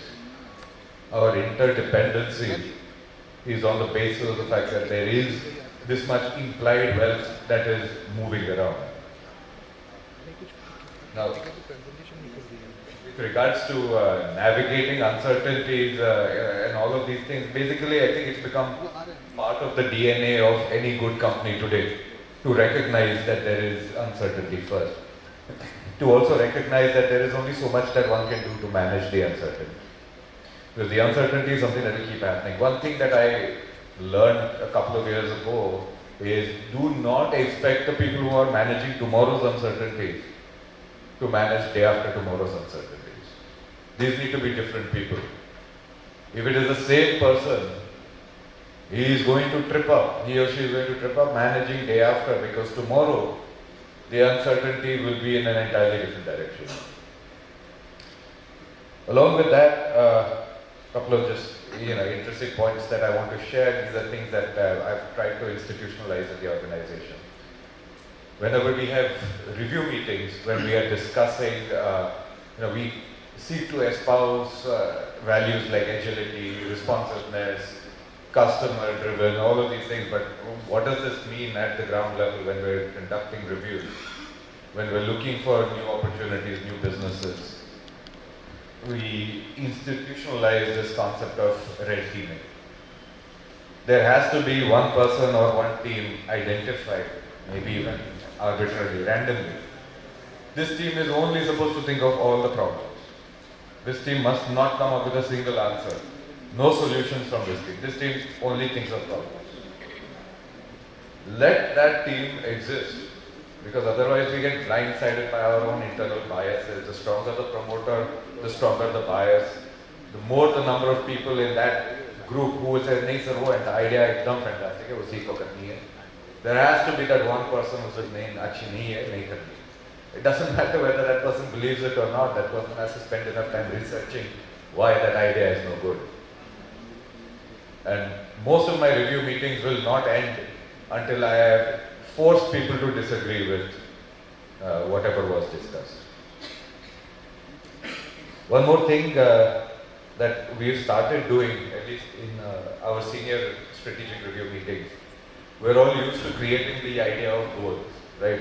Goal banana hai, KRA banana hai, budget banana hai, at the beginning of every year, uske upar KRA banana hai, uske upar puri HR function run karni hai. What we have not done, which we are starting at least at Deepak, is creating anti-goals. Okay, this is the goal, right? I want to be sustainable. But while I want to be sustainable, what do I not want to do? So if I'm clear about that, then I know how hard I can work towards being sustainable. Just, if I want to be team-driven, fantastic, right? I want everything to be part of a team, discussed, deliberated, and then acted upon. But the other side of the same coin is that when it is a team-driven approach, nobody wants to take a decision, everyone wants to discuss. Right? So I want to be team-driven, but I want to be decisive. I want to make sure that everyone has a voice, but I want to make sure that then there is, everyone has a voice, but then there is one vote. इतना भी democracy नहीं चाहिए कि we become stymied and we get paralyzed in our analysis. आगे बढ़ना है, but by ensuring that everyone's opinion matters. So these are anti-goals. I mean, they help us. So if I want to achieve X, Y, Z, if I want to be the fastest growing, right? I want to be the fastest growing. Do I have a target that I want to take? Okay, but I will not take more than X amount of debt. I will gearing ratio पे मैं संभाल के चलूँगा. Or I want to be the fastest growing. Does it matter whether I grow in the chemical industry or I grow in an associated industry? Maybe I get to the transport industry. Will this matter? So if I am clear about what I will not do, I will focus more and more on what I will do. And this will allow us to ensure that we create these Lakshman Rekhas so that we don't get distracted. Because distraction is super easy. I think beyond that, one thing also that I want to share is that it is challenging times today, right? It is certainly challenging times, and every past decline, especially if you're looking at the stock market, every past decline, it looks like an opportunity. Oh, I should have gotten into that. But every future decline looks like a risk. So we say manage karna hai, right? Because that is the nature of risk. Okay, nobody is going to get every single thing right. If you got every single thing right, you didn't do much. So you'll have to balance out, and there will be some flops.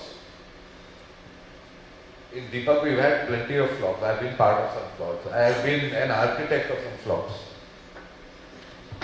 But they will be part of what defines me. I will not go into the future trying to distance myself from those flops. They happened.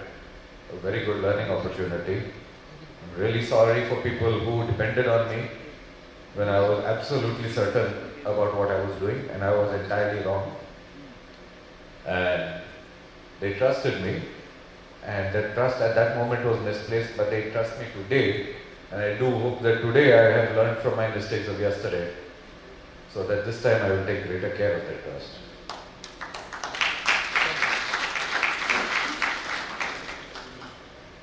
And one thing I want to also finally say is that these, as I mentioned, being challenging times, we hope to rise to the clarity of our goals, right? We make goals, we try to make them as clear as possible. And we hope to rise to the clarity of goals. But we need to be prepared to fall to the quality of our systems. If we all have great goals, we want to achieve them. But more often than not, it will be the quality of the systems that will define us in the long term. So, as long as we have implemented the right systems, they will not be foolproof. The point is that they will catch the failures early, they will give us an opportunity to rectify. We will be making the right decisions. And we've made a lot of narrow escapes in the last 2 years. I'll give you a couple of examples. In the last year, we're one of the largest manufacturers of products that go into the dyes and textile segment. And last year, because of the Russia-Ukraine crisis, we saw that the mood everywhere, all over the world, started souring. And certainly because the textiles product line is one of the longest in the world, one of the most international in the world. Suddenly in the month of February, we started realizing, oh, actually Russia is very big in this and very big in that, and it's very big in coal and very big in platinum. We had no idea that Russia was very big in all these things. But suddenly you find out that actually it is not just oil and gas, it's huge in a whole bunch of other things. And the impact that it has is structural in nature. So Europe, when we talk about gas prices going up, gas prices coming down, okay, they came down, that's because of a sentiment. They did not come down because of a structural change. Aaj ka mausam thanda hai, garam hai, that is not going to change how a central bank looks at monetary policy, right? So we realized in February that the situation in India, in Bangladesh, etc., is looking grim when they're talking about, okay, we can't place orders for the next 3 months, but we can place orders for this month. And we captured that. And we realized that this is going to lead to, by and large, a deterioration in the mood.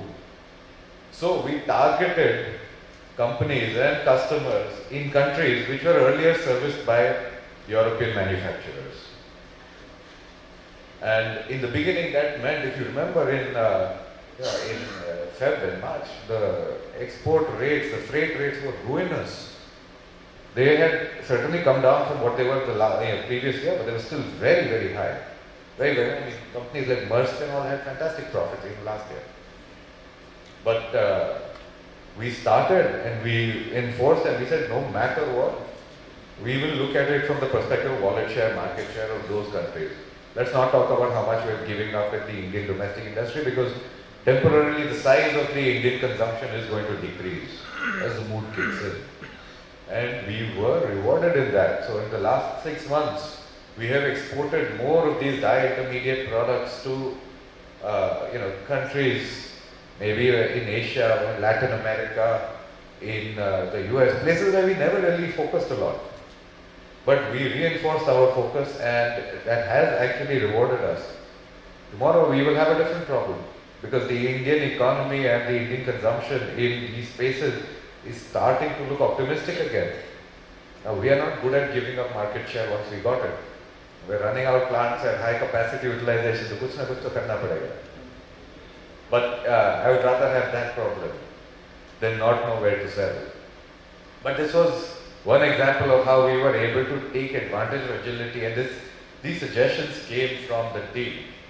Because believe me, no senior manager wants to give up their golden goose, so to speak.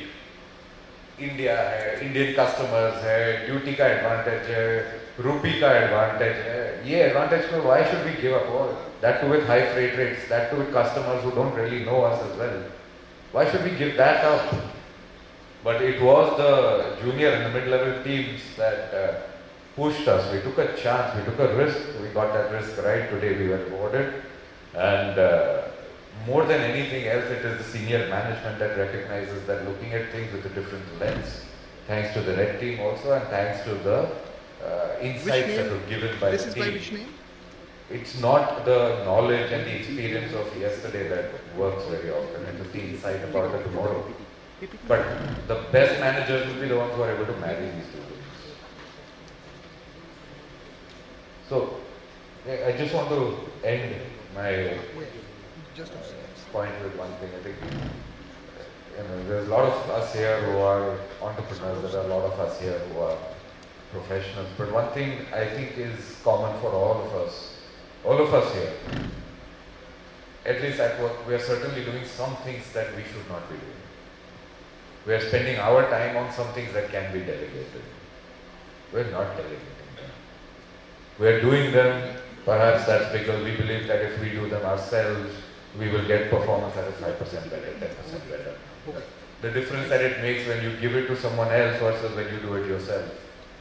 We all know that feeling. When he had that same thing, when he was doing it, then when I did it, immediately 18% improvement was there. Morale was improved, this was improved, that was improved, right? And that's great, and we get used to doing it. But we don't get used to stopping doing it. So we just keep adding more and more and more and more food to our plate. Lekin thali ki size to ek hi hai. So the more that we add to our plate, the less time we have to do the things that nobody else can do in our company. All of us today, the one thing that is there in challenging times, money might come. But one thing that will not come, which we have to recognize, is that we are living in a time of, we're living in an era of time poverty. We are all extremely, extremely poor today, if time is the currency by which we should measure ourselves. We are very stingy with money, but very loose with our time. And we give it away so easily because we can do something 5%, 10% better. And we don't do 100% of the thing that nobody else can do. I'm sure that if we look at our calendars and we look at what we're doing, there will be many such opportunities. And once we start, we will recognize the quality of trust and engagement that it will build with the rest of the teams, who realize that you are entrusting them with something very, very valuable. And that is your respect. Thank you.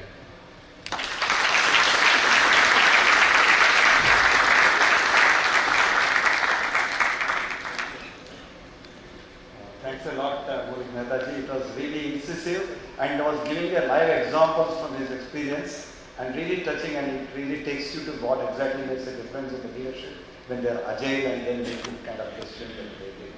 to really overcome the kind of challenges. And this is the kind of leadership, I mean, that is what we are expecting from this kind of a discussion that we have, that you learn basically how to face the challenges and then get that kind of leadership qualities developed among all of us. Okay, thanks a lot. Thanks a lot. Next, our speaker is Ravi Kapoor. I think a lot of people in Delhi know about him very well. Ravi Kapoor is a promoter director of the co-founder of Vivek Color Private Limited, part of the global Vivek group of companies.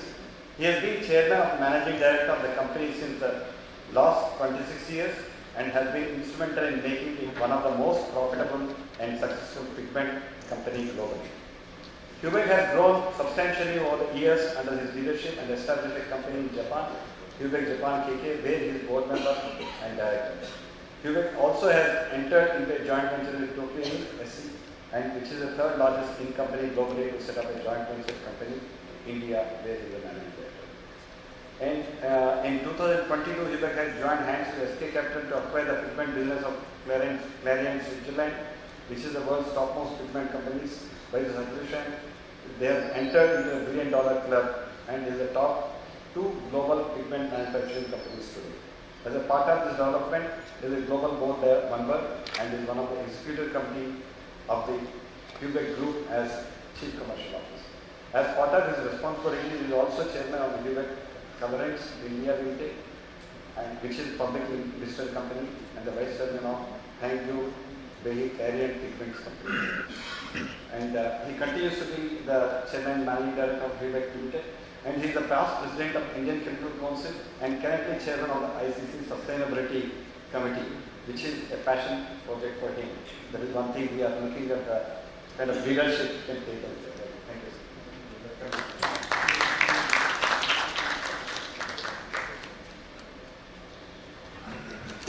Good afternoon, ladies and gentlemen. You know, when you're 6th or 7th speaker in the morning session, then you ask a question. Is it because the organizers thought you're the 6th least important person? Or because they thought that you could hold the interest of the audience even before lunch and they had that confidence? I choose to believe in the latter, Mr. Joshi. Because you know, most of all the wisdoms are already shared and it becomes a little difficult. The young guy spoke, he's a good friend, his father is a good friend of mine. And I hope the old fox will now speak and give you some insights which are a little bit different. I've done a lot of such events in my career. I'm a stickler for time because it's always a big issue. So to the young ladies here, just feel free. Give me 2 minutes before I have to conclude. Time management for me is the most important. Somehow human beings love to listen to their own voice and then they think this is music and keep on talking. So the second thing I am very particular about is to look at the topic. The organizer spent some time making a topic, and should we stick to the topic and how relevant should this be? So the topic today is leadership in times of global business challenges and political turmoil. What is leadership? So, you know, leadership itself, the definitions can be many. When I meet a manager, I get a feeling he is important. When I meet a leader, I get a feeling I am important. And I think this is a fundamental point we all need to remember. My presentation is going to be a bit different and I'll take just 1 minute quickly to tell you. They did give an introduction, but what should make you proud? Because I think it makes me feel proud. We were part of a 200-year-old German company and India was the 3rd company in a row. We were the nascent company here in the group. Very happy to report that we started in '96, and then when the company was not divested, but actually bought a company 4 times larger, joined hands with a private equity group. The most profitable company in the Heuberg group was Heuberg India.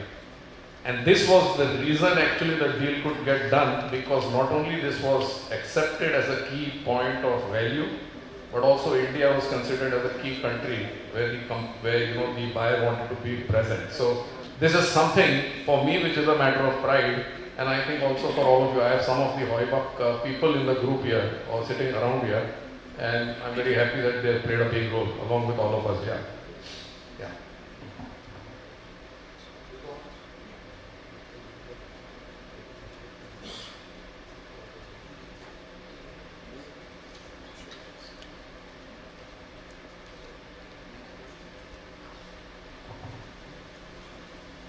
What I'm going to do is run through quickly. I have more slides. It's also an acceptance of the change in life I've had. I was never a PPT person. And my new role has converted me more to PPTs because we are now fond of making a lot of presentations. What I like is this definition. If you look at a leader, what is a leader? He actually, and in a nutshell, a leader is about taking risks and challenging a status quo. They motivate others to do something. I think this is extremely important for all, especially the younger people here, that management is doing things right, leadership is doing the right thing. Now this is a very cliched, classic Peter Drucker, but somehow it resonates with me because I think managers do tend to forget what leadership is around. There's too much of back protection. And this is something I would urge, that it doesn't matter the size of company you are, what you do. I think it's very important that you get this part right. I just made a slide and I'm not going to run through it too much, but if you look at it, may not be a manager. Basically what this means, that you're not really restricted to being either one or the other, but what you can do is look what you want to do, get your identity in place, do whatever you think is the right thing, and in the end of the day, finally, bring one to the other and the other to the one. So I think this is the important message here. Now I come to the topics here. I'm based half my time in Europe. I am with a company with 50% manufacturing footprint in Frankfurt. I am in a country where the gas prices went up tenfold because of the Ukraine war. We are in a crisis like never before. So I think in that sense, I am eminently suited to tell you all the problems that we had and a bit of, my learnings from this. So if you look at it, there's an unusual combination. I like this word, the perfect storm. The perfect storm is when many things come together, okay? And then you have the perfect storm. Some of you have seen the George Clooney movie, and you had the perfect storm. Now what we had was in 22, we had a Chinese New Year, we had a Winter Olympic, we had Ukraine issues popping, we have COVID full blast in China, we had the energy crisis coming out of the Ukraine, demand drop by recession, serious energy crisis in the EU, COVID lockdown in China, equal to the perfect storm. This was a situation which nobody could control, it was gone. If you look at it, a little bit rewind on COVID, at start of 22, 5.4 million deaths from COVID, out of 282 million were confirmed, 10% showed persistent ill health after that. Look at the load on your health system. 50 countries have vaccinated more than 70%, whereas 52 countries with 20% of the world population, only 6%. So this is something that we need to understand. 53 million cases of major depression. In that category, people are depressed. My wife used to go walking, and after COVID, she doesn't go walking into the public garden. So these are effects which are there, you see it all at home, okay? In 2024, global economy actually has suffered by 2.3% as a loss, which it would not have had, the pandemic not have. Okay, on the pigment business, some of you are here. We had a healthy first quarter, inflation, raw material increase with shortages. Later on, overall drop in the demand started second quarter. Supply chain problems continued because they actually started in 20 and 21. They continued through 22. And in certain segments and certain sections like we are, that means between Europe and US, they still are not okay by the way till today. Energy a big factor in Europe during last 2 quarters due to the Russian gas. Now this again I am going to run through. McKinsey. How many consultants in this room? Oh, I am glad. One consultant. So with due respect, I somehow feel consultants tell you what the problem is and then we are supposed to find a solution to it. And I look forward to having consultants who also do the implementation. I think Maulik will agree that that's something that we really look forward to. But here again, if you see the top issues, geopolitical, and what's interesting here is, I'll just come to the main point. Earlier, the energy price was the key issue, and now it's slid down third. Now the big worry is global or geopolitical instability. That becomes a number one issue. And the other issue is inflation, which is something which is very important, and what's coming out of that is increasing interest rates. And this is really going to be one of the important points, the increasing interest rates. If you look at focus areas for the future, again, you can go through this slide. I could take, ours is doing it, I don't want to kind of doing it, and if you want, we can share with you later on. I can tell the organizers to do that. Otherwise, I'm not going to finish, and I just made a commitment here, These are questions the leadership needs to ask themselves. I think this is important. Is growth a strategy for you in the medium term? Is new business development a focus area? Is your organization geared for energy transition? What does this energy transition mean? Energy transition is very easy to say. India has committed today to be 50% sustainable or renewable energy by 2030. The world has said 2026 is COP, then you have 2030 as the other target, and then India has said 2070 will be the zero carbon neutrality, kind of day. Do we all know what the cost is going to be for this? These are trillions and trillions of dollars, and they are not going to get done in a hurry. So India needs to wake up, companies here need to wake up to the fact that to make this commitment really happen, the kind of commitment on money is staggering. And that's what I mean, that are we really ready for this? Is there a new focus in embracing new technology? These are going to be disruptors. There are going to be technologies coming in which are going to cause big issues.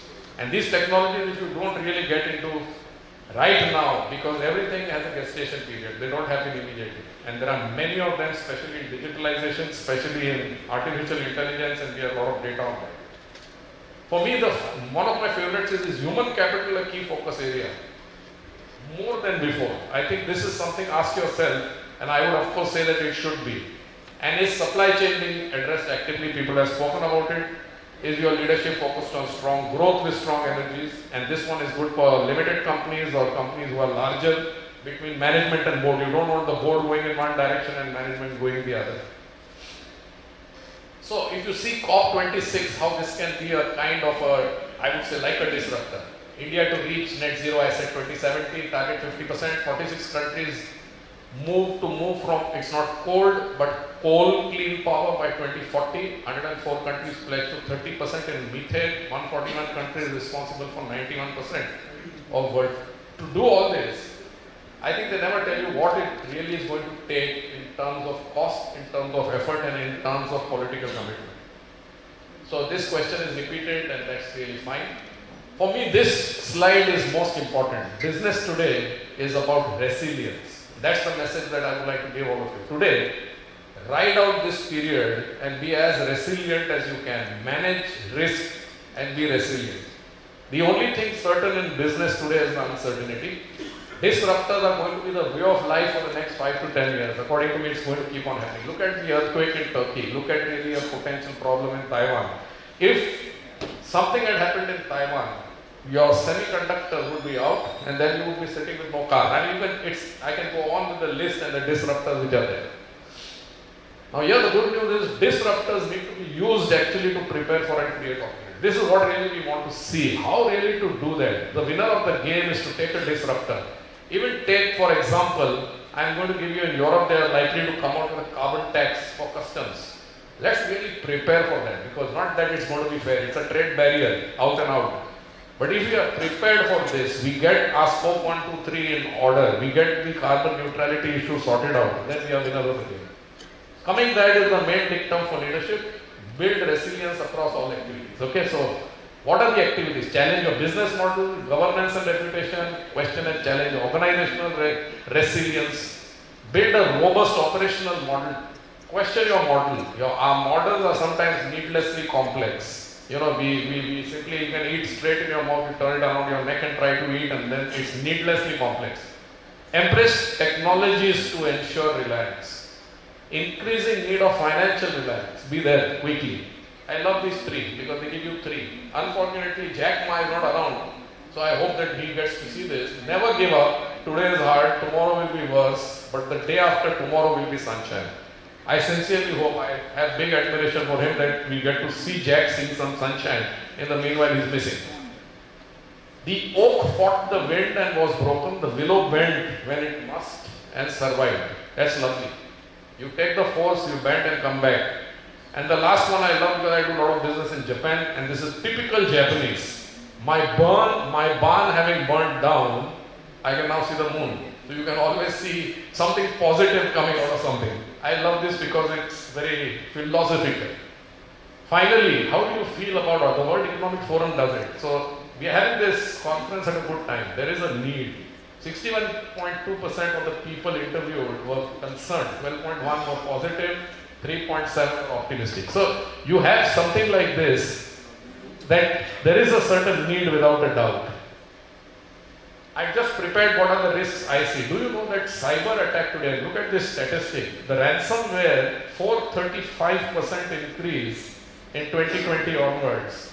If you look at the gap in cyber professional, 3 million people needed worldwide, 800 million estimated growth in value of digital commerce by 24, and cyber security issue at 95% due to human beings. Finally, the climate transition is very important. I got a number which is interesting. 130 trillion to reach carbon neutrality. 40 million jobs on the positive side will be created.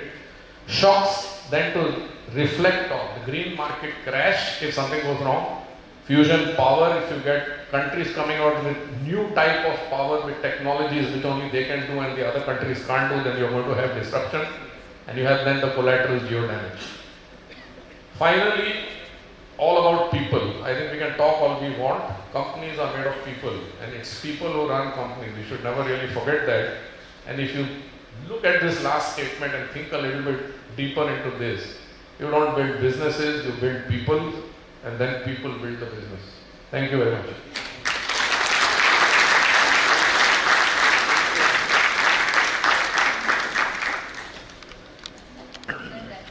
Sharp 15 minutes.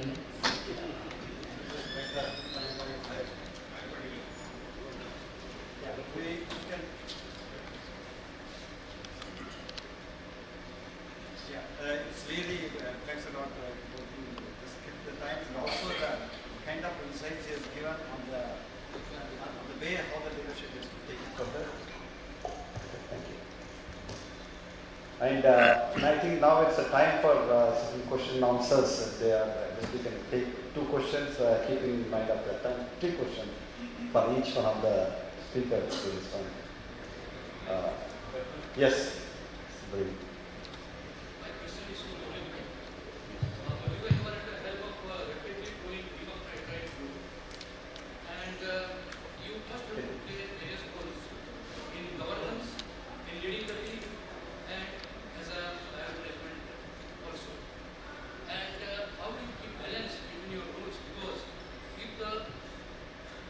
Situation. Sorry, how do I keep what? Balance. How do you keep balance between your different roles? Because when situation demands to think you as leader, and if you think as a manager, the desired result will not be achieved.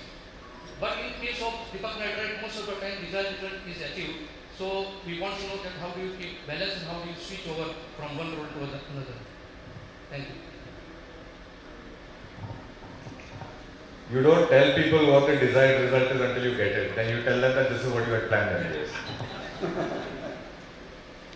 But look, your point is absolutely right. But the thing is, over a period of time, it becomes a way of life. When a plane is flying, when a car is driving, it has to deal with forces literally acting on it from multiple directions, right? And it still needs to do what it has to do. It needs that motive force to get to where it has to go. So at the end of the day, you will have opposing priorities, right? You will have people who will ask you stupid thing. If that person's executive assistant has an assistant, why can't my executive assistant have an assistant? ये भी question तो आएगा ही आएगा. But at the same time, maybe this is not the best timing for it, but I'll still mention it. As long as you're able to create a burning platform, as long as the goal that is worth getting is something that people are passionate about, they work through their differences. You have to acknowledge the differences. If you create an environment that kind of suffocates the differences, then tomorrow the important things will not come up. Right? So you have to accept the differences, you have to respect the differences, and you have to ensure that at certain times you will have to address those differences. But if the goal is valuable enough, if people care about the outcome and they are well invested in getting there, as a leader, I am only holding the wheel on a ship. I cannot control the storm. Right? I still have to get the boat, the ship, to where it needs to be. I cannot take it somewhere else. So the one thing that I have to do is I have to be a pillar in that. I have to make sure that everybody is aligned to the vision and the goal. And that means different things to different people. It will mean something different to someone who's on the shop floor. And it will mean something different to somebody who's heading the business or heading a function. So we have, in the company, we have created a tripartite value statement. That's what we call Depend on Deepak. Where we said that, look, everybody, whether it's an employee or a customer or an investor, they have the opportunity to invest the time or money or energy or whatever it is somewhere else. Can we give them a reason to depend on Deepak more? If somebody is buying a kg from us, if somebody is buying a share of ours, if somebody is choosing to join Deepak, it's not because they have no choice. It's because they chose us. Can we give them more reasons to choose us and stay with us? And for that, we have a different value statement when it comes to employees, a different one when it comes to customers, and a different one when it comes to investors. And every major decision that we take, we ask ourselves one very simple question: is this in the direction of these three value statements, or is this against? And we don't care so much about whether it's a small step or a big leap in that direction. But as long as we're in that direction, always moving forwards, always forward, it doesn't matter. So that's how we maintain a sense of balance, because as long as you know what the North Star is, it really doesn't matter how fast you get there. Speed, speed is what? It is by comparing against somebody else. If I was growing slowly but everyone else was growing slower, I would still be the fastest. Right? And if I was growing very fast but others were growing faster, I would be pretty slow. As we have evolved as a company, we've realized that fastest growing actually is not as important as it sounded when we wrote it in the beginning.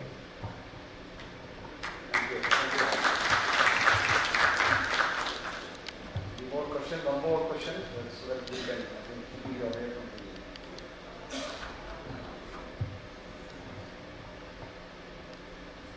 Okay. If there's nothing else, then just the last, yeah, yes. You need the mic.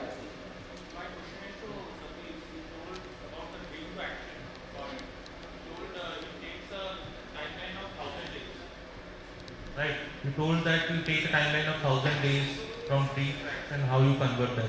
Can you give a example how you did that? There is no mathematical equation to arrive at 1,000 days, but to provide sense of reality and sense of urgency, some timeline has to be given depending upon the enormity of the project.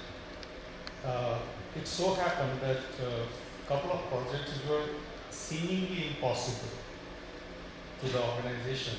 We took challenge and we said we'll do it, and we'll do it in a time frame, and some time frame had to be given.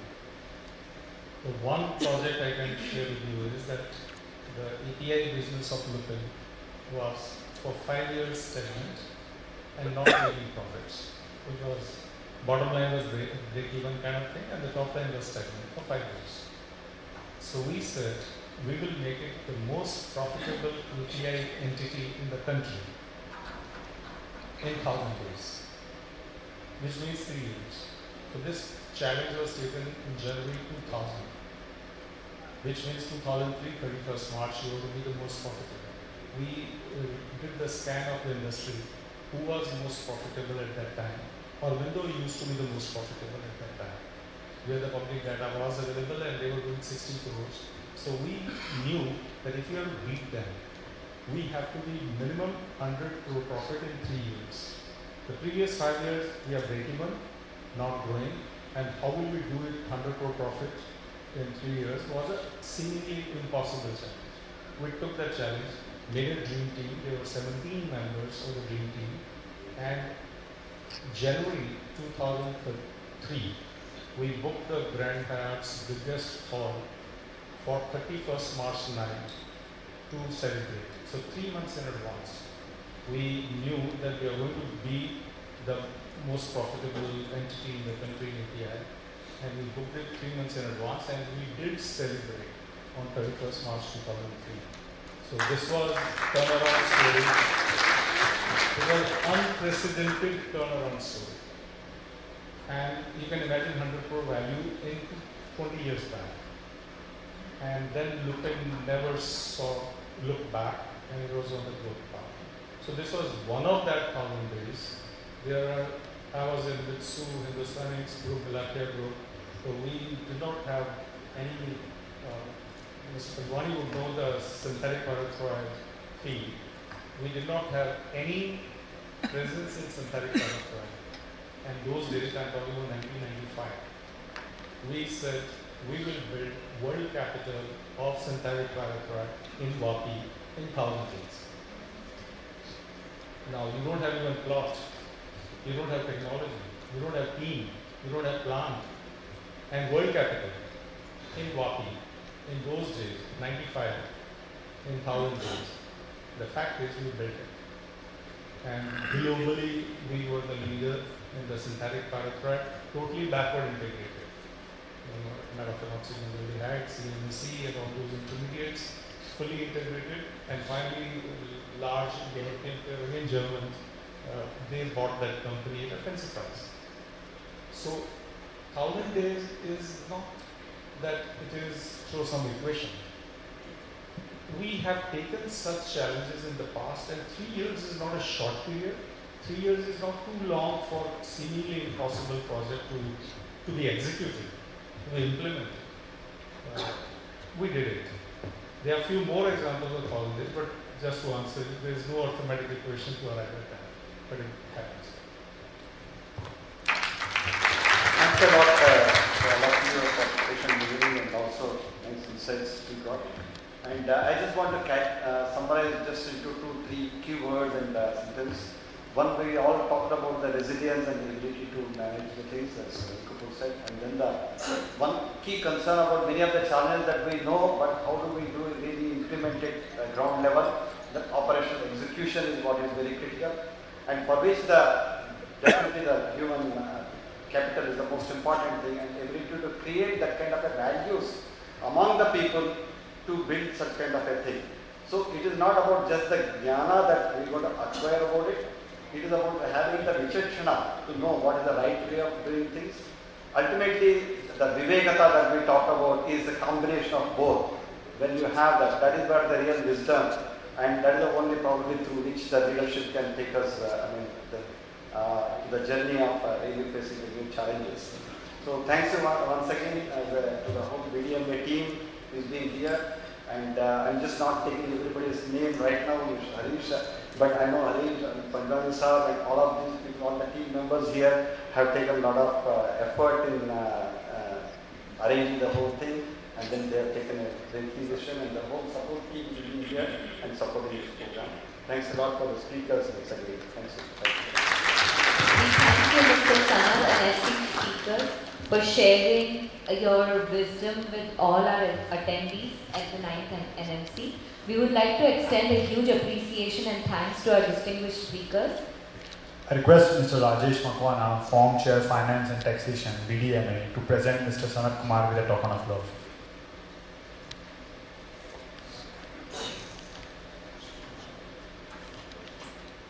A round of applause, please.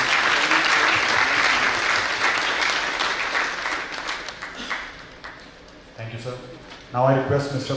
Pravindan Gadvi, Vice President BDMA, to present Mr. Satish Khanna with a token of love.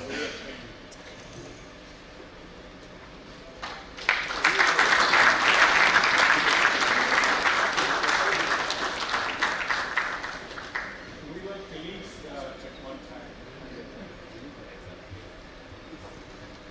Thank you very much, sir. I request Mr. Nirmal Singh Yadav, Admin and Liaising Personnel, Deepak Nitred, to present Mr. Maulik Mehta with a token of remembrance.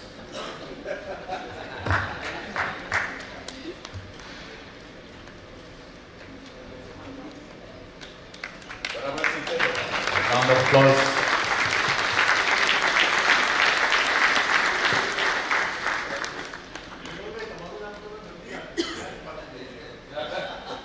Thank you, sir. I request Mr. D.K. Rana, Unit Head Hubert, to present Mr. Ravi Kapoor with a token of remembrance.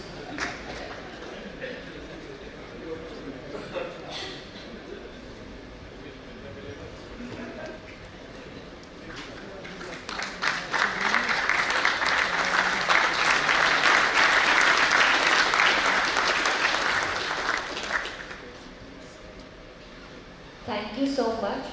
With this, we come to an end of our session 1. We have fed our brains enough for now, and it's time to feed our stomachs. So, may I request all the BDMA office bearers to please escort the esteemed speakers to first floor.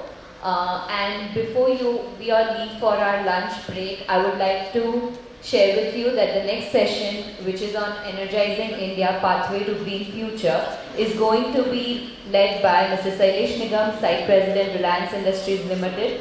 And the speakers are going to be Mr. Shamik Parikh, Associate Vice President, Adani Green Energy Limited, Mr. Abhay Poddar, Senior Vice President, Apraava Energy Limited, Mr. Rajiv Agrawal, Director at Engineers India Limited. And I hope you all come back sharp in 30 minutes. I'm repeating, sharp in 30 minutes by 2:30. Thank you.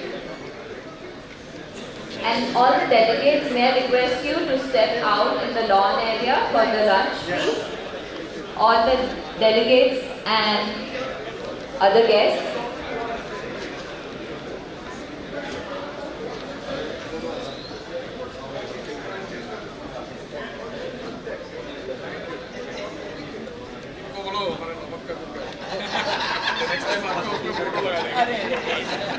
Next present.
We just arranged a conference event in Dubai for one of the EOs, we just sponsored them right now.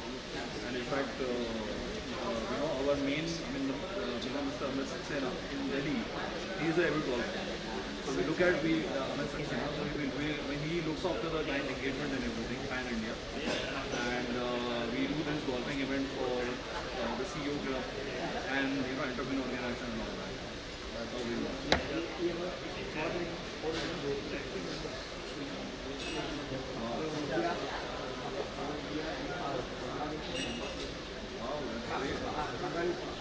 Okay.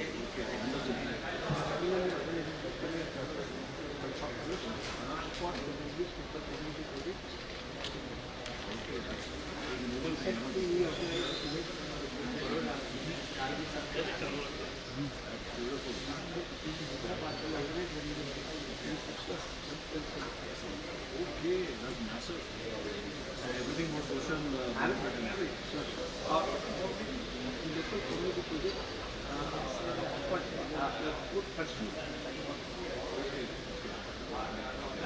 we are looking down to do a golf tournament with Kala in Gujarat. We are looking to do that. I hope so. इसका India बना चल बंद करना है Okay.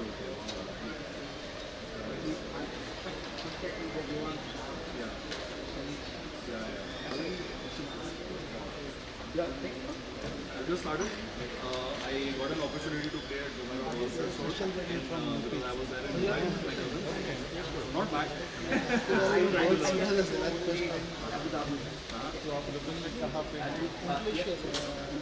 Okay. It would be beautiful.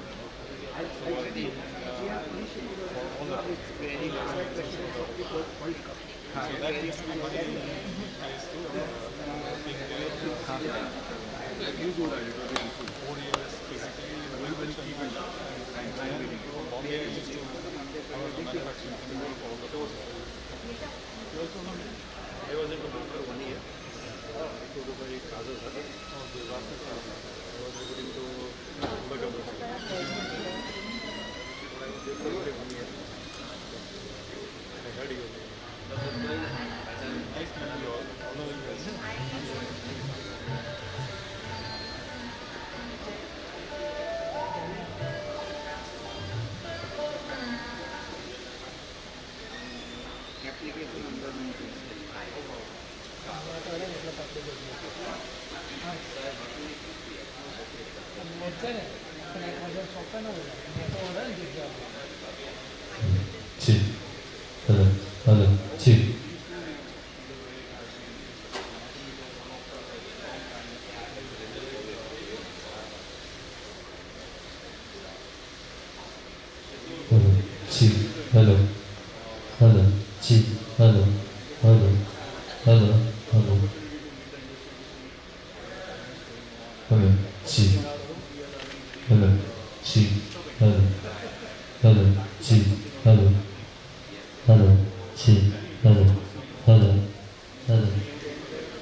કોને કીધું 8,000 હશે બીજા તું વચ્ચે મારતો 9 વાળી અને આ 4 ઊભી હા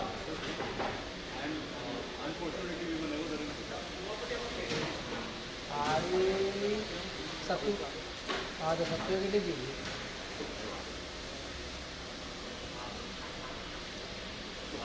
ઓકે એવું કીધું ને ઓકે ચાલો એને કીધું એ તો લગાવી દઉં બરાબર ને જમવાનું બીજું આ તો એટલે કે હું છે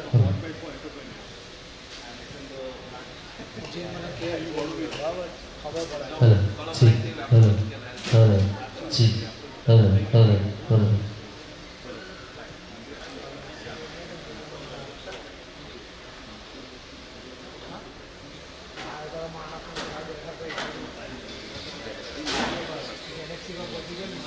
Because he was not at the time of this session. No, he was there. He was there. So maybe someone has accompanied.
अरे बाबू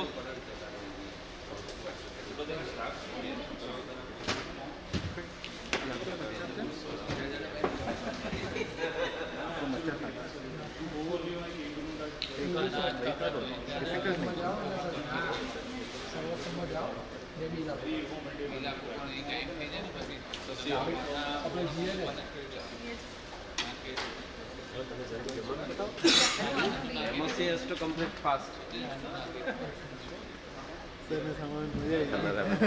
कौन कराया वाला?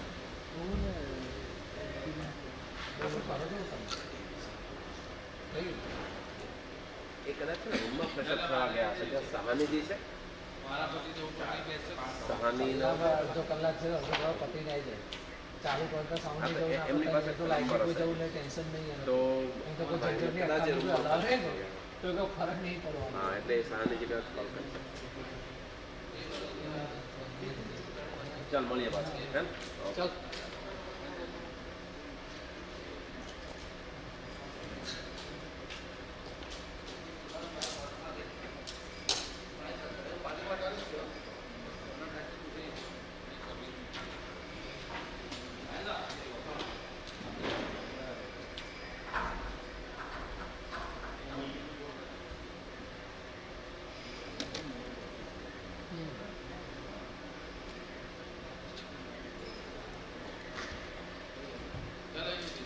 हाँ चालू चालू मैं आज जमीन हाँ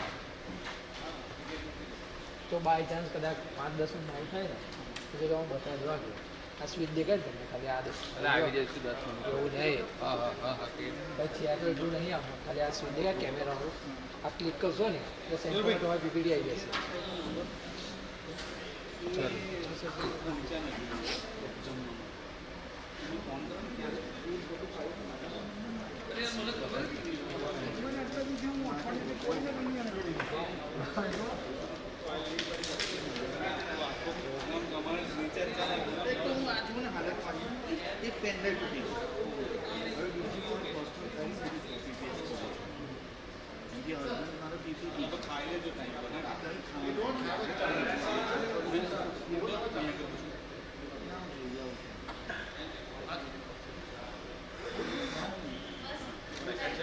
કેવું છે થઈ ગયું લંચ કરાવી દીધું અરે મેં પહેલાં જ મેં કીધું લંચ કરાવી લો પાછું ઓછો પડશે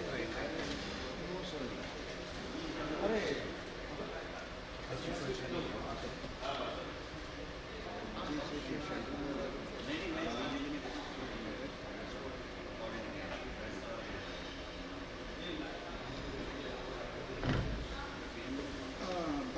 કઈ કોણ જીવન મારી પાસે નથી એટલે મેં આમને કીધું ખાધી જાય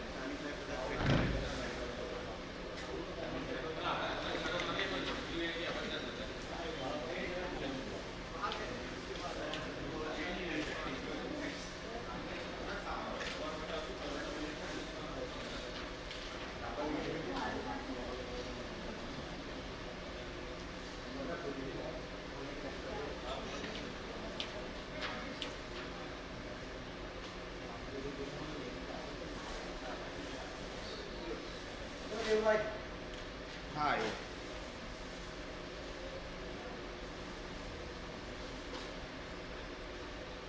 सिद्धू मैं अपना बेस्ट ही कर सकता हूँ जो मिले अच्छा गुड क्वालिटी पूरा ढूंढना ही पड़ेगा और कोई ऑप्शन नहीं गुड क्वालिटी खाई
Thank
you.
If Hemraj sir is here, could you please meet us?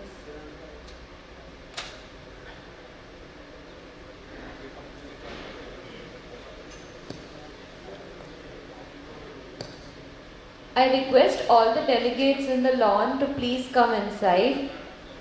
We are going to start the session shortly.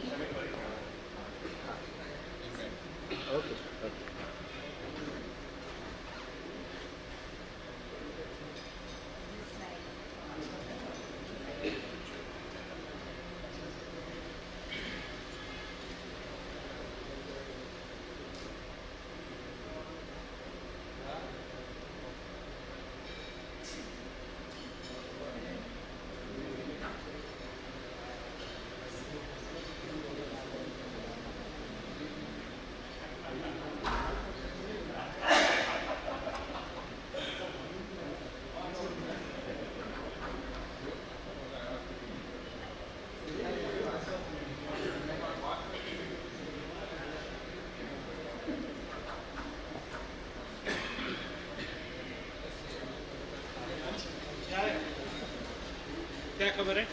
बस बढ़िया। How is life, Father bhai? You are doing exercises. You are walking or something? You seem to have lost weight.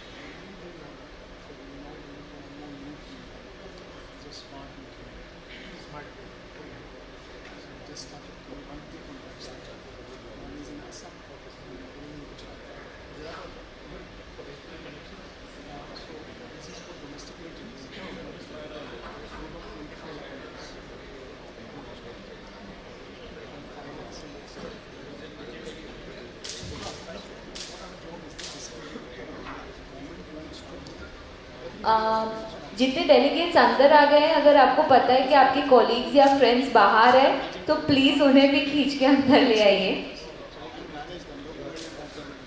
All the delegates outside who have finished their lunch, could you please join us inside? We would like to begin the session now, actually.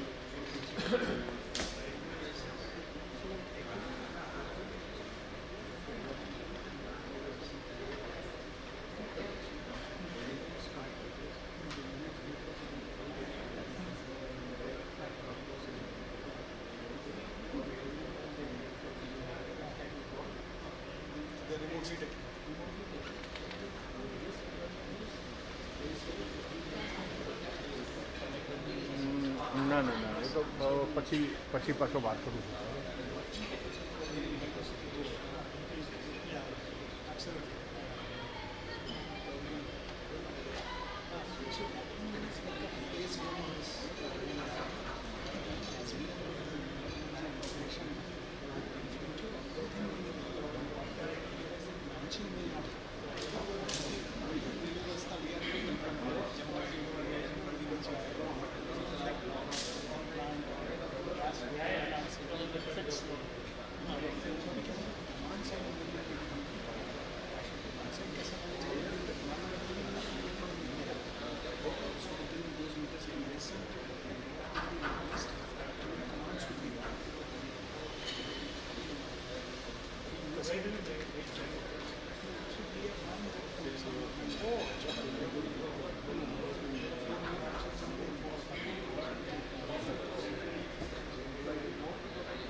Once again, I repeat, if you can call your colleagues inside, that would be a huge help.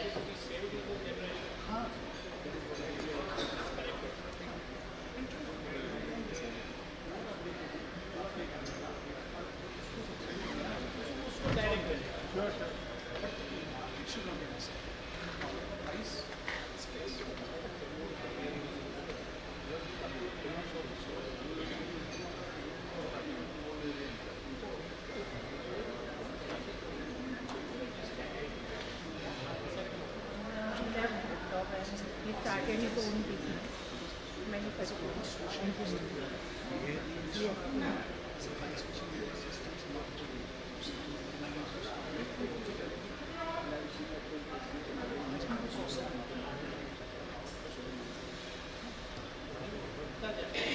We are beginning the session in 2 minutes, so I request all the guests present inside the hall as well as in the lawn to please make themselves comfortable and take their seats.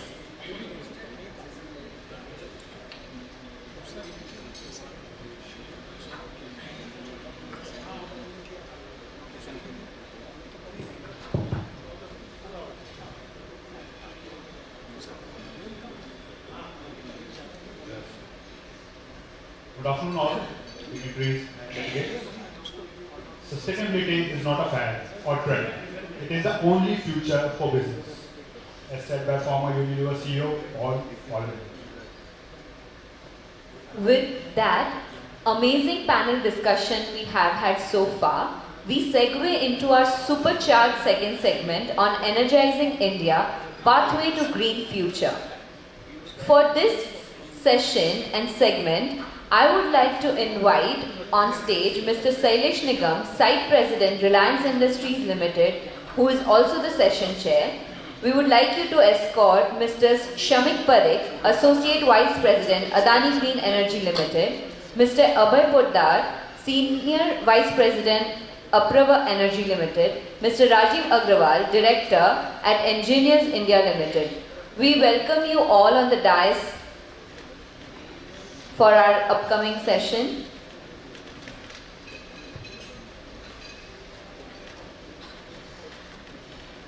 To chair this segment, we would like to introduce Mr. Sailesh Nigam. Introducing a seasoned professional in the field of chemical engineering, Site President of Reliance Industries Limited, Dahej Manufacturing Division, with a BTech in Chemical Engineering from IIT Kanpur and an Advanced Management Program from IIM Bangalore. He has a wealth of experience in the petrochemicals, fertilizers and refining sectors, both in India and abroad.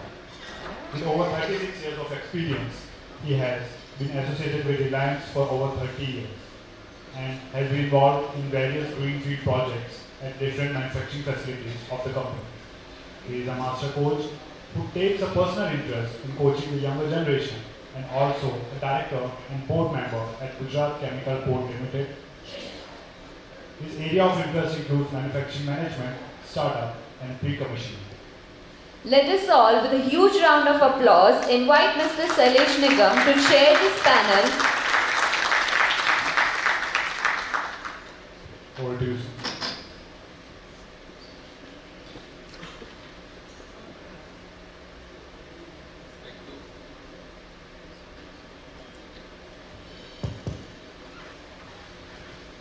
Thank you all. 1 second, sir. Sir, can I?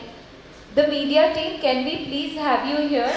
Shehzada Bhai, if you're here, can you please take over? Over to you, sir.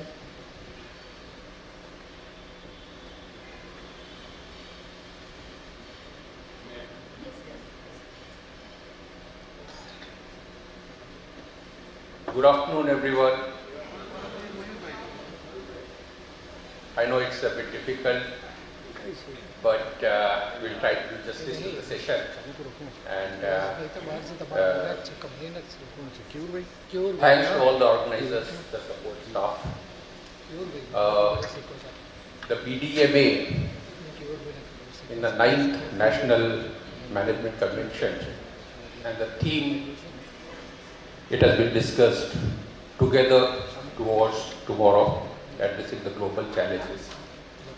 And within that, this session is on energizing India, pathway to green future. I'll quote from a recent statement made by Honorable Prime Minister during the Indian Energy Week recently held at Bangalore, where he said, as a country at the center of the global energy transition and the world's fastest growing major economy, India is committed to clean, affordable and secure future of energy. Please focus on the words clean, affordable and secure. We'll come back to that more during the discussion. Whether by embracing the transformative potential of renewables, bringing clean electricity to the billions of people, investing in the exploration of and production of cleaner hydrocarbons, or diversifying our energy mix through gas, biofuels, hydrogen, India has successfully taken the lead and it has seized the opportunity to be at the center of this stage. Now, pathway to the green future has many challenges embedded into it. Many of the speakers have pointed out to that. Having aspiration is one thing and building a very clear forward path to achieve that is the work which is cut out, and we are progressing pretty well on that. Basically, it will go into many segments. A few of them will be the energy security, definitely, decarbonization, then the resilient energy supply chain systems, a very resilient grid in future, then the emerging fuels, how to have that mix go up, biofuels and hydrogen, and then a lot of investment which has to come. So we need to have the whole ecosystem of bringing the finance, and the investors will only come when it is making some decent returns. Not only that, there will be challenges related to how we transition. It won't be something which happens in a very short time, and there are existing facilities which have to be tweaked during this transition period as we go to a less carbon intensive fuels. How will our refineries look like? How will our power plant look like? And there will be, if you see how we transition from our traditional fuel sources to fossil fuels, which took a lot of time, it's a process of growth. And similarly, we'll see many technological advancement coming into the various fields to take us through. Now, we all have talked about the various things, the climate change, because in the last 2 centuries we have used all the resources. The earth is getting warmer, the ocean temperatures are higher by 0.33 Celsius over the past century, and 90% of this excess energy is stored in the top 100 meters of the ocean where the temperatures have gone up. The ice is melting, the Greenland and the Antarctica, hundreds of millions of tons of ice is melting and getting into the sea. As a result, as compared to the last century, we are almost 8 inches higher in the sea level, and multiple other things which we all have access to. So this is why the focus on the green fuel is not a choice, it is something has to be done. The only thing is how. The first step to do is to have policies in place, the roadmap in place. And there, as a Prime Minister in the COP26, he pledged giving a timeline. That is important, right? India has set itself the target of becoming net zero. It's not a zero emission, but it's a net zero by 2070. And not only that, there are some 4 midterm milestones to meet 50% of the energy requirement from the renewables by 2030. Similarly, to have a non-fossil fuel based capacity of around 500 gigawatts, reduce the carbon emission by 1 billion tons, and reduce the carbon intensity by 45%. So that means emission related to its GDP growth as compared to 2005. Now we are going to emerge as the fastest growing economy. We are. If we see around 20% of the future meat of the world in the next decade is going to come from India. Similarly, if we talk about the petrochemical, which Bharuch has and Dahej has a lot of industry, 10% of the world's future growth is going to emanate from us. Given these type of growth, our impact on the world economy is significant.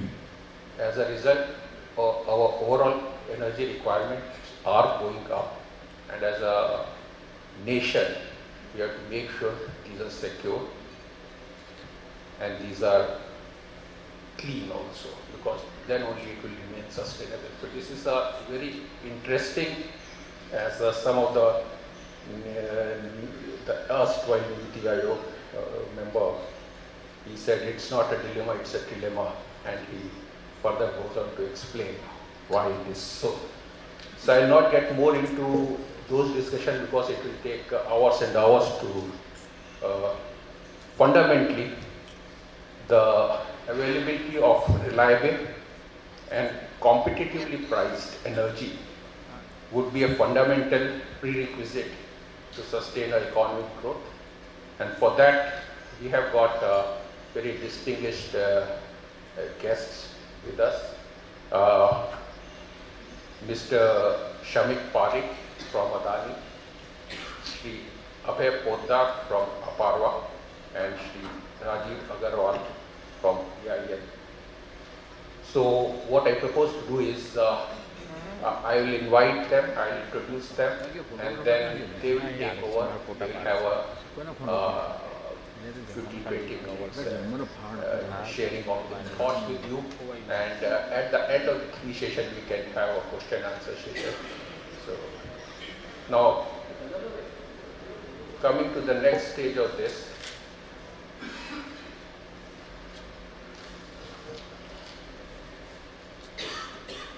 let me introduce Mr. Shamik Parikh. He heads the business development for the international and C&I, which commercial and industrial division at Adani Energy. He is responsible for the strategic direction, new market entry, expansion of the renewable solution for the new customer segments. He is a seasoned professional with almost 2 decades of experience, primarily into the energy sector, a strong background in the strategy and business development, and he has been instrumental in driving the growth and the expansion of the multiple energy companies. Prior to joining Adani, he had various roles with Suzlon and Areva Infosys Consulting. He holds an industrial engineering degree from Texas A&M University and a bachelor's in mechanical from welding. May I invite you, Shamik, stage is all yours. Thank you.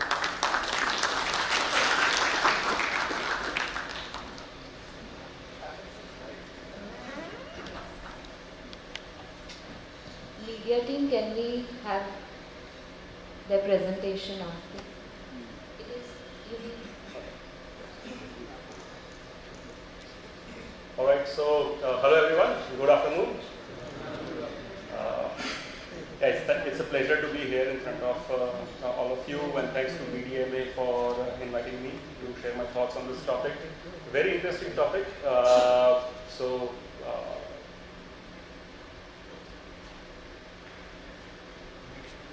Okay. So quickly moving on. Do you know that today there is more carbon dioxide in our atmosphere than any other time in human history, right? So the world is getting warmer day by day, right? We've already used a lot of the resources, as Mr. Nigam said, and now we are at a stage where if we don't act now, then the impact is going to be threatening to the lives and the livelihood. And this is for the first time there is a consensus among everybody, including businesses, that we need to do something to reduce our carbon footprint. Since the Paris agreement and then COP26 and 27, we've seen most of the countries coming together and taking their, showing their commitment as to what they are going to do. And this is global cooperation where everybody is having a coherent approach of how they're looking at climate change. So for you will see that has taken a target of 2060 by which they want to become net zero. US and some of the developing countries are targeting 2050. For India, we have taken a target of 2070, given that we are still developing, still have to travel a path that the developing countries have already done now. So in terms of India's contribution to the emission scenario, so far it has been not that much. If you look at cumulative emissions, it's only 3% of the total emissions globally. However, going forward, given that our economy will grow at a very fast pace, and our population is increasing, urbanization is happening, the impact of the increasing quality of life, and people will be consuming more energy, and that will lead to more carbon emissions. So the balance of, on one hand, growing at a fast pace and at the same time controlling the emissions is going to be a big challenge that the country has. Today, roughly the emissions that the country has in terms of carbon dioxide is 3.3 gigatons or billion tons per year, out of which electricity generation contributes 33%. Then the next bucket comes from the industry, and then mobility or transportation, and then following by agriculture and a few of the other industries. So the sectors that you see, or the boxes that you see in blue, are the ones where we already see that there is adoption of renewable energy, or there is effort to reduce the carbon intensity to a certain extent. The red boxes are where these are called hard to abate sectors, and we will see that while electrification is actually not possible, but there are futuristic solutions like hydrogen and ammonia, and so green basically solutions to control the emissions in those sectors as well.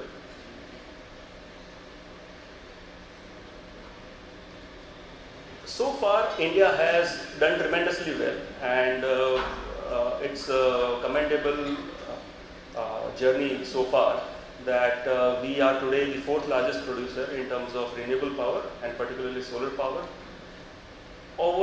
We have roughly around 400 gigawatts of installed capacity, out of which already 40% is through renewable. So, and if you look at the last 6 to 7 years, this capacity has grown 4 times. So we were something around 40 gigawatts in 2014 or 2015, and now it's 4 times.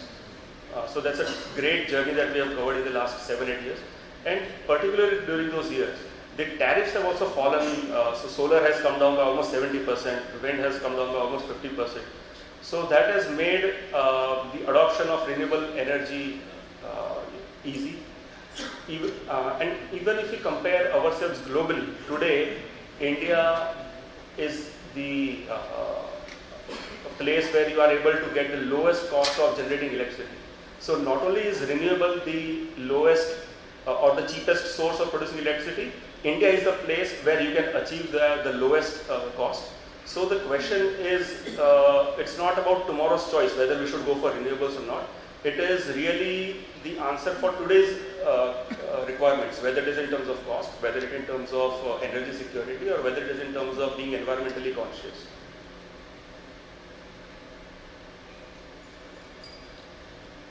So you already heard from Mr. Nigam the targets that have been laid out by our Prime Ministers. So it's called the Panchamrit, 5 main headline targets for our future. 4 of them have their deadline of 2030 and finally the net zero by 2070. We feel that to achieve this, the 3 main levers of decarbonization could be, first is we decarbonization the grid, then we also look at mobility, and then we look at the industry. Decarbonization of grid is something which is already happening, and it's while we have made good progress, there's a lot to do, and we will see that over the next 2 years, a lot of initiatives have already been planned or are underway. Mobility and industry. Mobility is something which is like in the space of next 2 to 3 years, we'll see a lot of developments. And industry side, it might be on a slightly 3 to 5 year horizon, but for that also the initiatives also started now. So, to encourage the development of renewable power. So first of all, there is this push from the government that we have to have 175 gigawatts of renewable energy by 2022. So that was one big push that the sector saw, because of which we got support from financiers, we got support from private sector, we got support from end consumers who started lapping up renewable energy. And to make it affordable, right, there are various policy enablers that are in place. For example, the first one that you see on the left, ISTS charges. So if you connect your renewable plant to the national grid, then the grid charges are waived off. Now that is a tremendous saving for renewable energy, which the benefit of which is directly passed on to the end consumer. Going forward, we see that corporates also want to buy power, and I overheard the discussion that while the solar power or the tariffs of solar and wind are going down, right, the tariffs from discoms are going up. So what is it that the corporates can do? So today corporates can have direct connection from the solar and wind plants through open access. So that is another enabler that is there. Further down, earlier there used to be the threshold that unless and until you have 1 megawatt of demand, right, open access permissions are not allowed. Now that has also been brought down to 100 kilowatt. So even smaller players are able to, or smaller establishments are able to take advantage of these policies and take advantage of renewable energy. There are various other mechanisms in terms of how do you generate the right structure which not only supports the industry but also brings the cost down. So we saw that reverse auctions brought down the cost for solar and wind energy both drastically. But at the same time, we also see that it's also important to support the manufacturers of wind. And so the government has taken the step that to increase the pace at which we want to install wind turbines, e-auctions or the reverse bidding has to go out, and we go after bulk procurement. So government is now coming up with large tenders which will not be based on reverse auction but through the regular tendering process. There are PLI schemes available, which is production linked incentives. So if you produce as per the requirements that you commit, there are different levels, how much local value addition that you provide, and accordingly you get certain benefits. So various enablers are in place, and as a result you see that the companies are also showing their initiative. We see more and more corporates willing to tie up solar and wind. Today, the bigger companies are forced, especially the listed ones, are forced that, or it's compulsory that you have to also publish their sustainability report. So everybody is taking ESG seriously, and it is becoming like a business metric. Apart from revenue and PAT, ESG score is also becoming a metric that companies are following religiously. The distribution companies. There are many states, I'll talk about where Adani is present in Maharashtra, where discoms are offering green tariff. So if some customer says, okay, I want 100% green power, the discom says, okay, I'll provide you 100% green power at a nominal increase, which is called green tariff over the regular tariff. you see large groups like IKEA, they are using India as a base and they're setting up renewable capacities to be able to look at their scope 2 and scope 3 emission commitments globally. So, as I said, grid carbonization is something which is already underway. There is a lot of development happening, and we will see it will continue to happen, and India will play a big role in the global stage. Coming to mobility,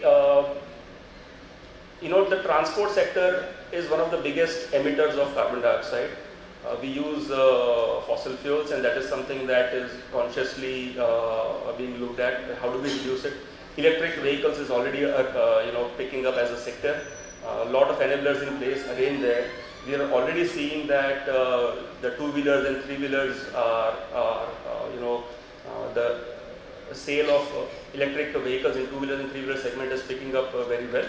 And there are still a few challenges that the government has to overcome. Not just the government, but all the stakeholders put together. Even if you look at the recent Auto Expo, right, almost every manufacturer has not just one but multiple models to offer to the consumers. Apart from electric, they are also seeing hydrogen fuel cell based or hydrogen ICE based engines also coming up. Railways is also doing a pilot as to how they can run hydrogen based trains, and so is the shipping corporation, how they can run ships using hydrogen. So mobility is another place where there is a lot of scope to reduce carbon emissions, and it's encouraging to see the kind of activity that is happening over there. Finally, on the industrial side, so hard to abate sectors, while they can't electrify straight away, but if they can use hydrogen or the green hydrogen or the green ammonia or green methanol, these kind of cleaner fuels, then that is again going to go a big way in terms of controlling the emissions. Last month, the government came up with the National Green Hydrogen Mission, which has got a lot of enablers in place to support the initial projects and provide the impetus. Green hydrogen and green ammonia. So you will see new tenders coming up where not only we are encouraging the production of this and generation of green hydrogen, also enablers in terms of consumption of this hydrogen into derivatives. On the industry side, again, big players have come together and already made plans and announced that they are planning the investment over the next few years.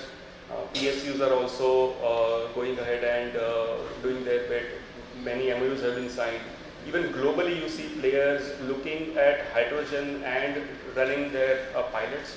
For example, green steel is something that people are trying to change the process of steel production to achieve green steel. Cement industry, chemical industry, pharma industry, all these industries where you have some of the other place where you are using ammonia as a feedstock or methanol as a feedstock is place where you will see changes in process, and once that scale is achieved, you will see the cost also going down. So finally, I'll just touch upon few hurdles that we need to cross till we achieve all the good things that we spoke about. First thing is that the pace of adoption. So far, yes, we have grown fast, but even now, we see that there are issues in terms of adoption.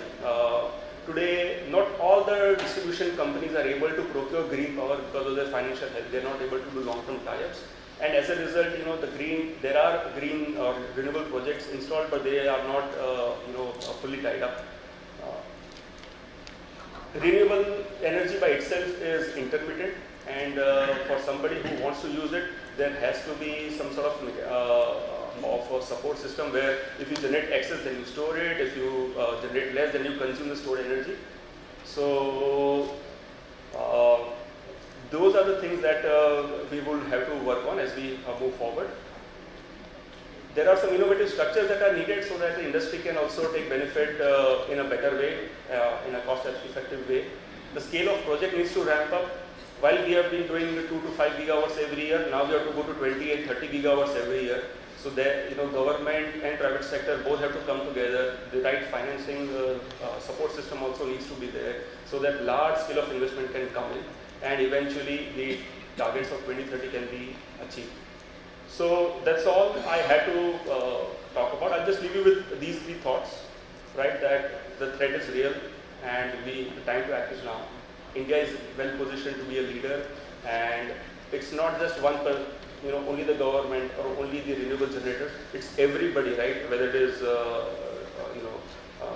industries, whether it is MSMEs, whether it is individual power consumers, whether it is lenders.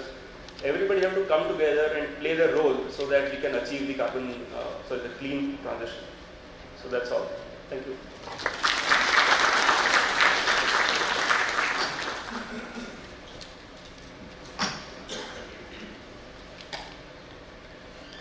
Thank you, Shavik.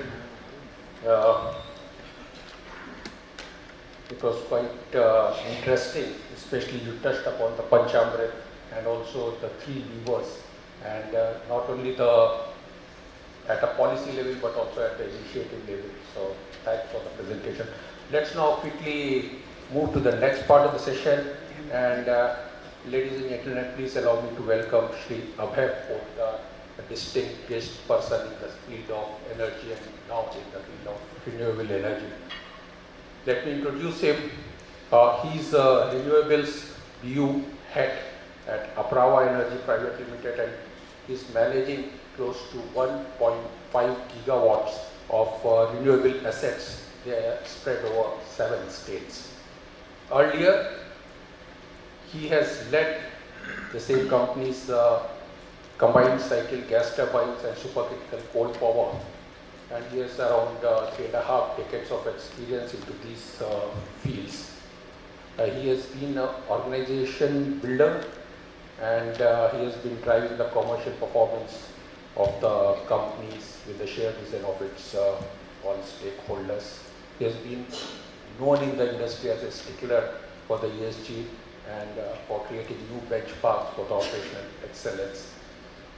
So he is an engineer with a substantial management bandwidth acquired from the real life experience, as well as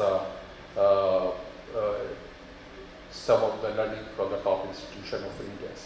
He was a member of the Antarctica expedition that included renewable energy projects as a part of CLPHK group's climate vision for 2050. He started his career with NTPC and has remained with them for a pretty long time. So let me welcome Shri Abhay. Please.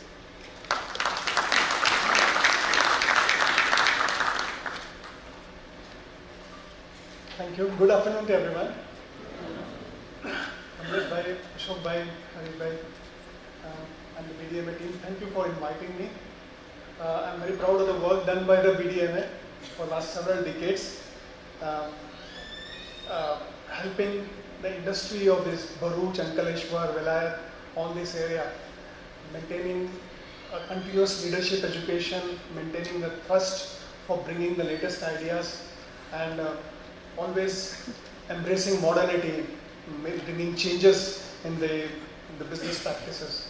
So I have been a very close admirer, and I've been observing this for several decades. So, so feel very good always to come here, and also great to be with my co-panelists and the distinguished participants. This is a very exciting topic, and actually I would like one day or 2 days to actually speak on it, but now the time is at a premium. And some of my ideas are already stolen by the previous speakers. So I will begin. See, I like to tell stories because what I feel is that the items get forgotten, but stories never get.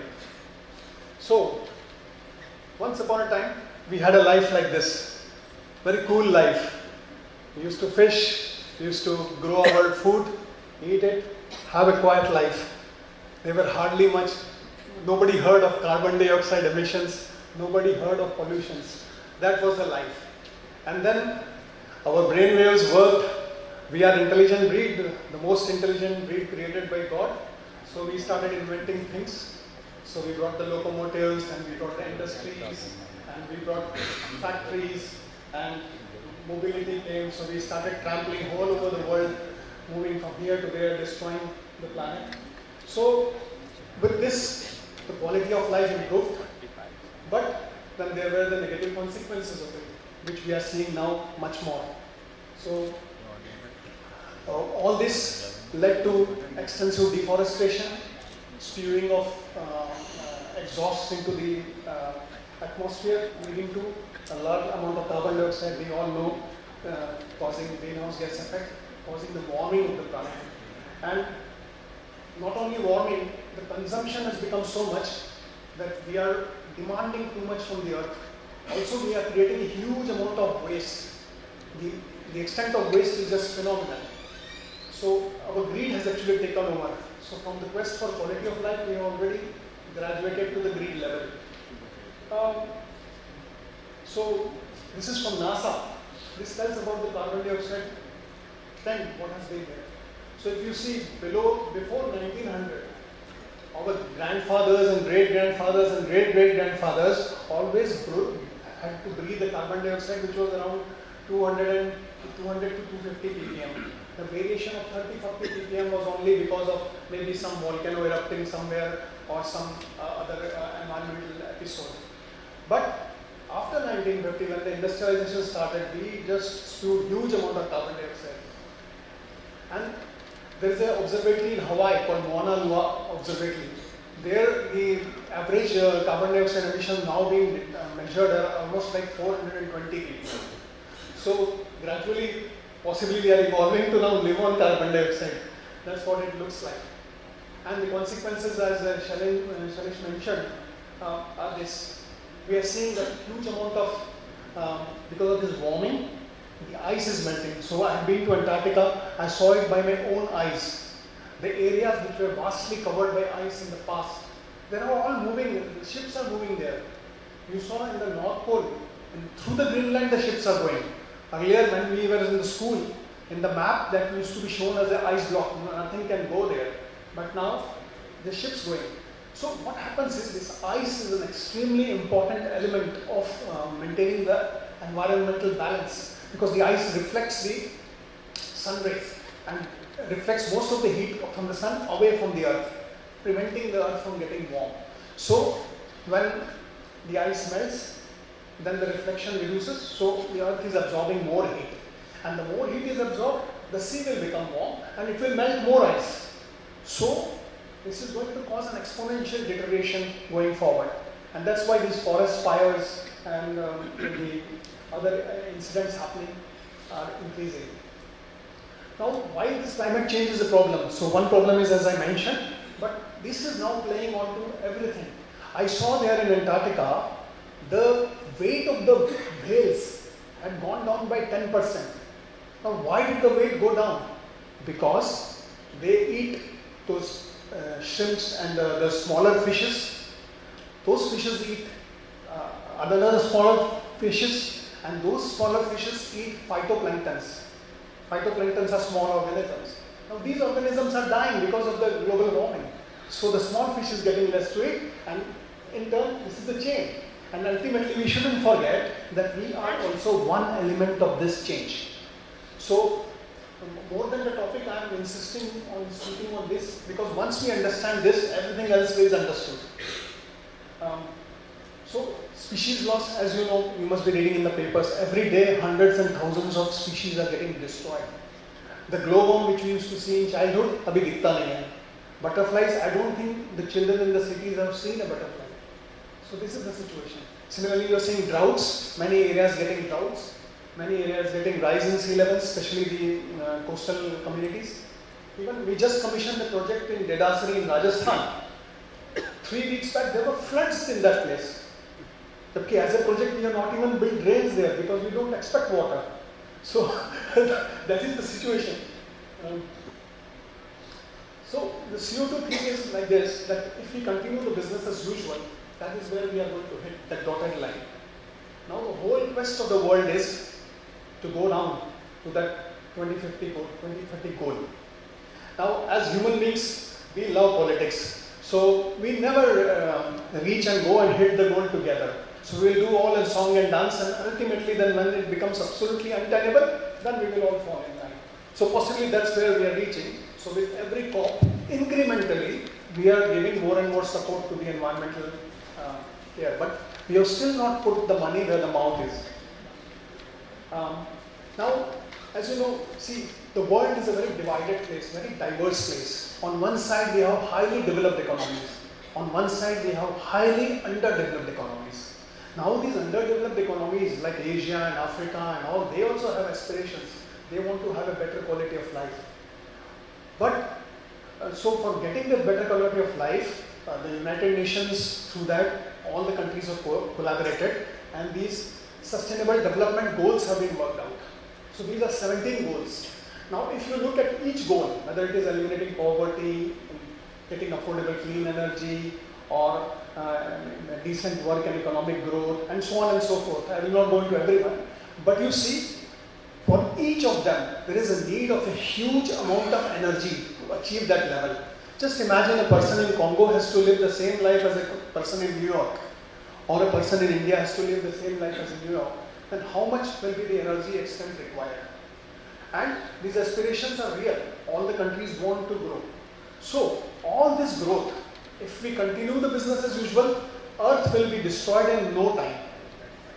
So, that is why the quest is now to reduce the overall carbon footprint of the energy. And when we say energy, it is in two parts. One is the electricity, which is a major part of the energy, but also the other energy used, like for fuel oils, coals, gases, and all. So this is what the quest of the human civilization is now, to bring down the coal consumption, to bring down the natural gas consumption, and see that how these emissions can be controlled so that the Earth doesn't warm up more than 1.5% at the end of the decade. At the moment, the way we are going, we are sure to cross that. But we are intelligent species. So if we all come together and we put the capital required, we will be able to avoid that crisis. So same here. Now, so coming to India, the topic is about the green energy pathways of future. So for India, why is it very critical? So one is that we want to fund a larger economic growth so that all our society achieves a better standard of living. We cannot have that with the climate impact, so we have to minimize. Secondly, the energy security and food security, both are linked to the climate situation. So from both this perspective, food security is extremely important for us because we already have 1.4 billion people, and every year several millions will get added. So food security is extremely important. Similarly, energy security. As we just saw recently with the Ukraine war, the energy prices went haywire, and a country can easily be destroyed by one swing of the pricing. So from these two perspectives, it is extremely critical for us to see that we work out a green energy pathways. Also, the advantage is that, see, we are not that much blessed with oil. But the good thing is that we are blessed with natural resources. They are more evenly distributed across our states also. And we can take full advantage of that. So rather than crying over what we don't have, if we count our blessings and count our virtues and exploit them to the maximum, we can actually achieve a better economic status with lesser environmental impact. Then there are health benefits, there are job creation benefits, and so on. Now, while we know that this is what is to be done, there are challenges, as Shamik also mentioned in his presentation. So there are several challenges to the pathway, to green pathways. And in that, the most important thing is, as Shailesh mentioned, about affordability. So we have still a population which is very, very low in per capita. So we have to ensure that the affordability is there. Secondly, there are many elements like variability in the RE power. RE power is very temperamental. Like the politicians' moods, it keeps changing. It is not stable like a coal plant or a gas plant. So I will delve deeper into it in the next slides. Similarly, cost, then land requirements are huge, then remote locations which needs actually very long transmission lines to carry the renewable power to the load centers and so on. Similarly, as Shamik mentioned, on the industry side, there is far more challenging situation because those are hard to abate segments like steel blast furnaces or like cement kilns or reactors and so on. There, just substitution by green electricity won't work. So there the processes will have to be re-engineered, redefined, and a new way of doing things will be required. And these processes are very intricate, so they will require a lot of technological change and a lot of time and a lot of cost. So this is one slide which I prepared just specially for you, just to show you how dramatically the things change when we have renewable energy in the grid. So this I have taken a sample from some of our plants and I have blown it up to show it like an India thing. So if you see the left plant, if you see the left chart, this is when you have got 110 gigawatts of renewable energy, which is today's situation. And in this chart, if you see the tall buildings, the tall towers, they are the country's demand. And you just look at the green curve and the orange curve. This is the total renewable energy production, wind plus solar. And the green one is when the wind and the sun is better, and the orange one is when wind and the sun is little bad. So in that range it is moving. So you see the total demand is there and how it varies. So whenever you see it is jumping up, that means some of the existing coal plant has to shut down or back off. But then suddenly this decides to go down, then it has to come back again. Now in 2025-26 we will have around 250 gigawatts of renewables. So see the right chart. Now see the amount of havoc it is going to play. That suddenly the demand picks up, then there will be problem. So it becomes a highly complicated business to manage this. So I will skip few slides. So green energy pathways are separated into few segments. So one is the policy which Shamik mentioned. So there will be policy requirement in every front. Grid flexibility, power plant flexibility, demand side flexibility. So now what will happen is just the generators don't have to modulate. The consumer also has to modulate. And tomorrow we will see an emergence of somebody called a prosumer, who is not just a consumer but also a generator. So for example, a farmer in a village will have a rooftop solar.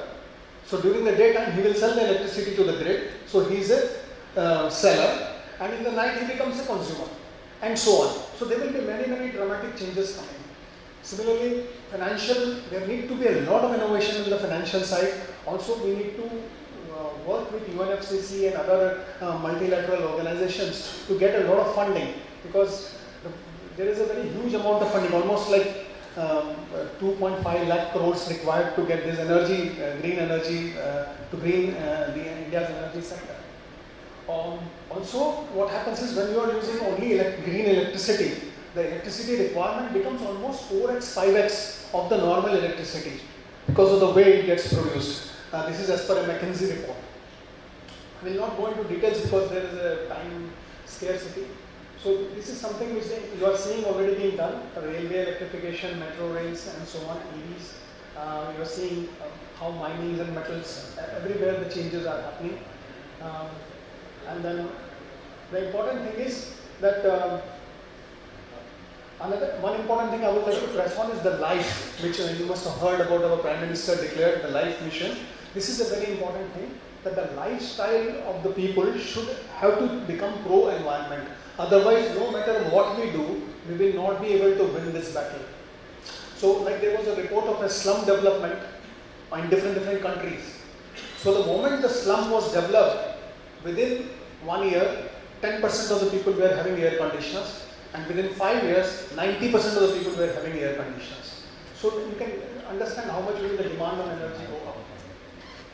there is a huge amount of advantage. I don't see this at all as a problem for India because we are packed with advantages. We are a country rich with advantages. So we should exploit these advantages to the hilt and go for it.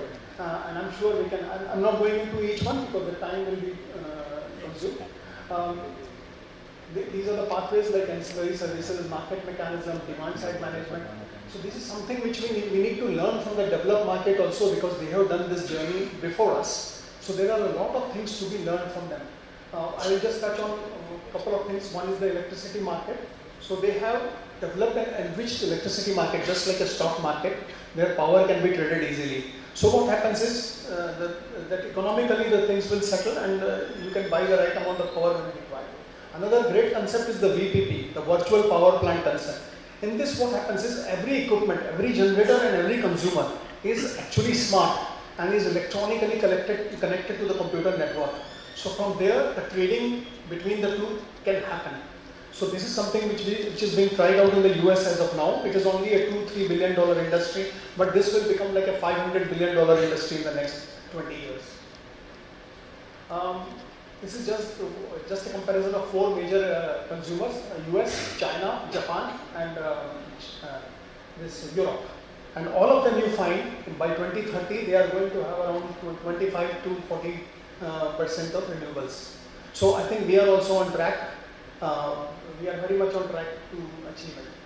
So finally, as I was saying, we should not treat this as an excuse that we are only a 4% emitter, but we should take this as an opportunity to take maximum advantage of this to build up our economy, to give opportunities to our young generation. And as Mr. Suryavi said in the morning, we are like an ex-heritor generation. We are consuming the resources of our children and the grandchildren. So we shouldn't go out of this world with that guilt. So we have a big responsibility to do it. I think India can, India will, if we make up our mind. And we have been leading the world for centuries. We can lead again. Thank you very much.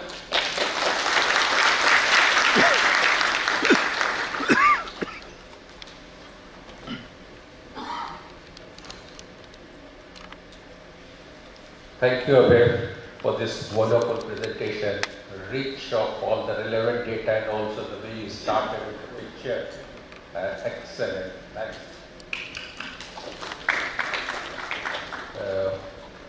I also liked the way you discussed about the impact on something like whale getting reduced weight. This is something we can understand how far-reaching the impact of these things are.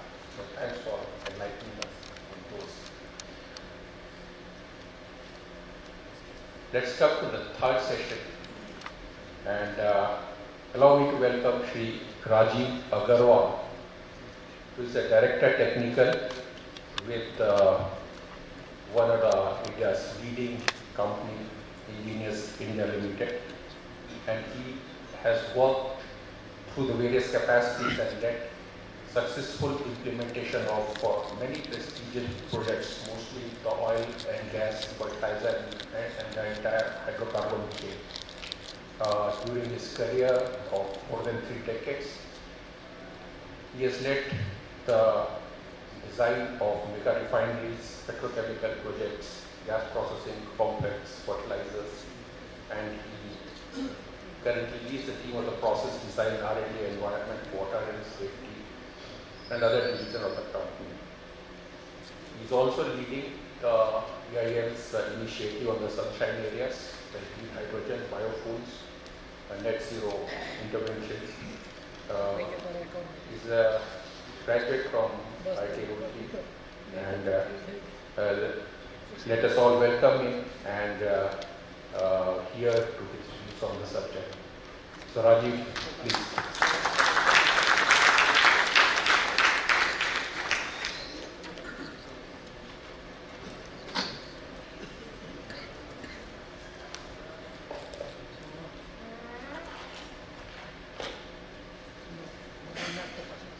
Very good afternoon to all of you. Thanks to BDMA for giving me this opportunity and present the views on this important subject Uh, so, I mean, the earlier two presentations were mainly focused in, I say, more on the power part, which were rightly so, because power definitely is one of the biggest part of our primary energy needs. And besides that, I mean, since I come from mainly the hydrocarbon industry, so my presentation is more focused on the hydrocarbon part of it. So, this is what is a perspective of the hydrocarbon sector, that since everybody agrees that we are a population of 1.4 billion and still growing more than 1% every year, and for the time to stabilize it. But that definitely means that there is a lot of responsibility to meet the requirement of energy for the entire population. So when that is what this slide captures, that the current demand is of the entire energy sector is about 900 million tons of oil equivalent, and which is likely to be doubled in the next 2 decades. Then we have a refining capacity of 250 million tons as of now in the country, and by 2040 it is expected to grow up to about 450 million tons per annum. As well as, because natural gas is considered as a kind of a transition fuel, and there is a Government of India initiative that the gas definitely should have a bigger share, considering it as a transition fuel and decarbonize the national economy. So its share has to go from the current 6% to 15%. And we have then enhanced per capita consumptions of petrochemicals is also something which is very much in offering, that current petrochemical consumption is about 1/3 of the world's average consumption. So definitely the petrochemical industry has to also grow. And at the same time, because climate, as my previous two co-panelists have a lot of emphasis on the impact of use of energy on the climate. So I mean, the energy needs to have an increased share of renewable. And of course, all this along with the Make in India initiative from the Government of India. And for this, I think a lot of things have to come from in some terms of government incentives, federal policies, focus on the city gas distribution. So I mean, this is what I think a global energy scenario that as of now, even globally, there is a lot of share in which is occupied by coal and oil and gas compared to the renewables. While when we move to 2035, definitely the share of oil and gas and coal will reduce. Coal will drastically reduce. Oil and gas will a little reduce, but not so much. While the share of the renewable is definitely going to increase. And 2050, when many of the Western countries are saying that we are going to net zero, that time the renewable will reach about 45% of the global demand, and while the coal will almost diminish, but oil and gas will still sustain. So I mean, this is what is the India's primary energy consumption, that about 40-45% comes from coal and about 30% from oil and gas, and rest from biofuels, and about 12% come from the renewable. And I think the previous speakers have already put a lot of emphasis on the CO2 emissions and the impact of CO2 emissions. And this slide also says that globally also, if you look at it, the major share of CO2 emission comes from the light industries and heavy industries, especially the iron and steel. And the mobility sector, transportation sector also have about 30% share from for the CO2 emissions. And this is the India's CO2 emission data, which is the current data, and about 2.5 gigatons. Let us say 40% of that is contributed by the power industry, and the transport sector also contributes to about 15%, 20% of the total CO2 emissions that are coming out. So this is, the previous speakers also have emphasized that although there is climate is definitely something which is a great concern at this point of time, but at the same time, being a growing economy, we have to cater to the requirement of 1.4 billion population, which is likely to consume much more power. About the next 2 decades, we need to cater to the energy we will double. So we must have these, but at the same time, we have to ensure energy security of the country. And this is what the imperatives of the security, diversification of the sources of energy, that we should not depend on just 1 or 2 sources. We must have the diverse sources of energy in diverse countries for the crude oil import, as in view of the political volatility and political turmoil. Then at the same time, we have to emphasis on discovering and exploiting more domestic energy sources, and I think Government of India is also putting a lot of efforts on exploration in these areas. Last week, in fact this week itself, there was an Indian Energy Week where Petroleum Minister himself was there, and even the Prime Minister was there, and the emphasis is that they are all asking a lot of MNCs to put money into the exploration sector in the country. Then we should have focus on distributed energy generation, creation of the national gas grid, CGD network. All cities are coming up with the CGD network. This will also help in a way to decarbonize the industry, because of course when you go to gas, the carbon emission is definitely reduces much less, and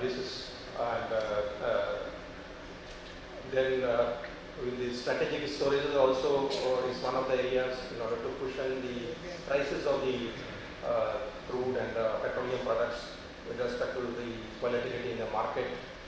And we need to also expand the renewable energy basket, and maybe I think coal also, probably we have to look for the clean coal technologies, which serves both the purpose of energy security as well as meeting the needs of decarbonization.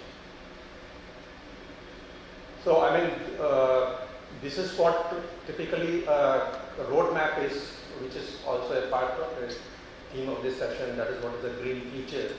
So the energy efficiency also we must not forget, because the current industries that are the petroleum industry, the petrochemical industry is a very large guzzler of the fuels themselves in order to process, let us say,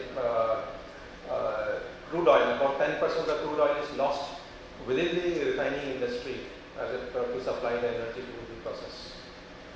So energy efficiency definitely must be a focus area for the entire industry, which will definitely help in both the ways, increasing the profitability, reducing the requirement of the feedstock, and at the same time reducing the carbon footprint of the industry. And the electric mobility, I think my previous speakers also said, is definitely one of the pathways for the transport sector to reduce the CO2 emissions, and this is being definitely coming in a big way in the country. Then CCUS, which is carbon capture and utilization and storage. So this is definitely one of the pathways to reduce CO2 emissions, to decarbonize the industry, and is definitely many industries, many R&D institutions are working on these areas. Renewables definitely, my previous co-panelists have already stated a lot of emphasis that the share of the renewables have to go 500 gigawatt by 2030. And green hydrogen is definitely one area which is very relevant to the hydrocarbon sector, especially the refining industry, which consumes about 45 to 50% of the total hydrogen that is generated in the country, and the major sector is the fertilizer, which consumes another 40 to 45% of the hydrogen that is generated in the country. And biomass and waste valorization is one of the pathways for green future. This obviously has to help by climate finance, innovations, and of course the consumer behavior, which previous speakers already talked about. So I mean, this is what the various colors of the hydrogen, that is a green hydrogen that we talk is basically something which comes from the electrolyzer. Currently, if you look at it, what is current production for the hydrogen is the bottommost, which is the SMR process, which generates grey hydrogen. And then what we are looking is either green hydrogen or blue hydrogen, the second last blue hydrogen, where the same process as SMR is used but with the carbon capture. And then the green hydrogen, which of course is the cleanest fuel in terms of that it's produced from the renewable energy, either wind or solar, through the electrolysis process. So see how the green hydrogen is important for green future is that green hydrogen can be converted to a lot of other molecules which are easy to transport.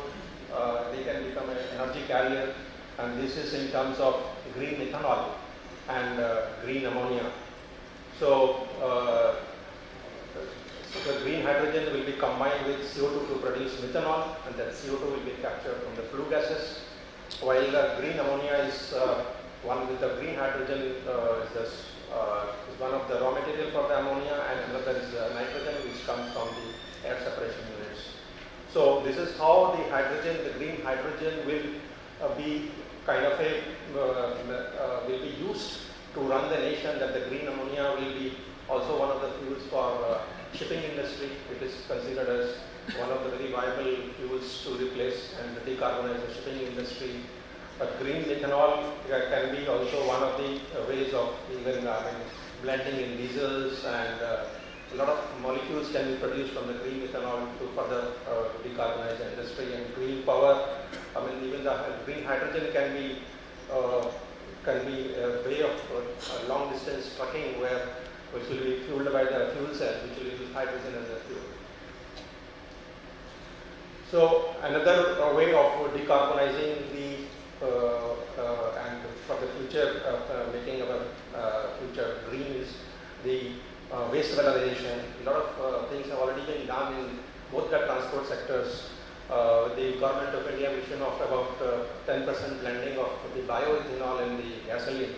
Various technologies are being looked into, which is 1G technology, second generation, third generation. These are basically the first generation technology uses the kind of a wheat, sugar cane, soybean, etc. as the food crops to convert them to bioethanol, which is finally blended into petrol. And the second generation technology basically uses mainly the agricultural residues, forestry waste and organic waste to convert them to bioethanol. While the first G technologies are well proven, the second generation technologies are still growing up. A lot of plants are coming based on second generation technology as well. So this is the Government of India 10% blending, and even 20% blending is being targeted by 2025, which was originally to be was the milestone for 2030, which has been advanced to 2025 by Government of India, and a lot of plants they are being set up for bioethanol to meet this demand of 1,000 crore liters of ethanol to meet this 20% blending target in the gasoline. So this will meet both the requirements of reducing our import bill as well as decarbonizing the transport sector.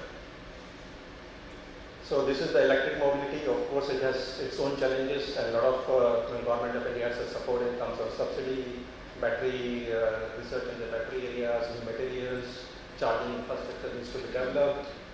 And this is the CO2 sequestration and carbon capture, which is also one of the major pathways to decarbonize the industry. So a lot of methodologies are available in terms of solvent absorption, chemical looping, membrane, cryogenic processes to capture this carbon dioxide. This is the areas where the EIL is working on a lot of these areas. We are working on a biofuel refinery, which is one of the largest biorefinery which is coming up in India, which uses bamboo. It is coming in the northeast, in Assam, for Numaligarh refinery, and it is basically 185 kiloliters per day capacity. It will use about 300 KTP of bamboo, which is produced locally in Assam at its feedstock, and this will produce about 186 KLPD of ethanol. We are also working on many other biorefinery projects. For NTPC, we are planning to set up a biorefinery in Assam again. We are also working on steel mill off gases, which will also be converted to bioethanol through a fermentation process. And we are carrying out studies for green ammonia projects, large ammonia 4,000 tons per day capacity. We are working in collaboration with several companies. This Assam plant that is coming with the Finland company, which is called Campolis. We have tied up, collaborated with this company, and we can license this technology for their mission. Besides that, we have also working with various organizations of CSIR to convert for algae cultivation, which will be finally used for production of value-added products, including bioethanol. We are also working on bio ATF. We have developed a technology with Indian Institute of Petroleum, where we will be producing bio-ATF in the MRPL refinery. We are setting up a plant there, which is about 20 KLPD plant, which will be coming up based on this technology. We have also done studies for blending, because this is also one of the future pathway for decarbonizing the nation as such, where the green hydrogen will be blended in the natural gas networks for the CGD system.